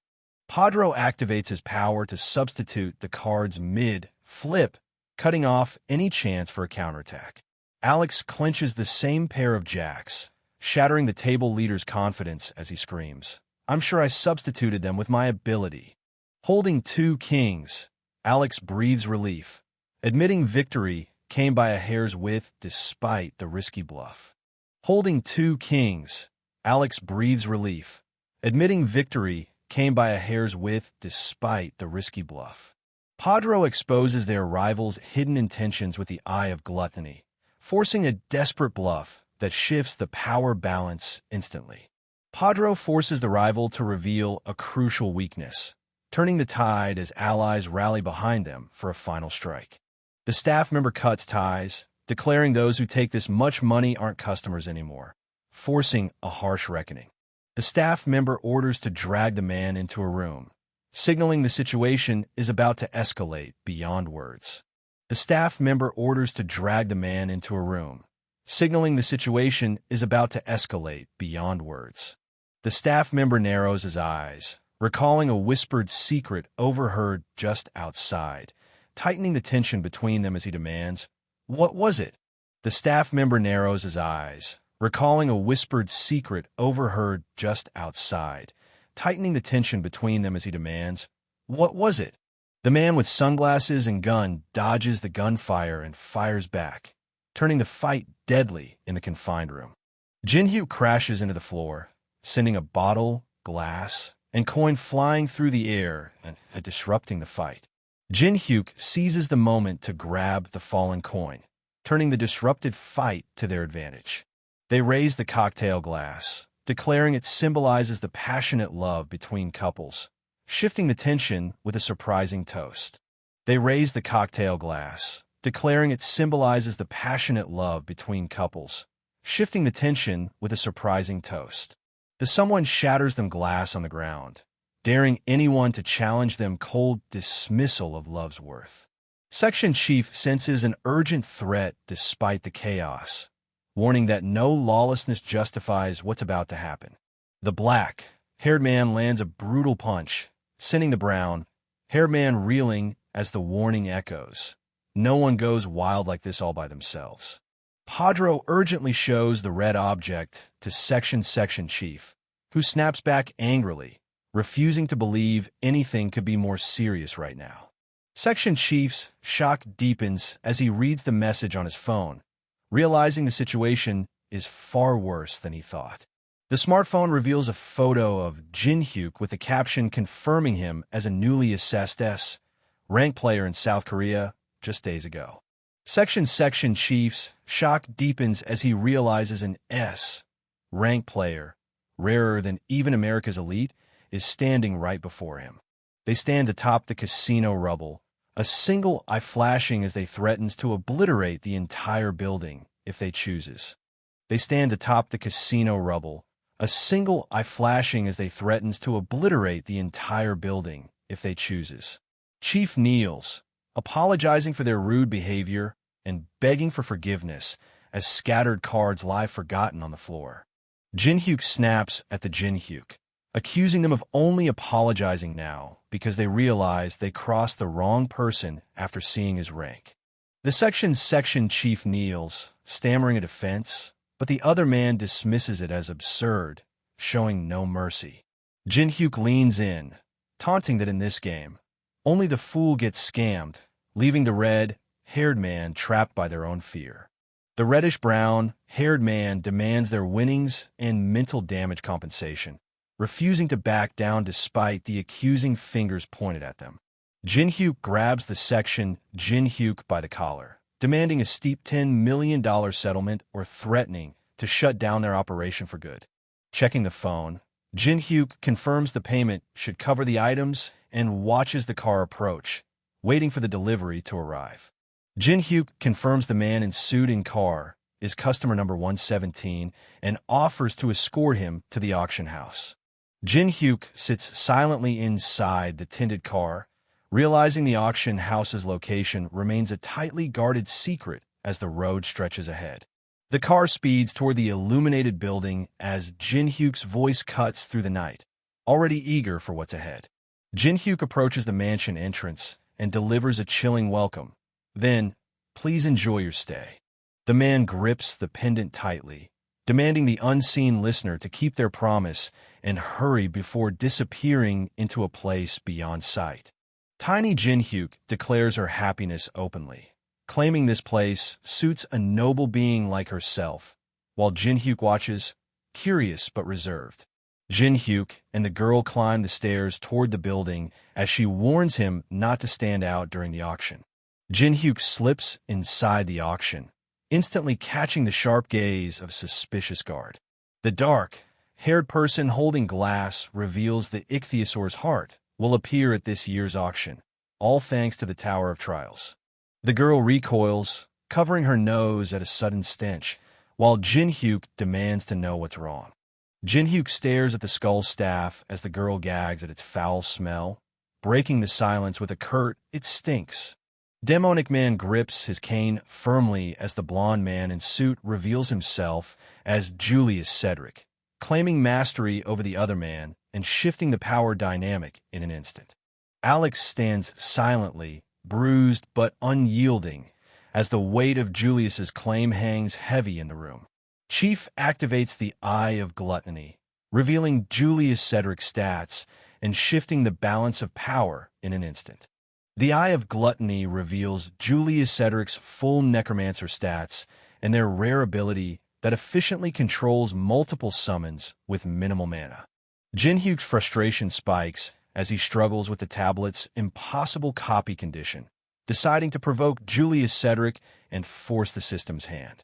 The demonic man laughs off the tension, revealing he values the girl's gift, while she responds with a relieved smile that shifts the mood unexpectedly.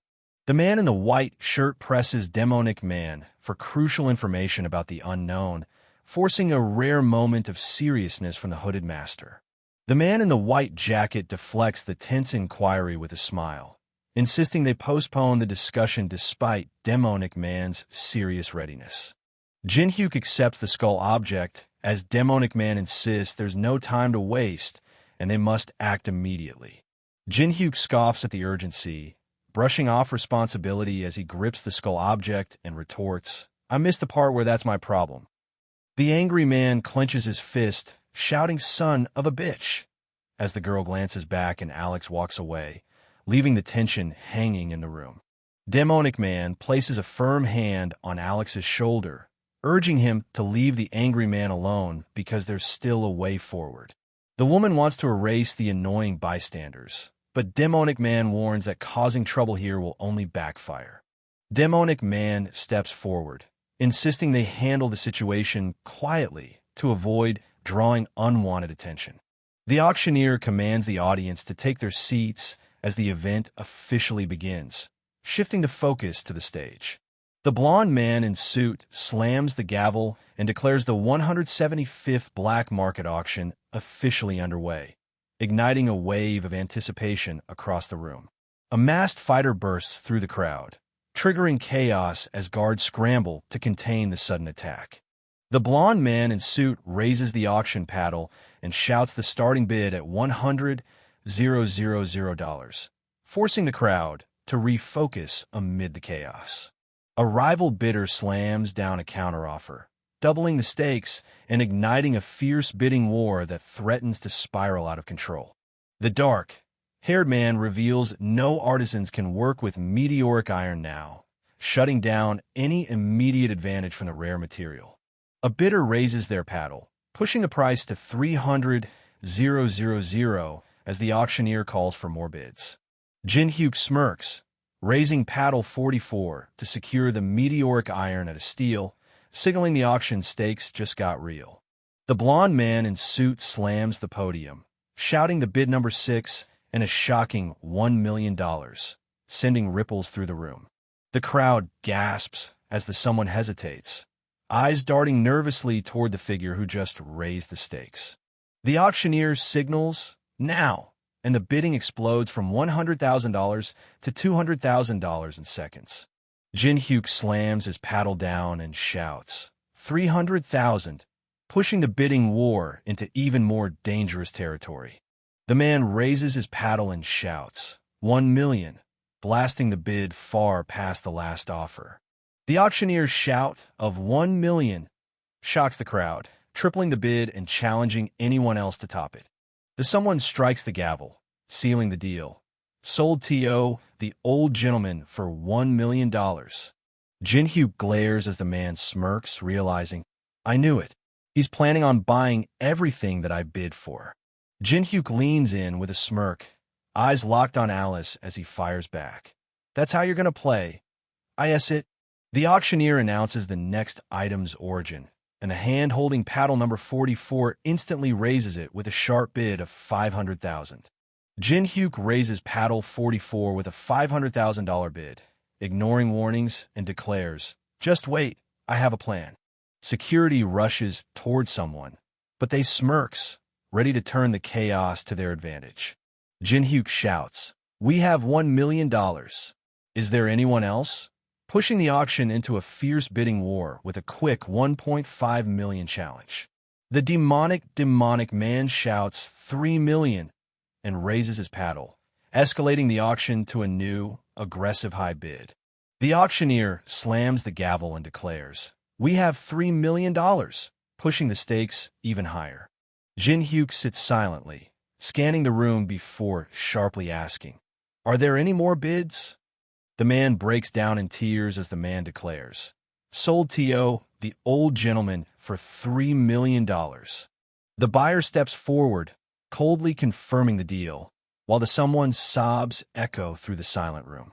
The man raises paddle number 6 and points firmly as the man shouts, sold, signaling the final seal on the deal. The blonde man leans in, urging, Master, why don't we give up on something at least once?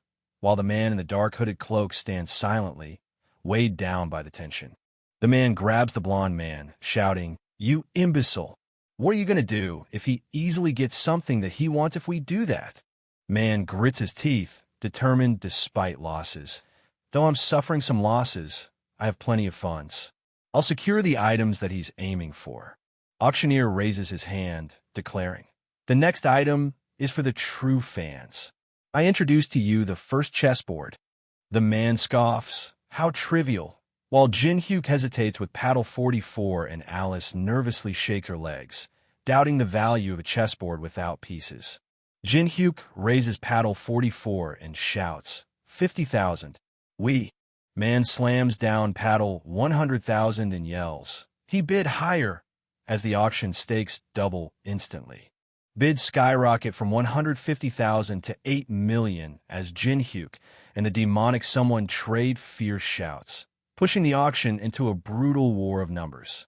The crowd reels as Jin-hyuk calmly holds paddle 44, while the brown-haired someone shouts, "This is crazy. Who the hell buys a chessboard for 8 million?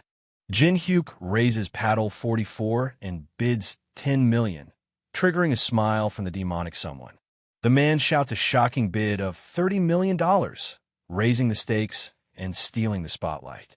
The demonic man mocks the bid, declaring $10 million seems to be all you have, and claims to have uncovered the true desire behind the money. They slams down a higher bid, forcing the room to confront just how far desperation will push them. Jin-hyuk wipes sweat from his brow, clenching his teeth as he admits, "I wasted so much of his funds, yet he still has this much?" The demonic someone laughs triumphantly as he snatches the first chessboard for 30 million, leaving Jin-hyuk clutching his head and shouting, "I need a plan." Alice shocks the room by confidently raising the bid to 100 million, turning the stakes even higher. The man shouts in disbelief, 100 million? 100 million for that mere chessboard? As the room reels from the outrageous bid, Alice crosses her arms, questioning, "What the hell is with that brat?" While Jin-hyuk nervously admits, "It is but..." The man insists he can't stop now after already sinking over $700 million in a worthless junk, proving just how deep he's in. The man shouts a desperate bid of 110 million, but Alice immediately counters with a bold 200 million, turning the auction into a fierce showdown. The man points accusingly, shouting, "Enough of your bullshit. Do you expect me to believe that you have $200 million? While Jin-hyuk grips paddle 44, tension rising between them. The auctioneer challenges the young lady, demanding, "Can you provide proof of balance?" as he gestures toward the podium. Alice conjures a magical orb, questioning with a sharp proof as she challenges the Alice's demand. Someone hurls the orb, shattering the illusion and revealing the hidden truth behind the enemy's deception. The brown-haired man in suit examines the crown with disbelief, muttering, "You unbelievable. Just this crown alone is easily worth over $500 million. Man spits out a bidder, that brat, as his tears reveal a mix of anger and disbelief.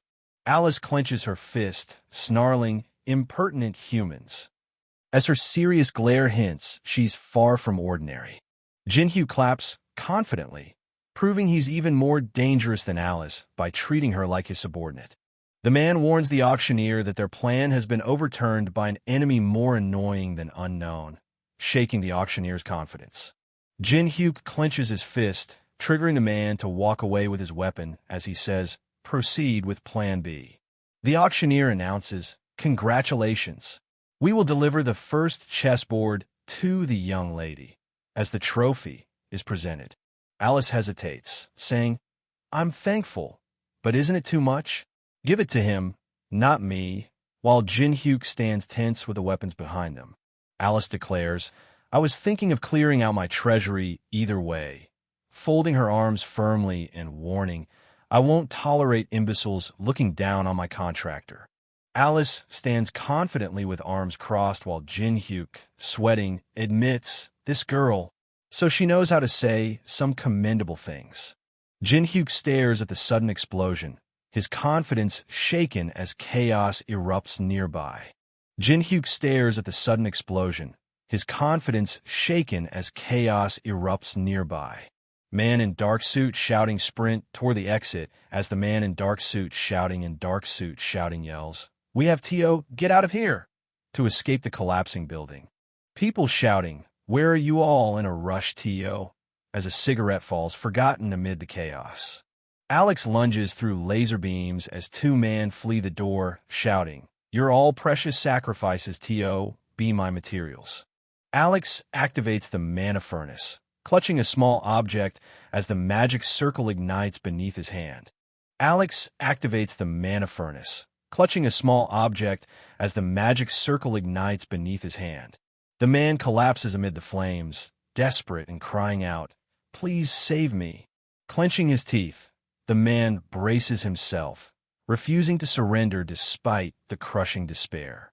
Jin-hyuk unleashes a fierce accusation, shouting, "You've crossed too far beyond the line, you sick bastard." The auctioneer signals, "Now," and the bidding explodes from $100,000 to $200,000 in seconds. Jin-hyuk slams his paddle down and shouts, "300,000, pushing the bidding war into even more dangerous territory. The man raises his paddle and shouts, 1 million, blasting the bid far past the last offer. The auctioneer's shout of 1 million shocks the crowd, tripling the bid and challenging anyone else to top it. The someone strikes the gavel, sealing the deal. Sold to the old gentleman for $1 million. Jin-hyuk glares as the man smirks, realizing, "I knew it. He's planning on buying everything that I bid for." Jin-hyuk leans in with a smirk, eyes locked on Alice as he fires back. "That's how you're going to play. I guess it." The auctioneer announces the next item's origin, and the hand holding paddle number 44 instantly raises it with a sharp bid of 500,000. Jin-hyuk raises paddle 44 with a $500,000 bid, ignoring warnings, and declares, "Just wait, I have a plan." Security rushes toward someone, but they smirks, ready to turn the chaos to their advantage. Jin-hyuk shouts, "We have $1 million. Is there anyone else?" Pushing the auction into a fierce bidding war with a quick 1.5 million challenge.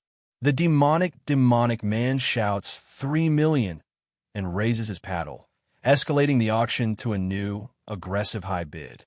The auctioneer slams the gavel and declares, "We have $3 million, pushing the stakes even higher. Jin-hyuk sits silently, scanning the room before sharply asking, "Are there any more bids?"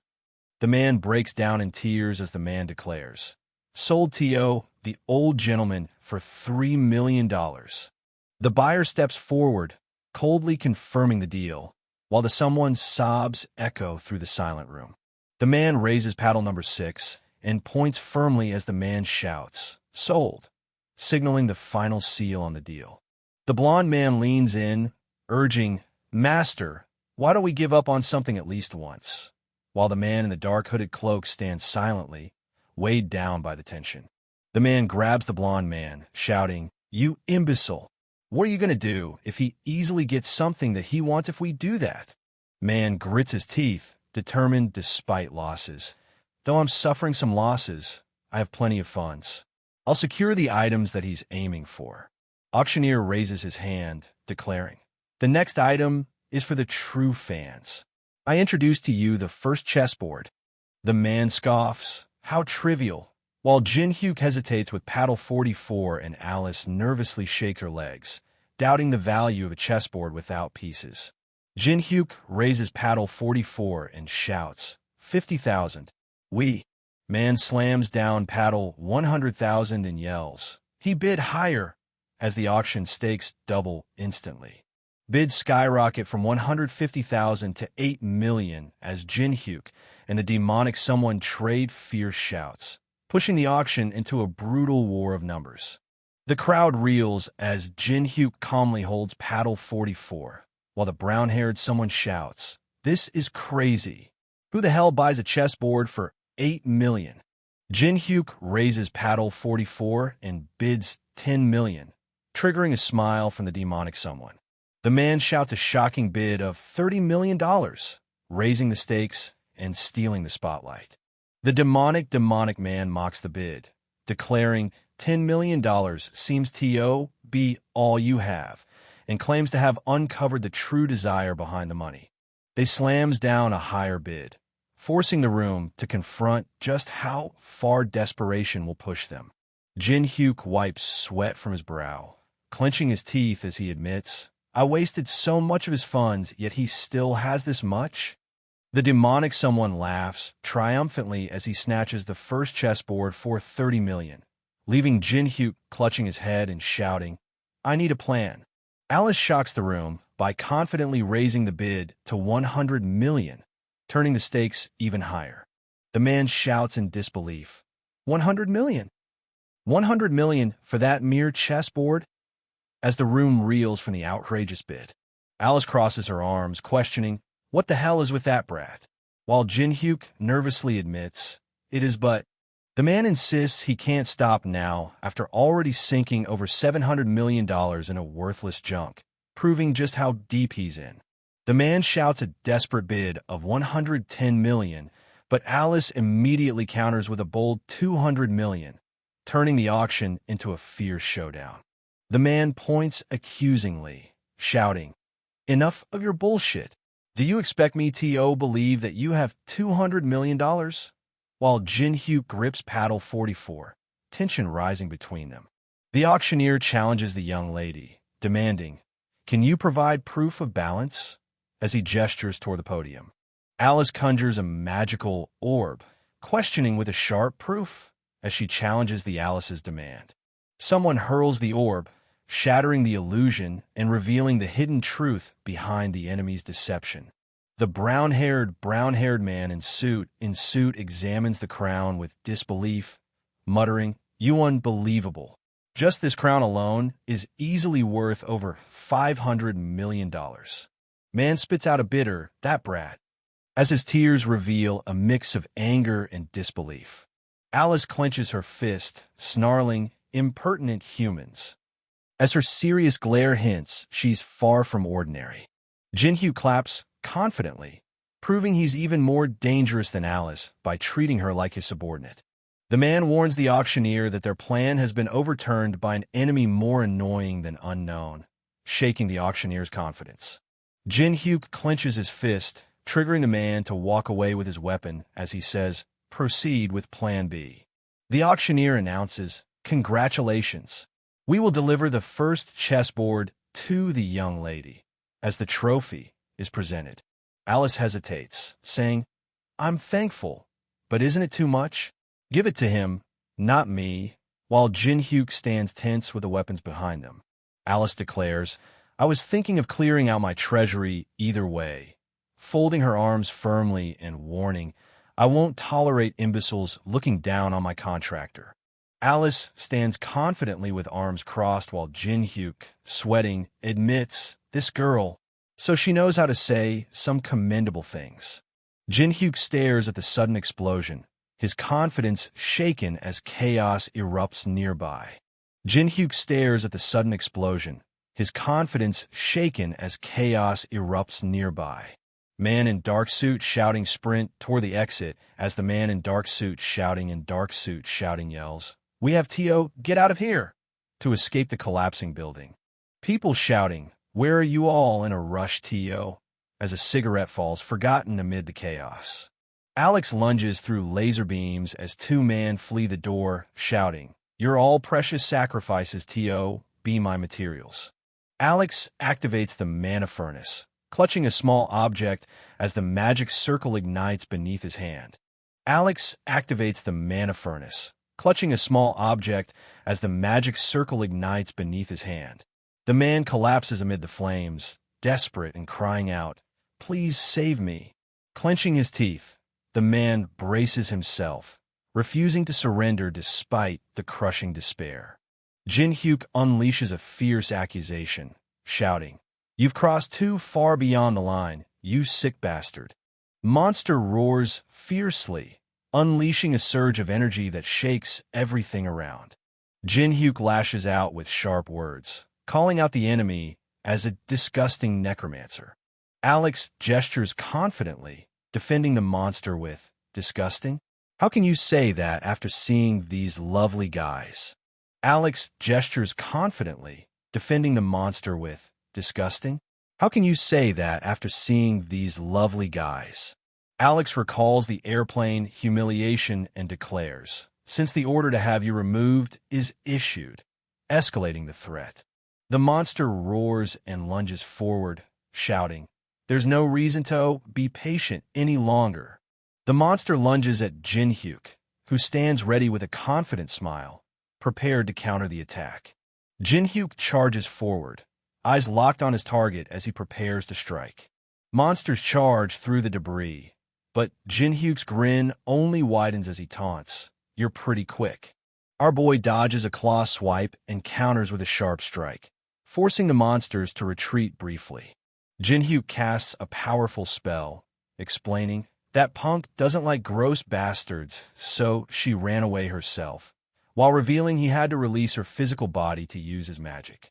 Jin-hyuk calculates the ongoing damage from the smelting furnace, realizing the threat won't stop until he acts. Two red monsters close in behind Jin-hyuk, who warns, so dragging on this fight will be bad. An explosion sends rocks and debris flying as someone declares, I'll finish this fight as fast as I can. Jin-hyuk unleashes Sword Cemetery, firing energy beams that tear through the monsters. Alex casts magic with symbols, taunting, wow, how surprising. Casting a powerful spell with a red magic circle, the man claims, it's all right with me, since I have a lot of materials lying around. Monsters advance as Alex raises his arms, confidently declaring, there's nothing easier than this, while Alex lies defenseless on the ground. Jin-hyuk watches as two fiery monsters burst forth, muttering, is this how he's planning on dragging on the fight? Jin-hyuk advances as the monsters close in, explaining, as long as he can absorb people's life force, he'll be able to continually raise monsters and cause the opponent to deplete their mana. They smiles menacingly, declaring, is how necromancers fight. Jin-hyuk swings his sword fiercely, cutting through the monsters as they close in for the attack. Jin-hyuk slashes forward with his sword, taunting, so is that all you got for your trump card? Jin-hyuk unleashes a devastating energy attack, declaring, I'll burn em all before they are resurrected, as daylight activates. Two monsters recoil instinctively as the sword above blazes with blinding light, halting their advance underground. Alex readying a power as the warning cuts through. TSH. So you're going to use that?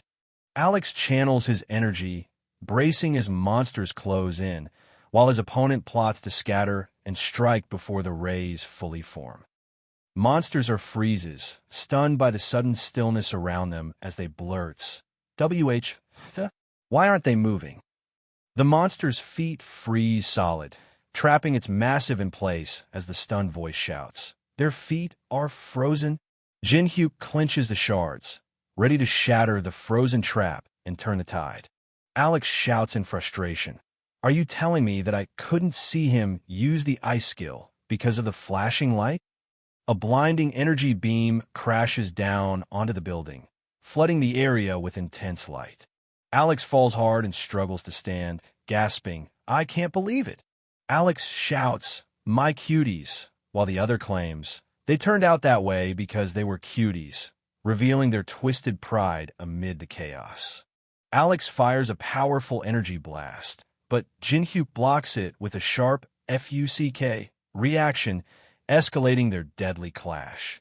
Alex dashes through the alley, pushing his limits to escape the relentless pursuit. Alex panics over his unexpected loss and decides to flee fast to regroup with Mast. Alex reels from a sudden blow, his escape plan now in jeopardy. Jin-hyuk launches a precise throwing attack, declaring, this is how you make a throwing attack, forcing the enemy to scramble for cover. Jin-hyuk stands over Son of Host, taunting, running all you can do after causing this chaos? I'll tell you how I'll kill you now. Coughing up blood, the victim gasps. For the next 30 minutes, blood will slowly fill up your lungs, sealing a slow, suffocating fate. Clenching his fist, Jin-hyuk coldly declares, the next painful way to die after burning to death is probably asphyxiation, promising a swift end without prolonged suffering. A hand offers the blue elixir with the demand, that is if you tell me about the demon society. Alex clutches the attacker's leg, coughing blood and gasping. It's the demon, Shit. Son of Host struggles under the dark figure's weight, gasping. If that's the case, then I'll write it out. Jin-hyuk pins Alex down, mocking his stubborn silence with, I guess it can't be helped if you don't want to tell me. A hand reaches into a pocket, tossing back the item with, I guess I won't need this then. You can take it back.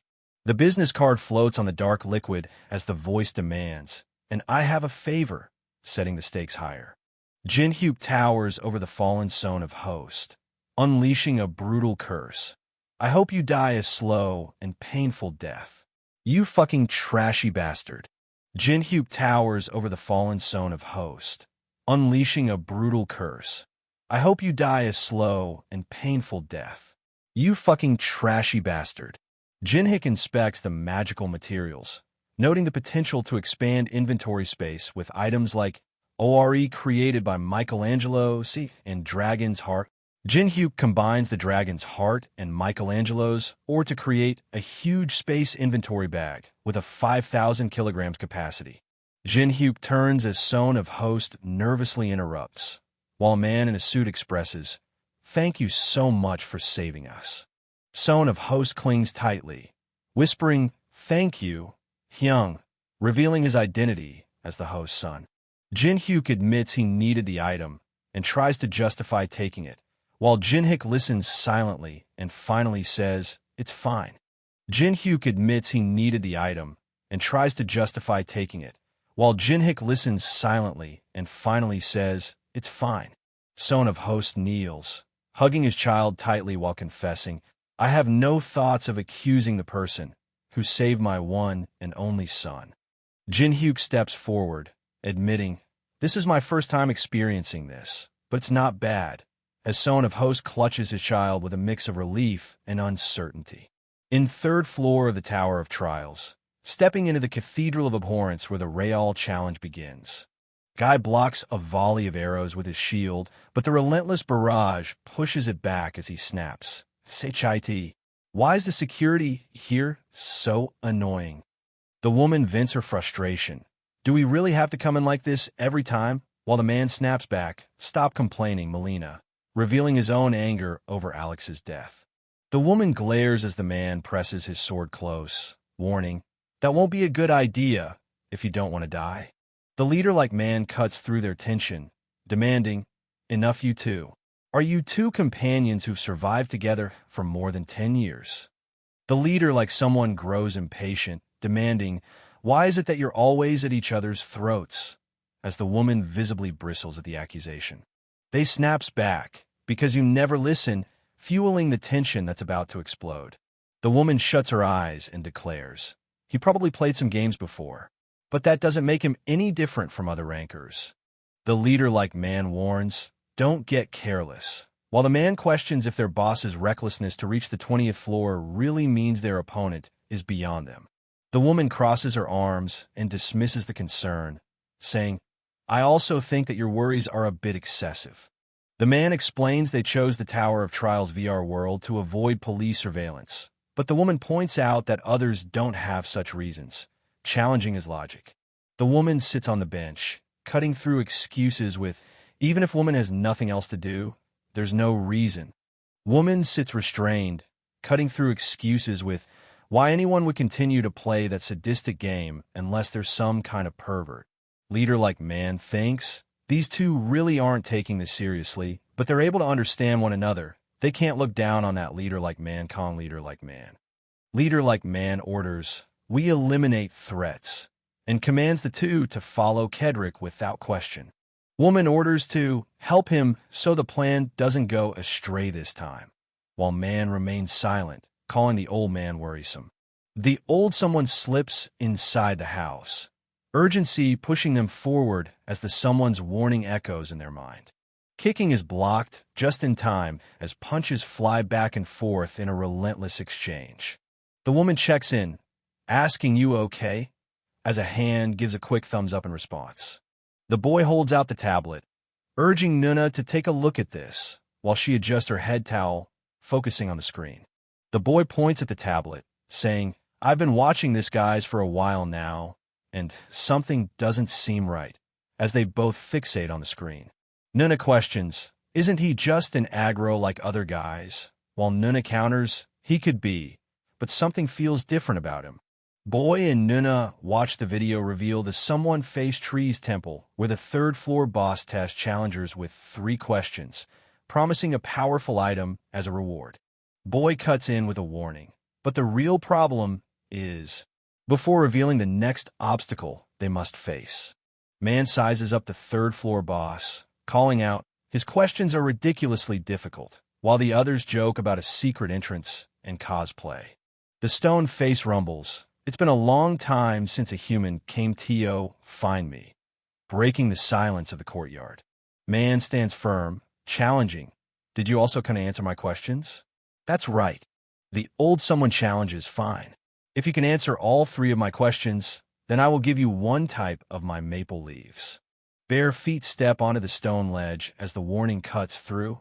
However, if you answer just one of my questions incorrectly, trees Guardians and Guardians close in, their claws and muscles ready to strike as the third-floor boss is warned. You will be punished.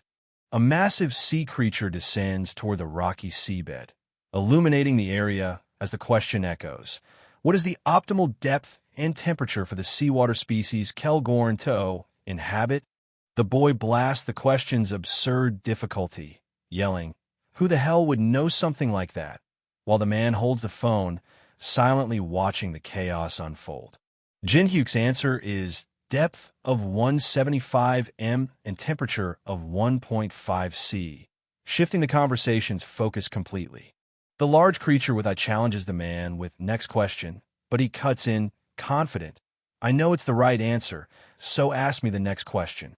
The third-floor boss, sweating, warns, fine. This next question won't be as easy. The boy explains the complicated cooking method for the Filiani's body, leaving the woman confused and silent on the couch. Floor boss nervously asks the giant stone face, "Teach the final question."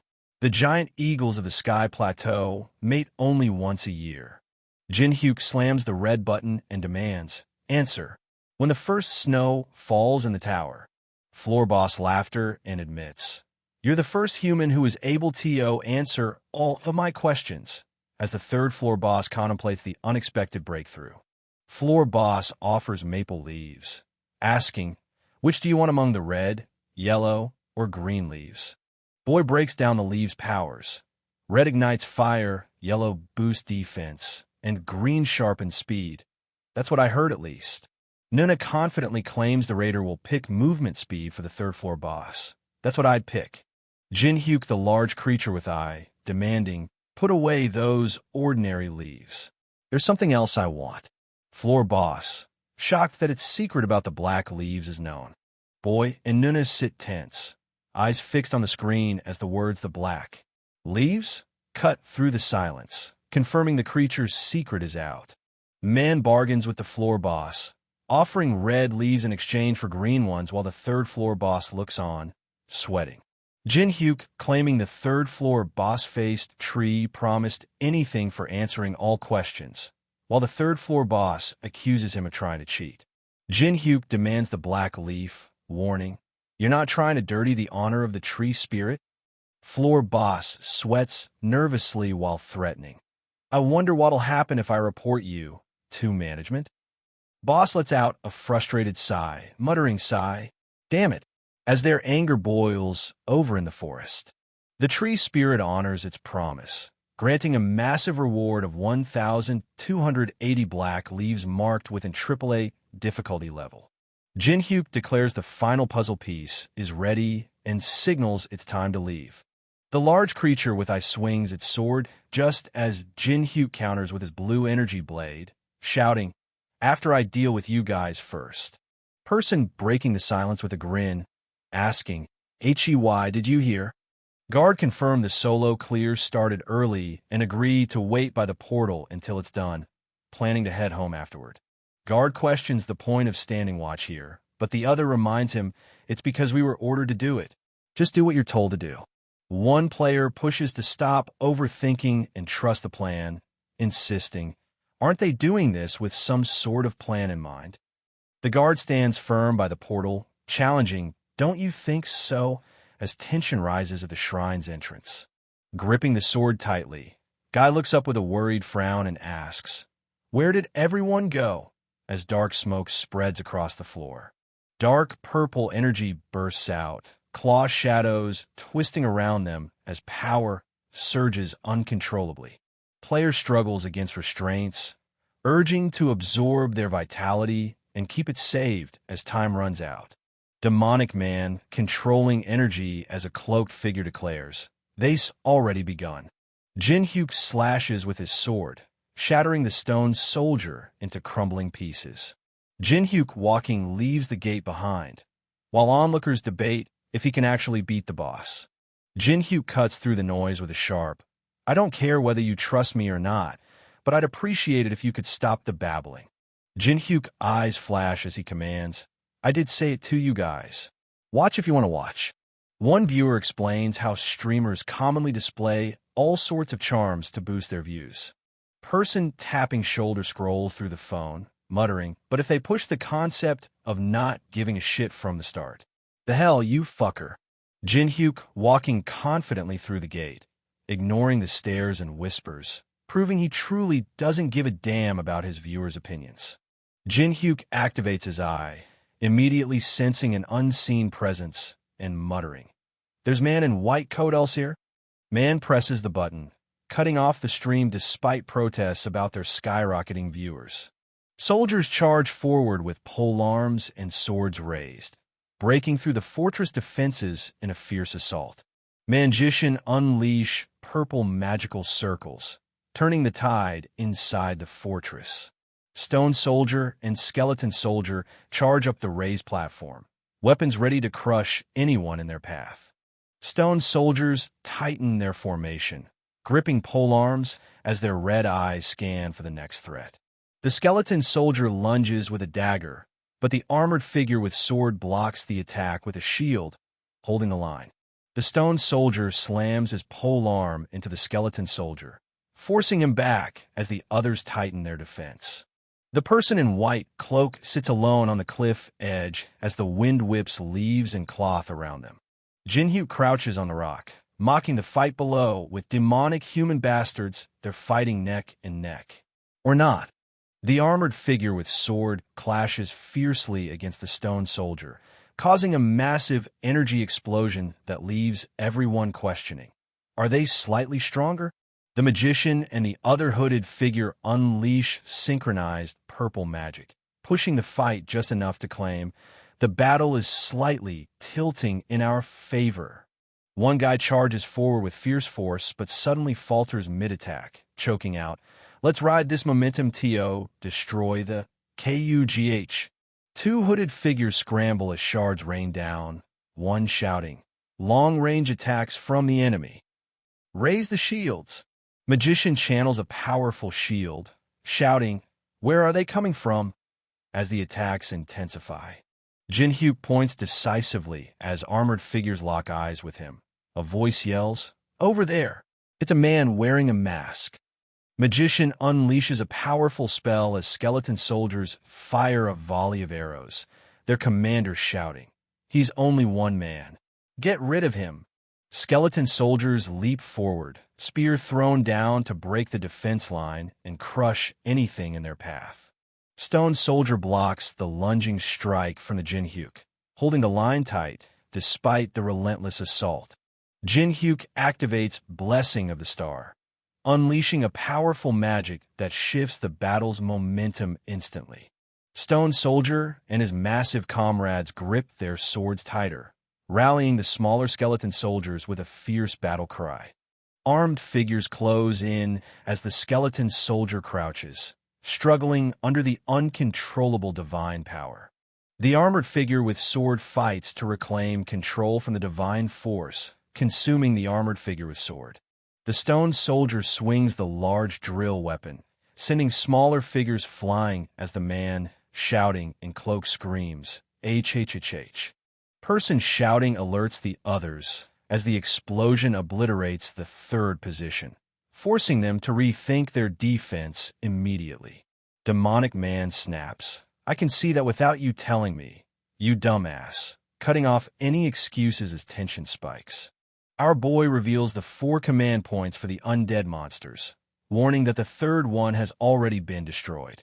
Chains snap as the clock symbol shatters, triggering the collapse of the entire undead network once the first command point is destroyed. A strike from the purple sword ignites a fiery explosion as a voice shouts, "Over here!" The flaming skull face lashes out, mocking, "How could you possibly catch me with those slow ASS movements of yours?" The stone soldier raises its fist to strike as the armored figure with sword charges forward, shouting, "Battle MOAI." The armored figure slams their sword into someone's fist, shattering it and forcing the giant back. Jin Hyuk others shoulders, drawing their focus as tension spikes between the trio. The middle figure shifts their grip, forcing the others to lock eyes in a sudden, tense standoff. The stone figure crashes into the ground, sending shockwaves that throw everyone off balance. The man shouting in cloak warns, "The first position has also been destroyed," while his companion snaps back, "I said I know, you dumbass." As panic over their dwindling defenses sets in, the old man shouts, "What sort of grudge do you have against USTO? Keep ruining our plans every single time," as frustration boils over their collapsing strategy. The magician shouts a warning as he casts a powerful spell, activating Guardian of the Pyramid, while another voice urges, "If you use that here, you won't have enough mana to face the boss monster dash." But the magician cuts them off with a sharp "Shut up." Old man shouting yells, "I'll use my full power to kill you," and prepares to unleash his attack. Old casts a powerful spell, shouting "Awaken, Guardians," as the stone soldiers rise from the ground, ready to fight. And Guy crouches, clutching his staff, and admits, "It seems I've pushed myself a bit too much," while checking if the other is all right. Older man grabs the hooded man's shoulder, forcing them closer as the hooded one gasps, "See Cedric Nim?" Old man, unleashing a sudden burst of purple energy that catches everyone off man in dark hood with sweat. The hooded man in dark cloak reels from the purple energy strike as the older man orders, "Stay still. You'll only prolong your pain." Jin Hyuk clenches his fist in frustration, realizing, damn, he's even absorbing his allies. Purple energy pulses from the figure on the ground as they declare, "Good, I finally feel better," signaling a dangerous recovery. Old man locks his intense eyes on the target, making a sharp hand gesture as he declares, "I've made you wait." Oldie clutches his head as stone soldiers stand ready behind him, declaring, "Then, shall we get back to it?" Mommy snarls and advances, releasing thick purple smoke from her mouth as she raises a clawed hand. Demonic man shouts defiantly, raising his fist and taunting, "Ooh ha ha ha, what do you think of my strongest army?" Mommy wraps her steel-like bindings tightly around the giant statue, striking with deadly precision. Jin Hyuk strikes the older man's face, forcing him to recoil as he taunts, "I was going to save them for the boss fight." Old man shouts, "So die, you motherfucking masked punk," while wielding 2 staffs with Skullcell. Guy fires energy beams at the giant statue, striking its armored head with a powerful explosion. Woman shields her eyes while Guy watches intently, noting the masked punk's unexpected skill. Guy calls out the obvious mistake, pointing out the gap in power between the 2 fighters. Demon Oldie raises his sword with a fierce laugh as skeleton soldiers stand ready behind him. Guy adjusts his visor, while the woman with red hair and bandaged looks sideways, trading sharp words. Woman turns sharply, eyes wide at the sudden explosion nearby. Jin Hyuk leaps forward, swinging his flaming sword at the giant statue's armored form. Someone explains how the blade's strength disperses its power despite its penetration. That man holds 2 ropes, claiming a true expert can cut them with the same power. That guy holds the ropes steady, matching the swirling wind with calm precision. Swings the whip sharply, shouting, then at the right moment. Jin Hyuk channels swirling energy, focusing intently as he commands, "Release it with the right strength."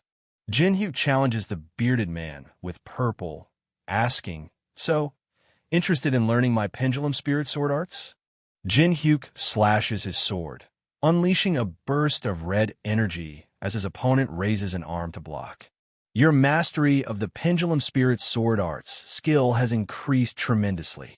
Bearded man with purple leans back, raising his left hand while clutching his chest with the right. Bearded man with purple gasps, sweat dripping as he admits, to think that his vortex of magic would be strong enough to draw in his surroundings. Swirling a fierce vortex, the energy rips debris into its spinning core. Energy bursts downward as eyes unleash the Pendulum Spirit Nirvana. Mommy charges forward, steel bindings raised, while the bearded man with purple reels back, clutching his staff in agony. The demonic man shouts as he activates his double shield, energy swirling fiercely around him. Old man shouting, "This bastard! This world hasn't changed for even half a year." Old grits his teeth as purple energy slams into him, forcing a pained "KUK" from his lips.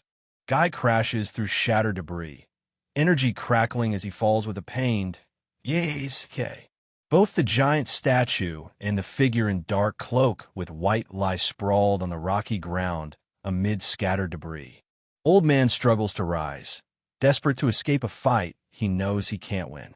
Old man desperately, shouting orders to protect him amid the chaos. Jin Hyuk stands firm, mocking the demonic man's desperate retreat with cutting words. Old man spits out, "You bastard. That means..." with furious disbelief. Jin Hyuk stands firm as the dark-faced man taunts, "Make sure to say hi to your disciple for me." The demonic man screams in rage, sweat pouring down his face as flames burn behind him. The demonic man screams, flames raging as he taunts the dark-haired figure. "Tell him that I thought he'd be bored, so I sent you, old man." Jin Hyuk stands firm, fire burning fiercely in one hand while the other rests casually in his pocket. Skeletons rises from the dust, horns gleaming, while Oldie stares in shock, questioning the summons. The giant statue raises its sword as man telling, "Don't tell me Sir Kedrick was defeated." Jin Hyuk stands on the stairs, catching his breath and admitting, suddenly using the Pendulum Spirit Nirvana at this level is pretty exhausting.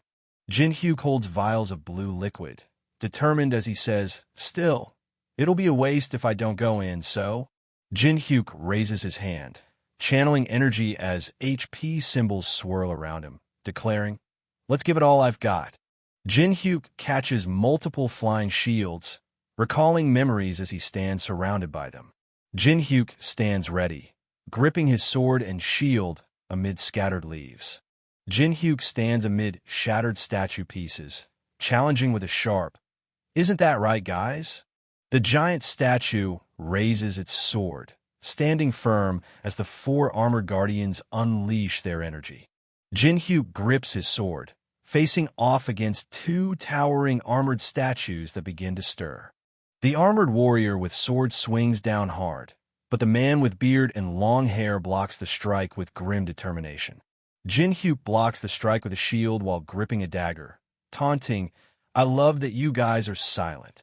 Jin Hyuk dashes forward, kicking the cracked ground beneath him. Jin Hyuk dodges a volley of pink laser beams, weaving between the giant statues.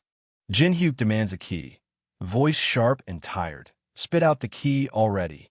The giant statue unleashes a surge of energy, catching the other statue off guard. Jin Hyuk holds the broken object above his head, questioning the pattern with sharp intensity. Raises the object above the stone pagoda of enlightenment. Clutches the golden key shaped like a flower, ready to unlock what lies ahead. A fist strikes the giant statue's face as the key reacts with a sudden pulse. A figure in white robes engulfs in swirling energy as the giant statue's power surges. The giant statue's cracked face tightens with resolve as he admits, "Damn, he was more determined than I thought." A massive burst of energy erupts upward as the flame surges with fierce intensity. Towering multi-armed figure behind him while calling out. He's calling out his Hyung right off the bat. Giant statue lies fallen, calmly acknowledging the rare threat posed by a human among the invaders. Jinhyuk grips his sword, declaring, "This is nothing. I'm going to be slaying the boss on this floor, too."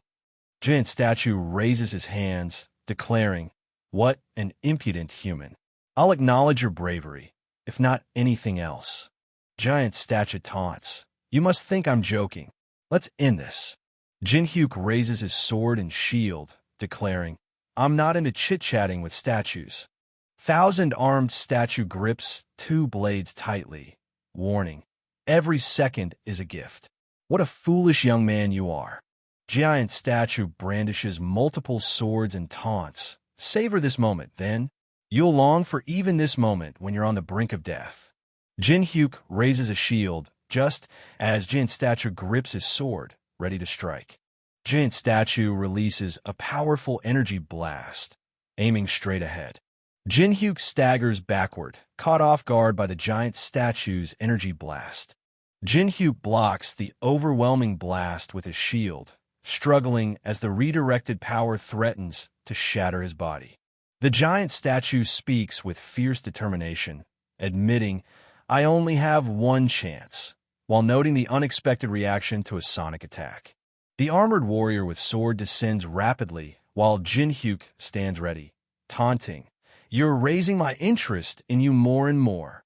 Jinhyuk activates ice formation, raising massive spikes from the ground as he raises his sword. Jinhyuk unleashes a burst of ice shards, triggering explosive blasts around him. Giant statue glares coldly, his calm broken by the sharp accusation, "You bastard." Giant statue raises his sword, accusing, "You use filthy Western witchcraft." A golden robotic hand tightly grips a circular object. Giant statue smiles confidently, revealing a blade wound and mocking the shallow trick with folded hands. Jinhyuk raises his fist, shouting, "You rotten bastard." Two shallow tricks in a row, while energy swirls around him. Giant statue recoils as a fiery object pierces his arm, muttering, "What did you do? Something like poison shouldn't work on me." Jinhyuk channels blood demon chi in his hand, explaining it deals continuous damage after the first hit. Giant statue crosses his arms and dismisses the attack, saying, "It matters not. Such a petty trick will not work a second time." Jinhyuk stands firm beside the severed golden arm, daring Giant statue with a sharp, "And what will you do for merely taking one arm from me?" Jinhyuk kicks the giant statue's head, declaring, "Taking a single arm is nothing if I want to kill you." Jinhyuk kneels, clutching an orb and a dark knife, declaring, "I got exactly what I wanted." The giant statue's serious face narrows as eyes fixate on the arm with the jewel. Jinhyuk combines the grimoire and the jewel, holding the orb above the book as he declares, "Blame yourself for thinking that a single arm is insignificant." The book bursts with energy, sending beams of light shooting outward. The grimoire burns with flames and smoke, revealing its legendary power and strict limits. The giant statue activates the Eye of Gluttony, declaring, "This much is enough."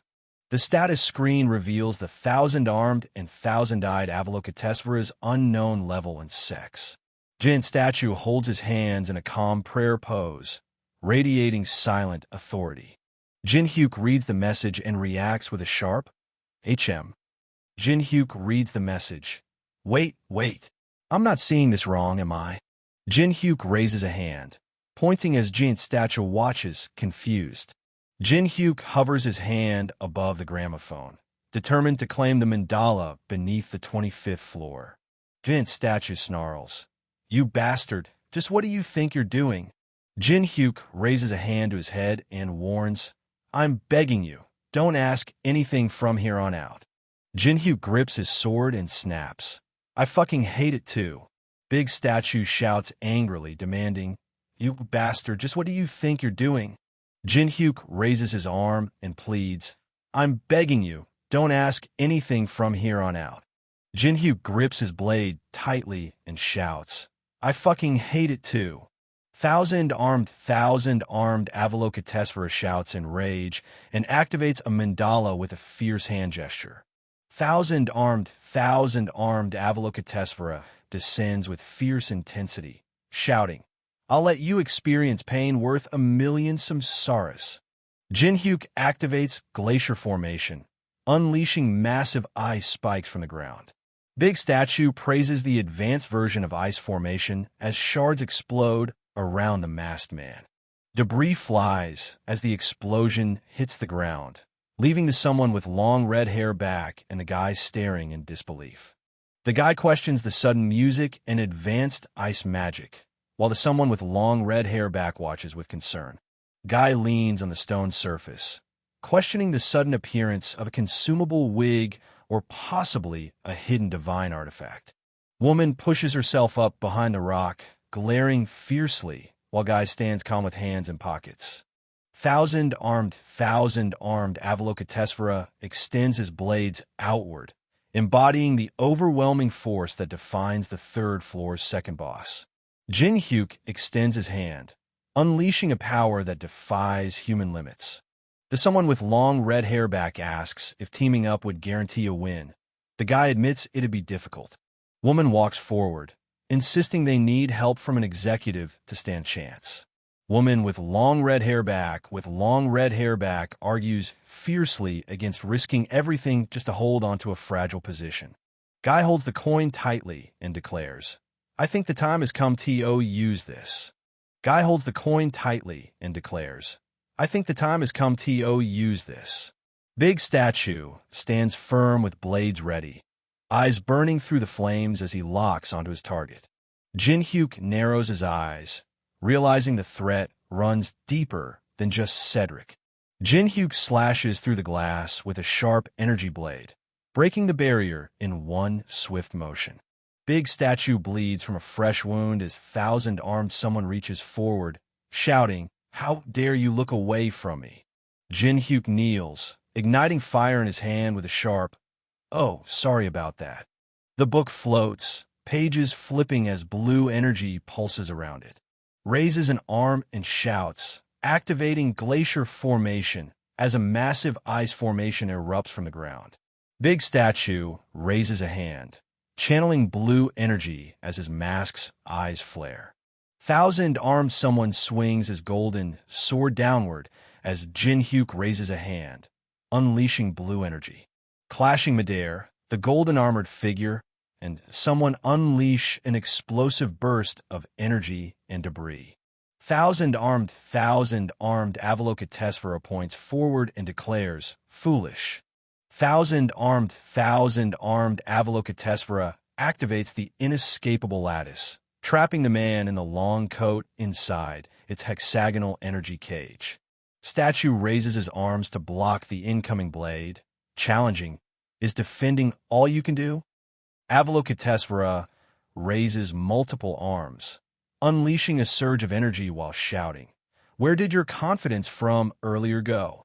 Big Statue summons energy beams, shouting, "Heaven and Earth amalgamation." Jinhyuk activates glacier formation, summoning ice and energy with a raised hand. A barrier traps the figure as energy beams strike its surface. Avalokitesvara raises two fingers and holds an energy sphere, declaring a pointless resistance. The statue unleashes a massive energy blast that slams into the shield, triggering a sharp displeasure.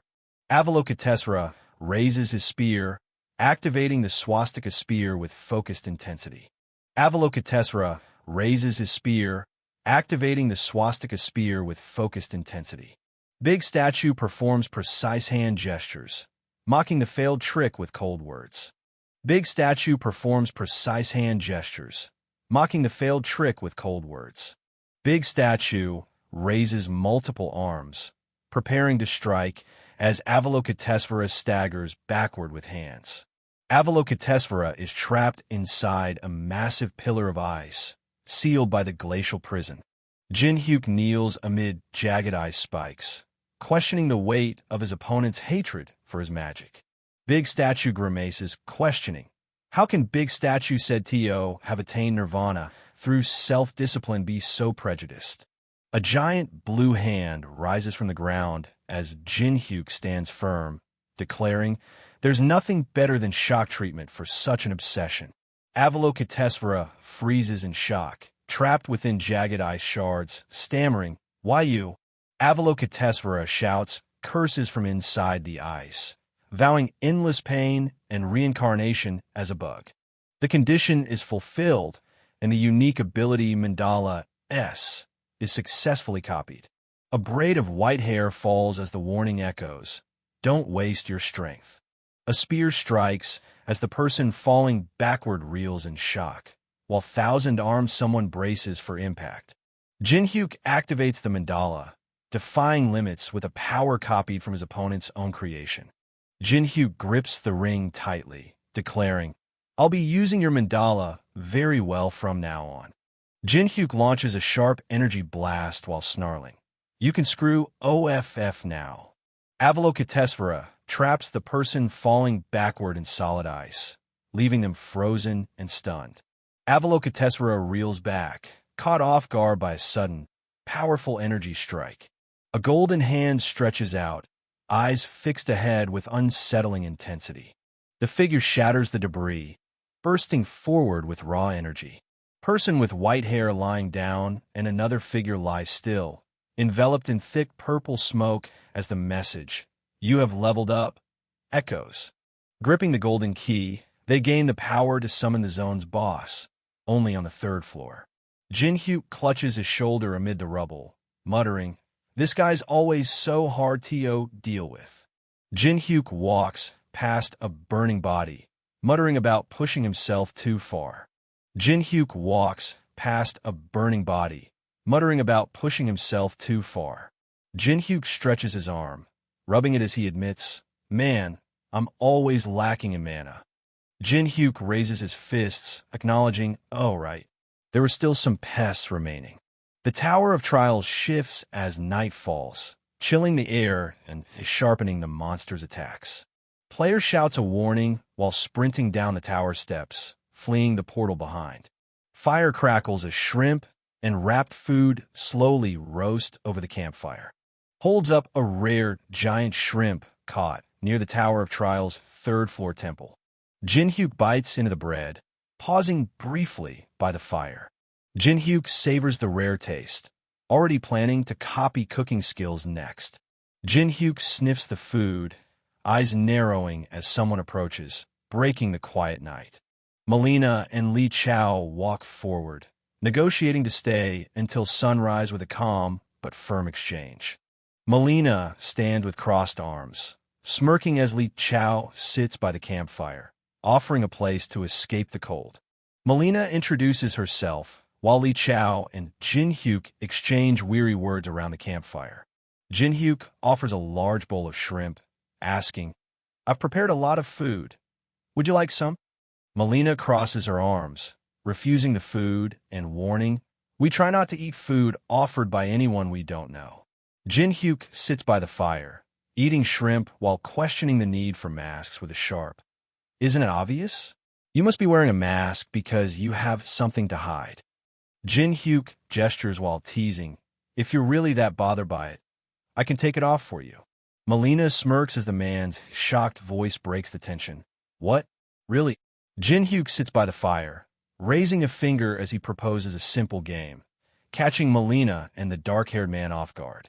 A masked figure raises 3 fingers, demanding 3 questions answered before the mask comes off.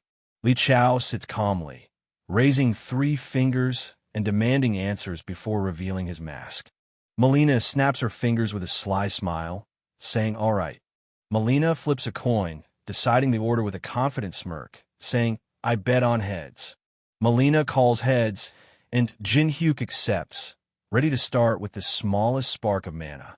The coin called Caligula's coin can dominate a target's mind after 5 minutes of mana infusion. Melina smirks and taunts Jin-hyuk, pressing him for answers he won't give. Jin-hyuk sits silently by the fire while Melina stands with crossed arms, declaring, "I came here by myself. It's my turn to ask now." Jin-hyuk challenges, "From the looks of it, you're also aiming for the boss, so why have you only observed until now?" Melina stands with a smirk, waiting patiently while Li Chao sits cautiously nearby, both ready to enter the notorious temple. Melina smiles confidently and challenges, "My turn again. Why you climb the tower, Mastapa?" Jinhyuk stirs the fire with a stick, questioning what I want.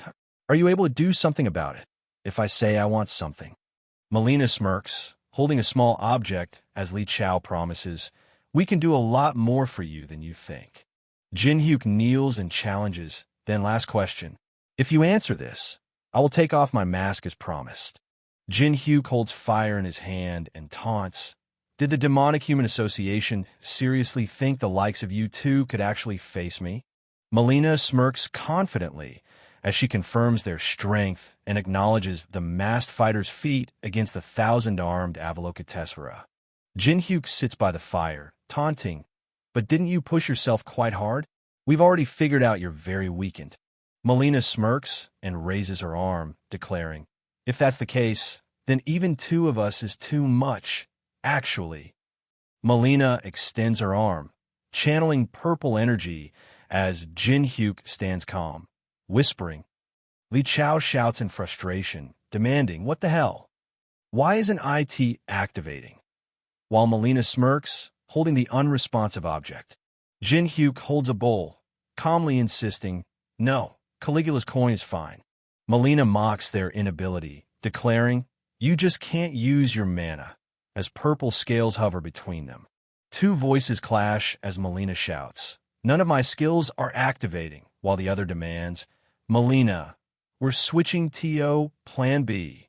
Jinhyuk holds a bowl with a large shrimp and taunts, "You sure are scrambling like crazy." The person bowing at shrine receives the divine spirit's approval for their sincere offering. The totem pole's eyes ignite as blue energy swirls, declaring it the chosen warrior for the judgment of Anubis. The totem pole's eyes flare as it's declared the great general of the underworld. Melina and Li Chao look up, their faces tense as they react to something unknown. Two massive wooden golems crackle with elemental energy as human figure left and another stand ready to face them. Li Chao stares at the shrimp dish, sweating as he realizes it wasn't just a meal, but the trigger that awakened the totem poles. Jinhyuk reclines on the ground, warning, "You shouldn't move carelessly. Running away will be impossible." Giant fiery skull erupts as talismans float, while the great general of the underworld activates no admittance. Jinhyuk unleashes energy from his hand while lying on the cracked ground, shouting, "These damn things will disappear as long as you die." Li Chao shouts a warning as he summons a dark spirit wreathed in blue flames, activating exemplary punishment. Jinhyuk's clawed hand reaches up as a dark hand crackles with blue energy, warning, "I told you not to move." A giant stone skull unleashes a devastating energy strike as Jinhyuk shouts, "Great General of all under heaven is activating exemplary punishment."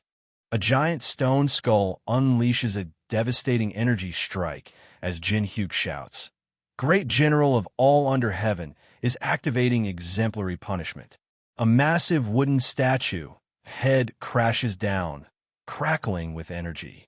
Melina clutches her arm, frustration breaking through as she warns, "Damn it, I told you we should have run away in the beginning." A large wooden arm breaks as the man in the white coat demands, "Stop. Since it looks like we've more or less established the hierarchy, shall we have a chat now?" Jinhyuk's skill activation fails, blocked by the level difference, and his luck stat refuses to trigger. Jinhyuk's skill activation fails, blocked by the level difference, and his luck stat refuses to trigger. Jinhyuk demands to know why the demonic humans interfere with the players despite humanity's extinction risk. Melina shouts warnings as the man struggles, trapped in the cracked ground. Li Chao shouts, "Never," as the giant statue raises a fist charged with blue energy. Melina sits on the ground, stunned as she reads a sharp message on her phone. Melina turns her head, laying down a ruthless rule with a summon warning. Jinhyuk holds his sword steady, warning that information from the inside comes at a deadly price. Leader reveals the codename, Lancelot, and admits limited knowledge about the other executives while Melina kneels, someone, and worried. Jin Hyuk activates the Eye of Gluttony and commands, "Continue."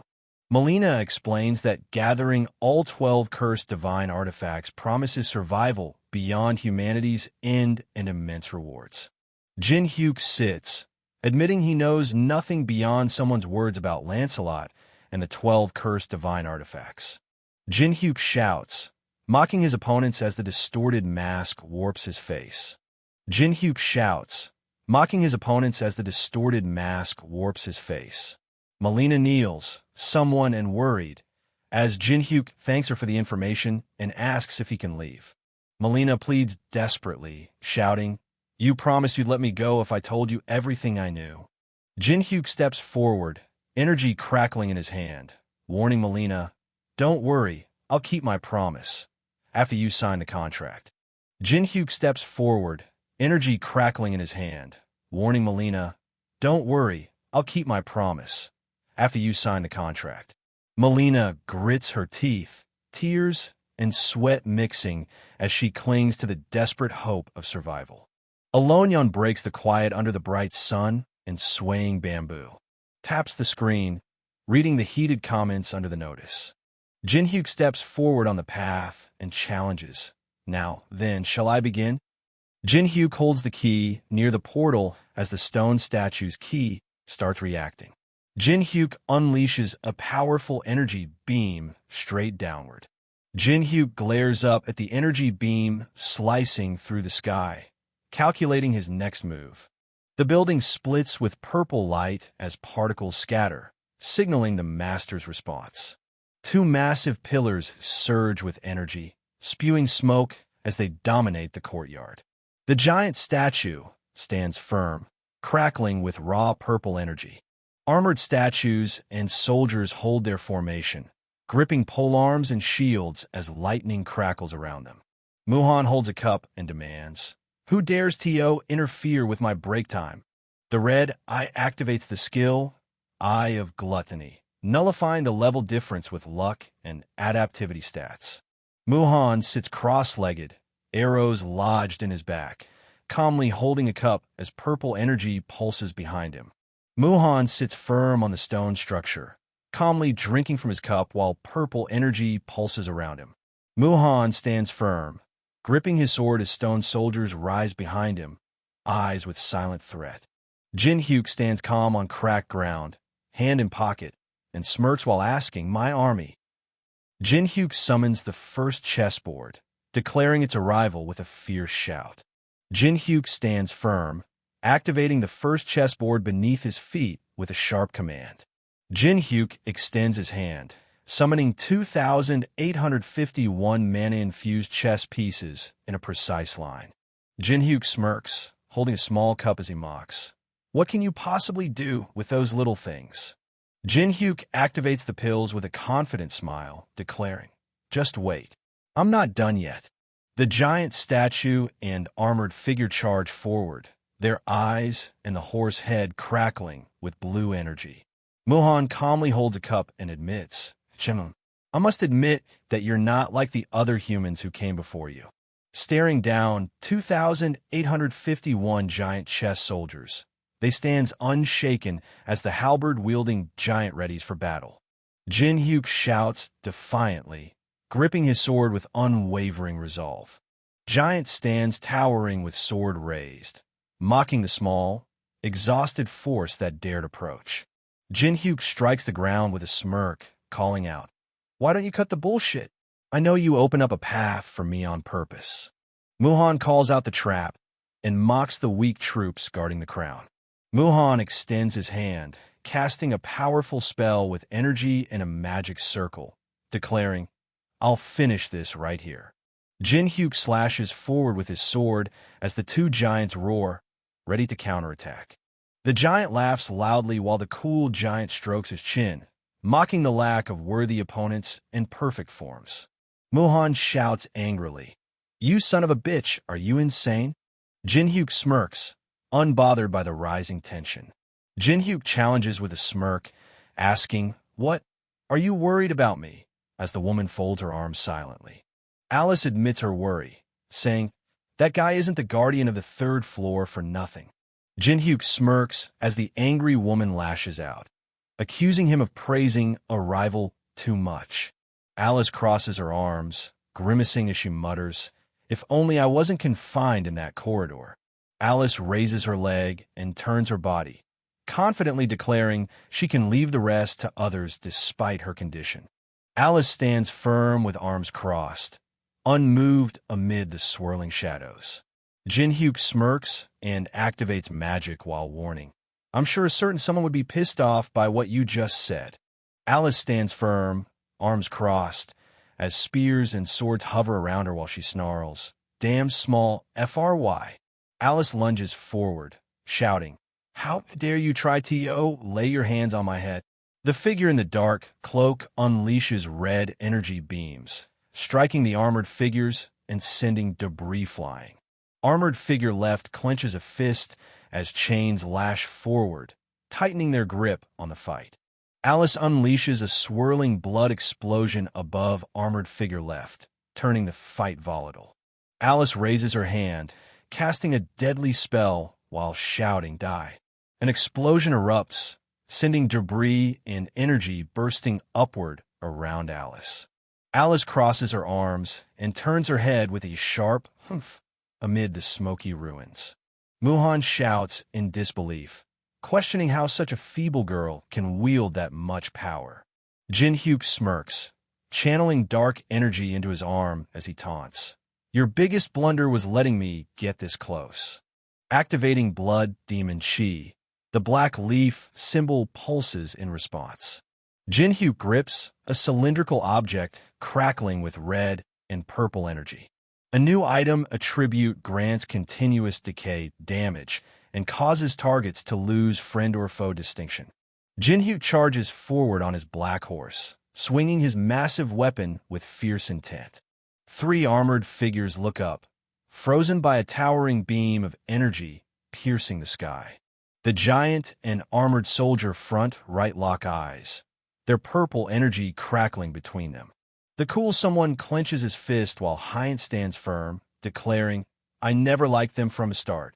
The giant shouts and swings wildly, but the cool giant takes the punch squarely without flinching. Hyant raises a massive hand as armored soldiers ready their polearms, bracing for the next move. Armored figure left stands firm atop the statue, spear raised as others form a defensive circle below.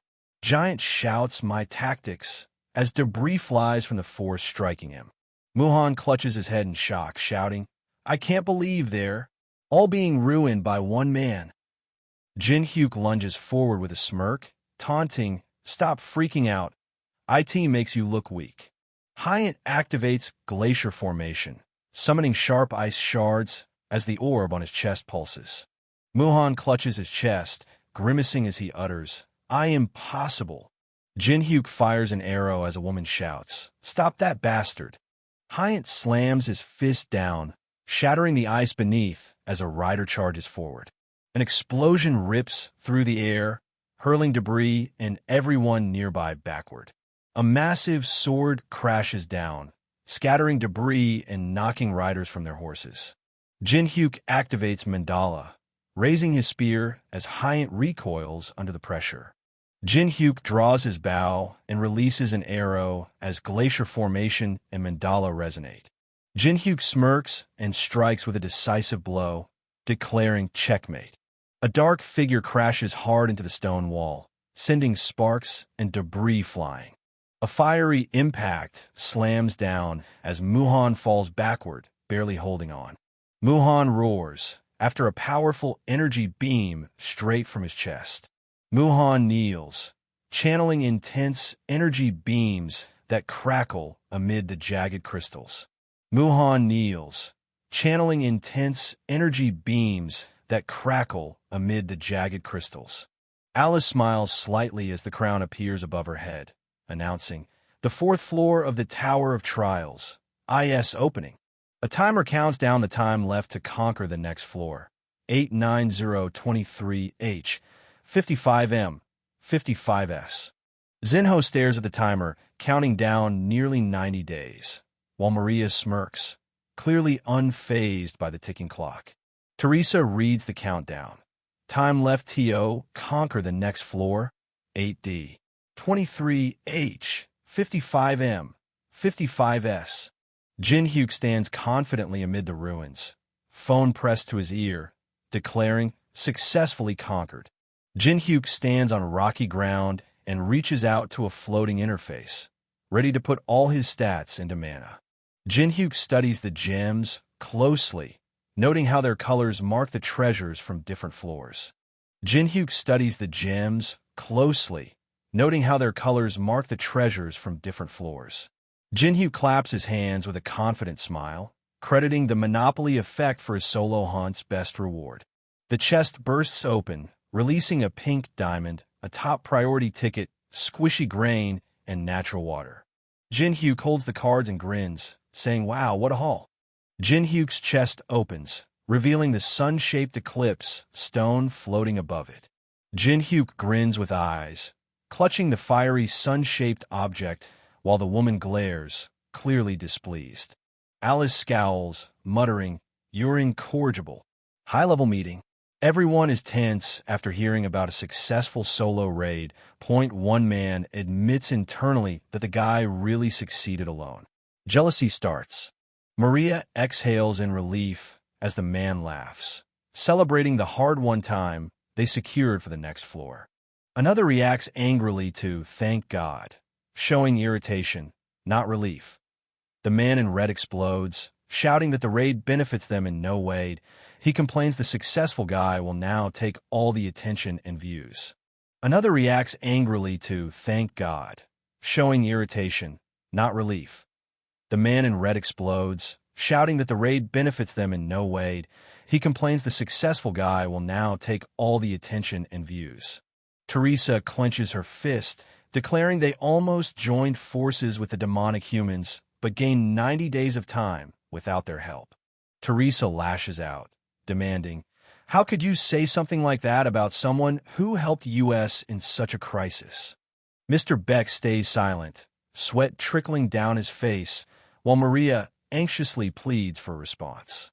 Teresa spits out, "Are you all serious?" with sharp disbelief. Wei T sits with arms crossed, demanding, "Do you all really feel the same way as 10 Wei SSI? Say something."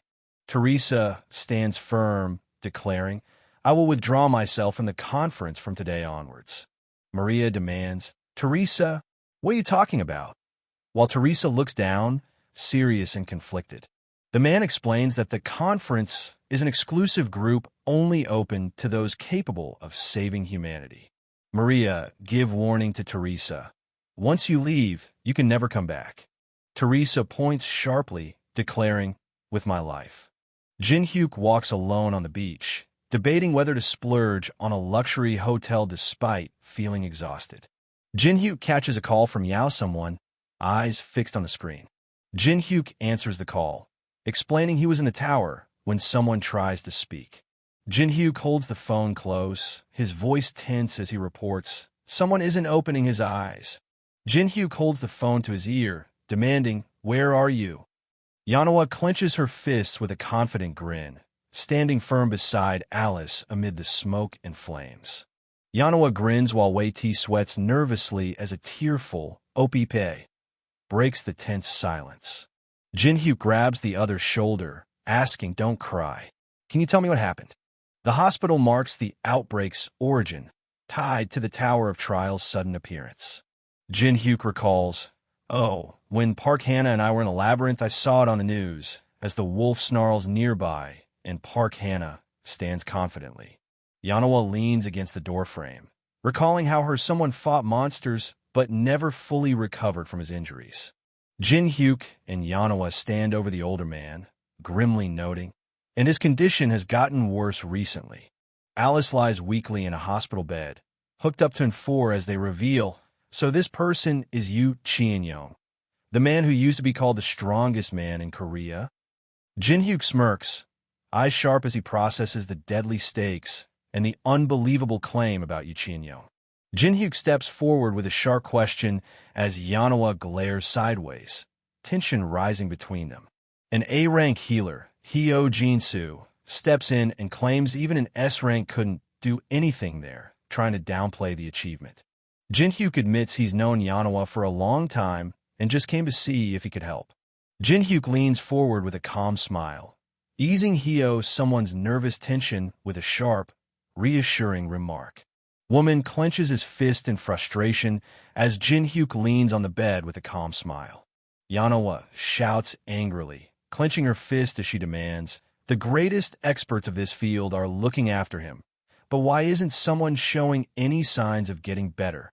Jinsu sighs and wipes his glasses clean, muttering, "We're doing our best." Hyo Jinsu raises a hand and stresses, "We're severely lacking time to research every disease caused by the Tower of Trials." Yanawa apologizes, admitting she let her emotions take over as she activates Eye of Gluttony. Yanawa urges someone to leave so the doctors can focus. Jin-hyuk glares intensely, baring his teeth as he recognizes the voice calling out, "Someone OPPA?" The protagonist appears behind them with a terrifying presence and glowing red eyes. His inner thoughts reveal suspicion. He knows they were getting greedy and hiding something. He's tired of pretending and silently judges them. He openly calls them leeches. Grandpa's hand trembles as the pen hovers near his arm, his cultivation clashing with the tower's mana and trapping him in a coma. Jinsu explains a costly new treatment using magic crystals while the patient listens quietly in bed. Yanawa clenches her fist, promising, "I will prepare it for you, even if I have to sell the entire dojo." Yanawa clenches her fist, promising, "I will prepare it for you, even if I have to sell the entire dojo." Jin-hyuk shouts, "You damn thug," while the man in the white coat sweats nervously. Jinsu points angrily, demanding, "What are you talking about?" "Scamming." Jinsu adjusts his glasses and warns, "This is very unpleasant. Even if you're the young lady's guest, you can't just spout whatever you want." Jinsu sweats nervously, glancing sideways as doubt creeps in despite his confident words. Jin-hyuk points accusingly, demanding, "Look at you, borrowed name accounts, and even a crypto wallet? Just how far have you gone?" Yanawa frowns, questioning, "Appa, what do you mean?" "Borrowed name accounts." The group panics and shouts back, accusing him of lying and demanding proof. They try to suppress and steal credit.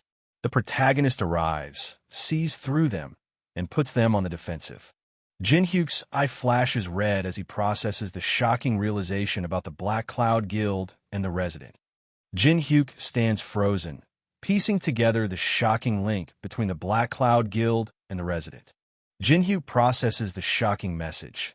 A resident of the tower made contact with a human, while Alice looks on with displeasure. Yanawa faces off against three men in a tense standoff inside the cramped room. Jin-hyuk stands tense and serious, processing the shocking news about Hong Diokpyo's contact with a resident. Jin-hyuk stands tense and serious, processing the shocking news about Hong Diokpyo's contact with a resident. Jinsu rushes toward the hospital bed, while Jin-hyuk watches, tense and someone.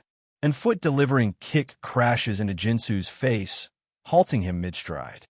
Jin-hyuk blocks the runner's path, pointing a finger and demanding answers. Yanawa spits out a harsh warning, tears running down her face. "If someone passes away, you'd better give up on getting out of here alive." Jin-hyuk raises his arm, trying to calm down Yanawa, as tension fills the cramped room.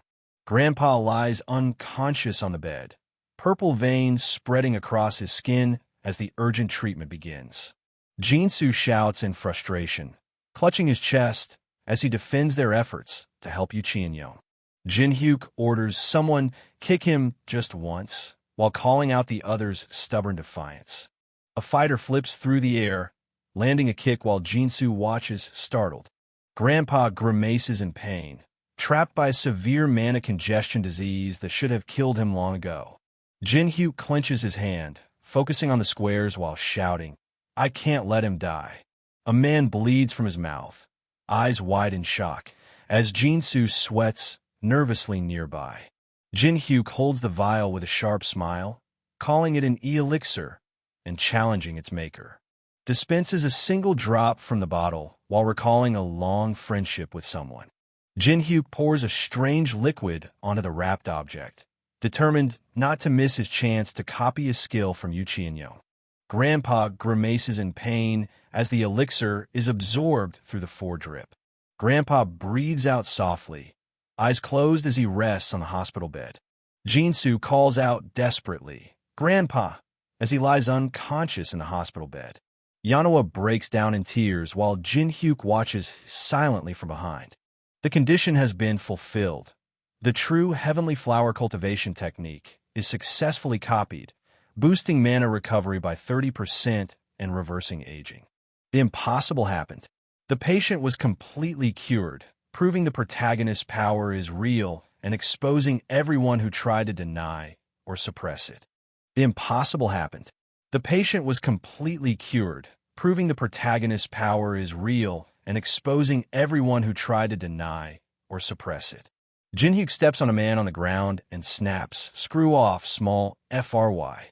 Jin-soo falls backward, someone in panicking, shouting, "WH, what are you going to do to me? Are you going to kill me?" Jin-hyuk stands firm with arms crossed, setting a clear condition: return the money or face consequences. Jin-soo sweats and frowns, sensing something suspicious as the situation seems to resolve too easily. Jin-hyuk demands, "What? You don't want to live?" while clutching his chest with a serious, someone expression. Yanoa stares at her phone showing 36,350,000,000 Korean wons has been transferred to you. Jin-hyuk watches as the man charges forward, shouting, "I'm alive! I'm alive!" Jin-hyuk stands on a rooftop, eyes fixed on a man running across the street below. Jin-hyuk listens as the woman explains they let the target go to trace his base instead of wasting time. Jin-hyuk stands tense on the rooftop as the winged woman leaps off, warning, "Don't stray off anywhere." Yanoa asks for a moment to confirm the elixir's absorption while the other person reaches for the door. Jin-hyuk stands tense beside Grandpa's motionless form and admits, "Everyone's gone now." Grandpa lies still on the bed, admitting, "You knew? I thought I had completely hidden it." Grandpa sits up in bed, smiling and apologizing, while the young man reassures him it was perfect. Jin-hyuk sits beside Grandpa's bed, admitting he understands the distrust toward the healer. An older man laughs heartily, amazed by Jin-hyuk's accurate insight and happy to see him healthy. Jin-hyuk explains how someone's unusual call showed just how worried she was, confirming their connection.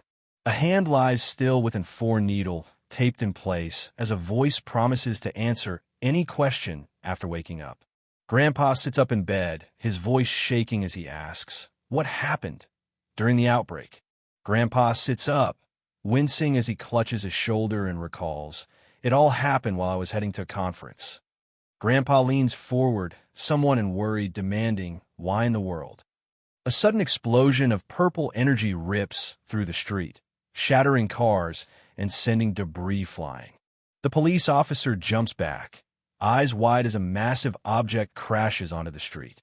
The police officer struggles as his gun jams, while a man throws a punch at the lunging monster.